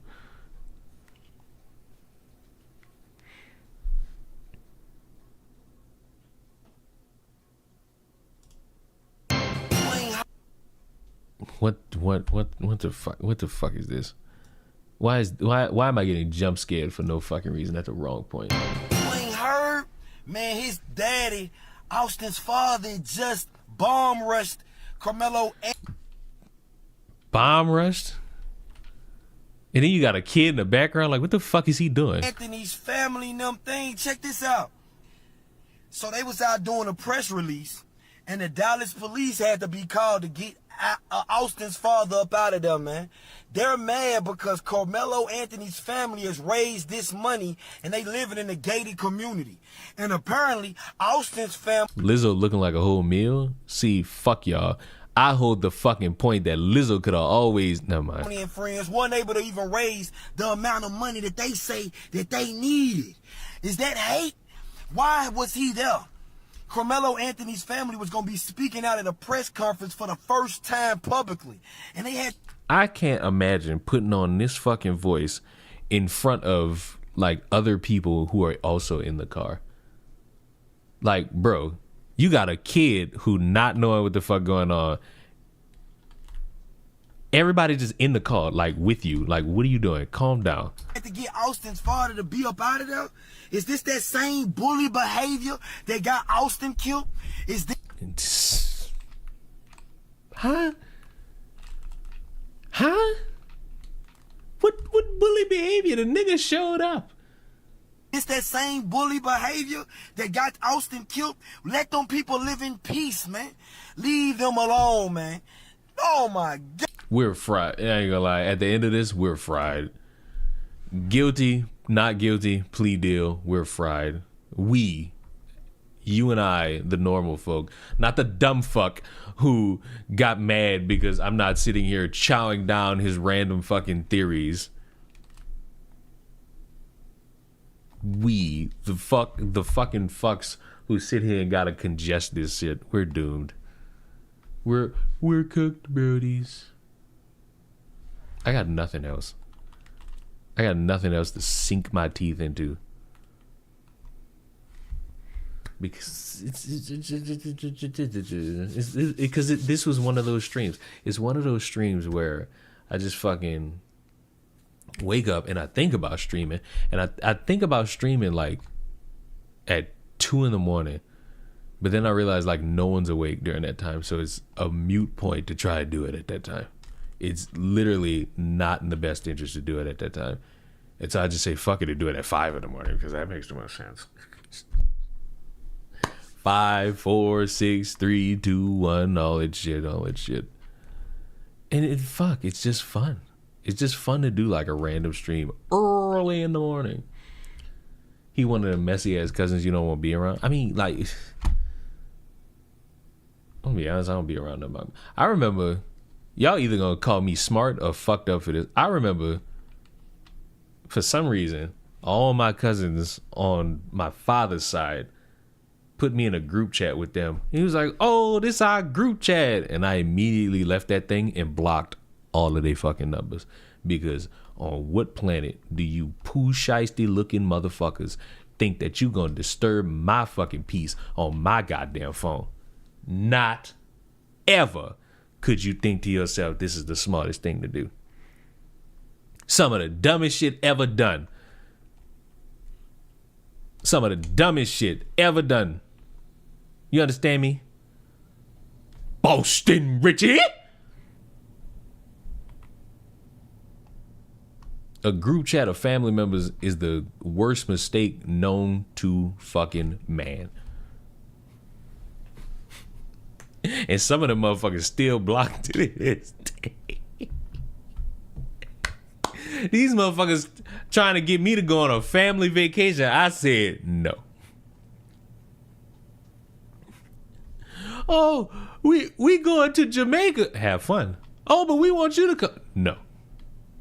Why you don't want to come? Because I'm going to end up launching one of you motherfuckers off the plane. And then I'm going to go to jail. Somebody going to die and I'm going to go to jail. So, to avoid that, I'm going to just not go. The only place out of the fucking country I want to go in my lifetime is Japan. And I'm not going with none of them. I'm going to go with me, myself, and I. And I'm going to get arrested. Why? gotta fucking try to get Pikachu to rub my front like this.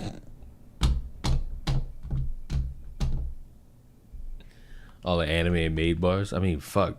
Why else would I go to Japan, huh? Why else go to that fucking sea-ridden country?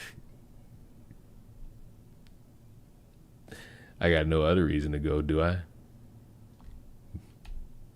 What if I just went to Japan and just never came back? That, you know what? That could be a decision. I just go to Japan and I just never come back here. I just leave. And everything's well situated and satiated. Then I'm relaxed.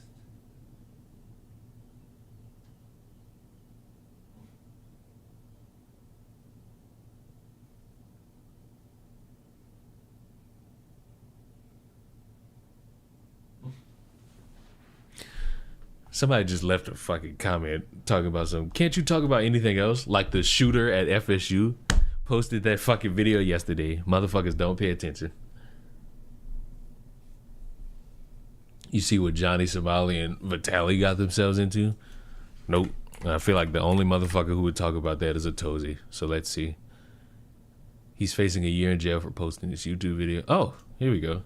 Oh boy, well, I don't think things can be too worse for the absolute moron of an IRL streamer, Vitali, as the president of the Philippines just made a reaction video to his incredibly stupid live stream. If you live stream yourself committing several crimes in a foreign country, and the president of the nation reacts to it saying, hey, we're not going to be lenient here, what do you even say to that? I guess it's just safe to say that you're in for a bad time. Obviously, we're talking about Vitali, one of the original pranksters on YouTube who completely crashed out in the worst way possible by attacking a random jogger in Miami. Then came back a few years later and actually did pretty well streaming until his entire team left him. Now, you can speculate why that would happen, but eventually, he decided to fly out to the Philippines and join forces with another kick streamer by the name of Sly Kane, who's a Filipino and actually is currently wanted, but this is the guy who filmed him while he was being an absolute moron in the Philippines. And these actions range from stealing motorcycles to crashing a tuk-tuk, threatening to rob a woman, stealing multiple security guards' hats, stealing an industrial fan from a restaurant, stealing a red light mask from a vendor, and harassing dozens of people. And actually, now there's more things that came to light. So more charges will be added shortly because you know the thing about these IRL streamers is they have a track record that exists to fucking last a lifetime. And it's their own fault because they're stupid fucks.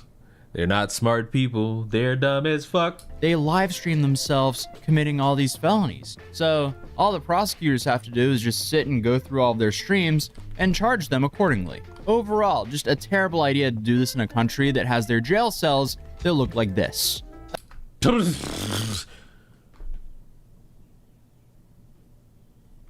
I like how it's old picture. They may have improved. You know what? I don't think they've improved. Me thinks that on a good day, their system hasn't improved at all, bruv. And it's just gotten way worse. As time goes on, things have gotten way worse, bruv. It's just ridiculous. Now look, what would you rather? Freedom or this? You know, freedom where you could play like a video game, or this? You know, a nice little lukewarm meal that you can make in your own crib, or you know, just huddled up armpit to armpit with a bunch of motherfuckers in a cell. Like, which would you rather? Which would you bring to the forefront of the conversation? Would you rather be at home safe in the comfort of your own air-conditioned, potentially home, or do you want to get in your cell one day and you see a Pop-Tart on your bed and you eat it, and then you go to the fucking commissary and your cellmate comes in the fucking room and he's like, you ate that Pop-Tart on the bed? Yeah, I want it back. Oh, but I ate it. And you gotta give up your ass so you could dig that Pop-Tart out you? Like, come on. Come on. Is that what you want to do? Is that what you want to do? A few things have happened since we last covered this situation. More clips of Vitaly acting like a moron in the Philippines have resurfaced, as already stated. Clips Pay with that bussy is crazy. of the jail that he's been held in has came out. The president has reacted to his live stream he's facing 24 years in prison for, and his cameraman seems to be on the run, as he's wanted for questioning, and he's live streaming unkicked rather than turning himself in. So, we have quite the video today, but let's start with the president. So on April 14th, President Ferdinand Marcos Jr. sat down and reacted to Vitaly's live stream. And here he had quite a few things to say about Vitaly. Give me your scooter now. Give me your scooter now. Give me a ride. No.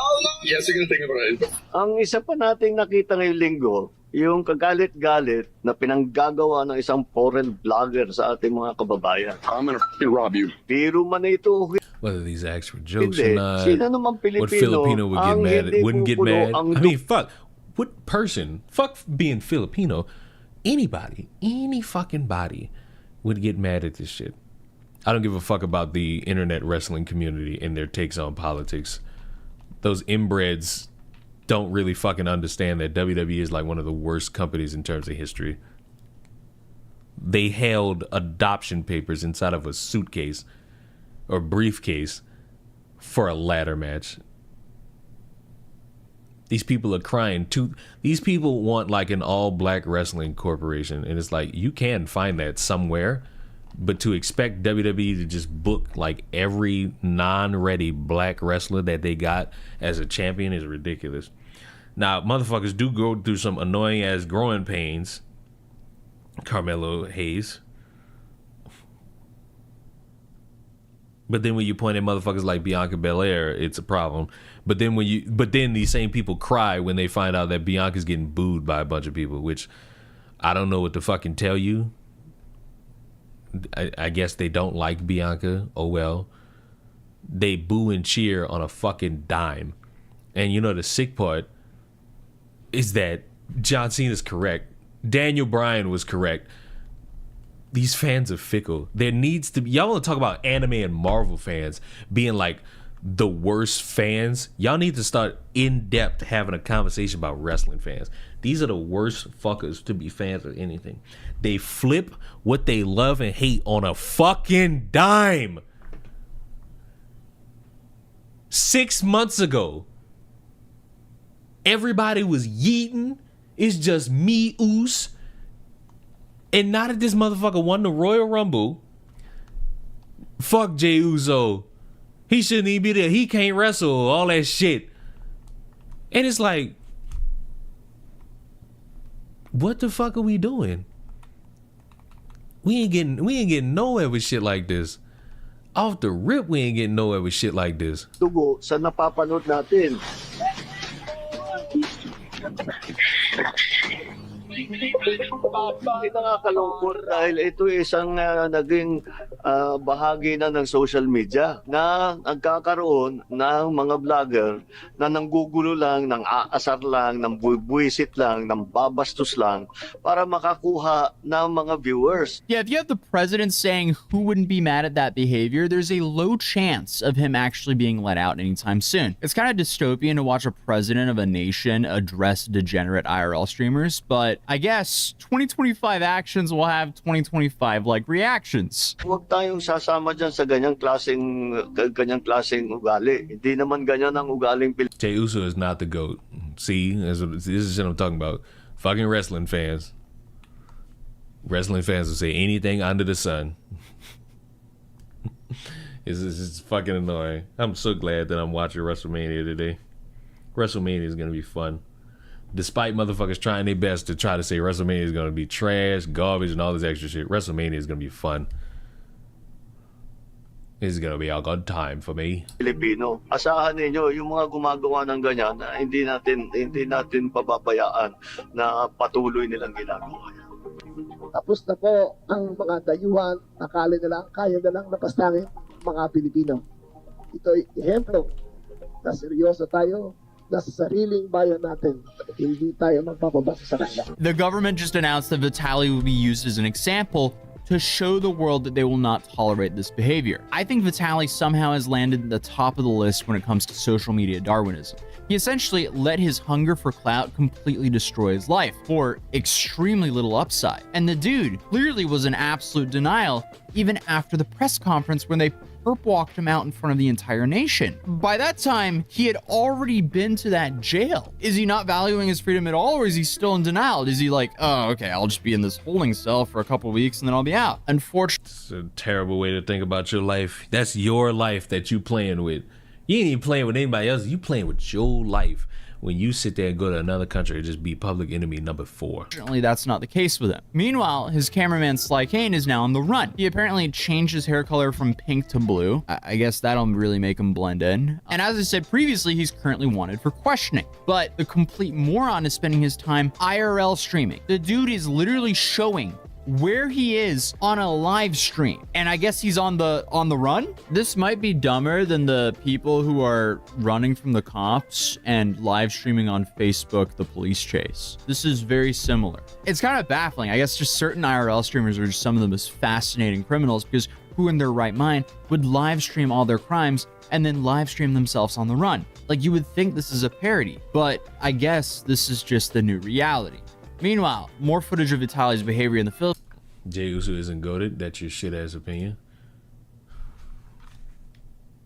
What did I say earlier about these morning streams? I feel like I said, don't try me. I feel like I said, don't try me. I don't give a fuck that the sun's up now and we're all a bit more acclimated together. Don't try me. It's still in the morning. Know your limits. Know your place. Know exactly who you're dealing with on a fucking Saturday morning. Philippines have now just came out. Follow me, follow me. Wait. I need toilet, toilet, toilet. Toilet, please, toilet. Toilet, toilet. Toilet, toilet. Toilet, please. I'm about to take Ay, caca. Caca. No, no, no, no, no, no. No, no, no, no. This is not how you make the burger. Show me how you do it. You know what? I can't even say like this shit's gonna end with somebody getting shot, because you've had examples of motherfuckers doing pranks for social media and they end up shot and killed, and this shit don't stop a fucking butterfly. And it's just like, jihad goddamn. It's just like jihad goddamn. And that's the sick part. He's the poster child alongside Johnny Smiley. And it's their own fault. And this the twisted, sick part of all this. These motherfuckers eat it up. They think nothing's wrong. They just eat it up. They think, oh, this is fun entertainment. They playing with their lives. They playing with their lives. And I guess they don't get it. I guess they don't care, really. The consequence for pretending to be something that you're not on social media is eventually the consequences come to make sure that you know who you really are. And a lot of these motherfuckers like to pretend like nothing gets to them, nothing affects them, nothing makes them scared, none of this shit. And then you see in real time, once shit hits the fan, how chicken shit they actually are. It gets a little funny. Watching them like squirm as hard as they fucking can to make shit make sense. But you know, they try. And they try really hard. I don't even think I need to watch the rest. The rest of this is just gonna make me mad. The rest of this is just gonna make me saunter. What else? What else? Police arrest a man in a wheelchair for kicking. Well, sounds like he has too much use of his legs. Trashing movie theaters is now a trend. I fact-checked MAGA. I debated the Jubilee MAGA kid. Oh, Lord. Oh, Lord. I'm not finishing a fucking shoe on head video. Cut your own wrist. The deserved end of Jack Dorothy. What is this? What happens after a creator has spent their entire career provoking, harassing, and belittling everyone around them? Do they, 1, eventually learn the error of their ways and That's never the option. Sorry. That's never the option. I know we want it to be the option because we all think life is a Disney movie, but that's never the fucking option. become a better person? Or 2, lose everything they worked for and crash out in the most traumatic way possible? Unfortunately for Jack Doherty, it was the latter, as his never-ending thirst for notoriety has caused all of the people around him and his main sources of income to completely abandon him. You see, that's like this trap motherfuckers get themselves in with social media. I want to be famous, and then you get famous by the grace of God and a lot of luck on your fucking side. And you know, I got money now, and I could start doing all the things that I've never done, which is act like a fucking asshole, and that's gonna net me a positive because acting like an asshole always means a good outcome. Who fucking Ray, except it never works out in that capacity. It never fucking makes things better. It never fucking makes your life what you think it is. And then when the consequences of your shitty ass attitude come home to roost, you ain't got nothing to show for it but a badass attitude and a whole bunch of consequences laid at your fucking feet. It's almost like it's a fucking sad way to live in any way, shape, or form. To fucking seek validation online. Yeah, you can be yourself and just fucking post videos, bro. Like, I'm myself. Like, sorry, I'm as weird as I make myself out to be. Like, like, I am what I am. It takes a lot of comfort to be who you are, especially online, with all you freaky frogs that like to pretend to be what you're not. All you fucking grandstanders, all you sycophants. But fuck, maybe the scariest thing, is looking in the mirror and realizing that what's there is nothing more than a sad, pathetic, lingering ghost.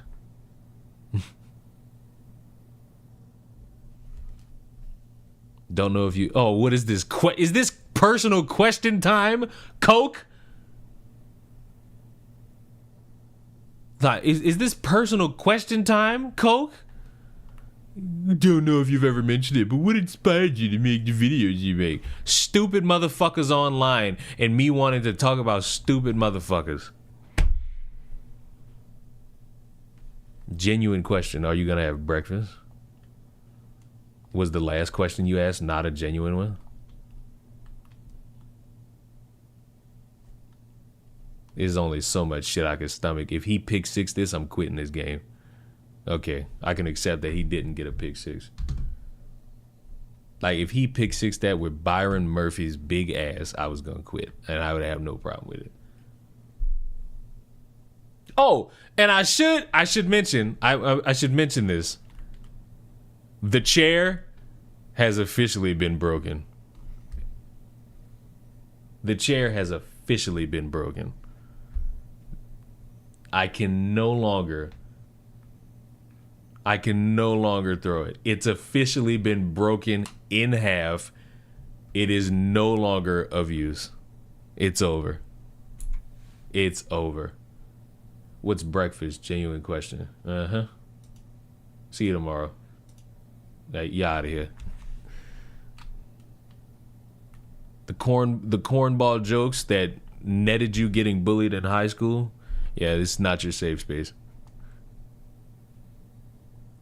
Time to make a GoFundMe for a new throwing chair. That gimmick died after like the 4th time I threw the fucking chair in the air. That gimmick only held weight for like a specific period of time, and it's run its course. It ran its fucking course.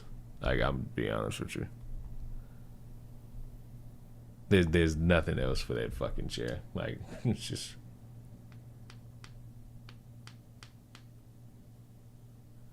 You never mentioned if you got the slushing machine. Yes, I did. You just weren't there for me mentioning it, which is not my problem. Like, you not being there for when I mentioned it is not my problem. That's more your problem, not mine.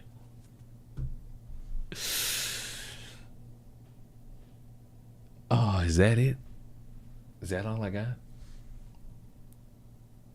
I mean, I did ask several times. You know what? You're right. So I'll answer the question again.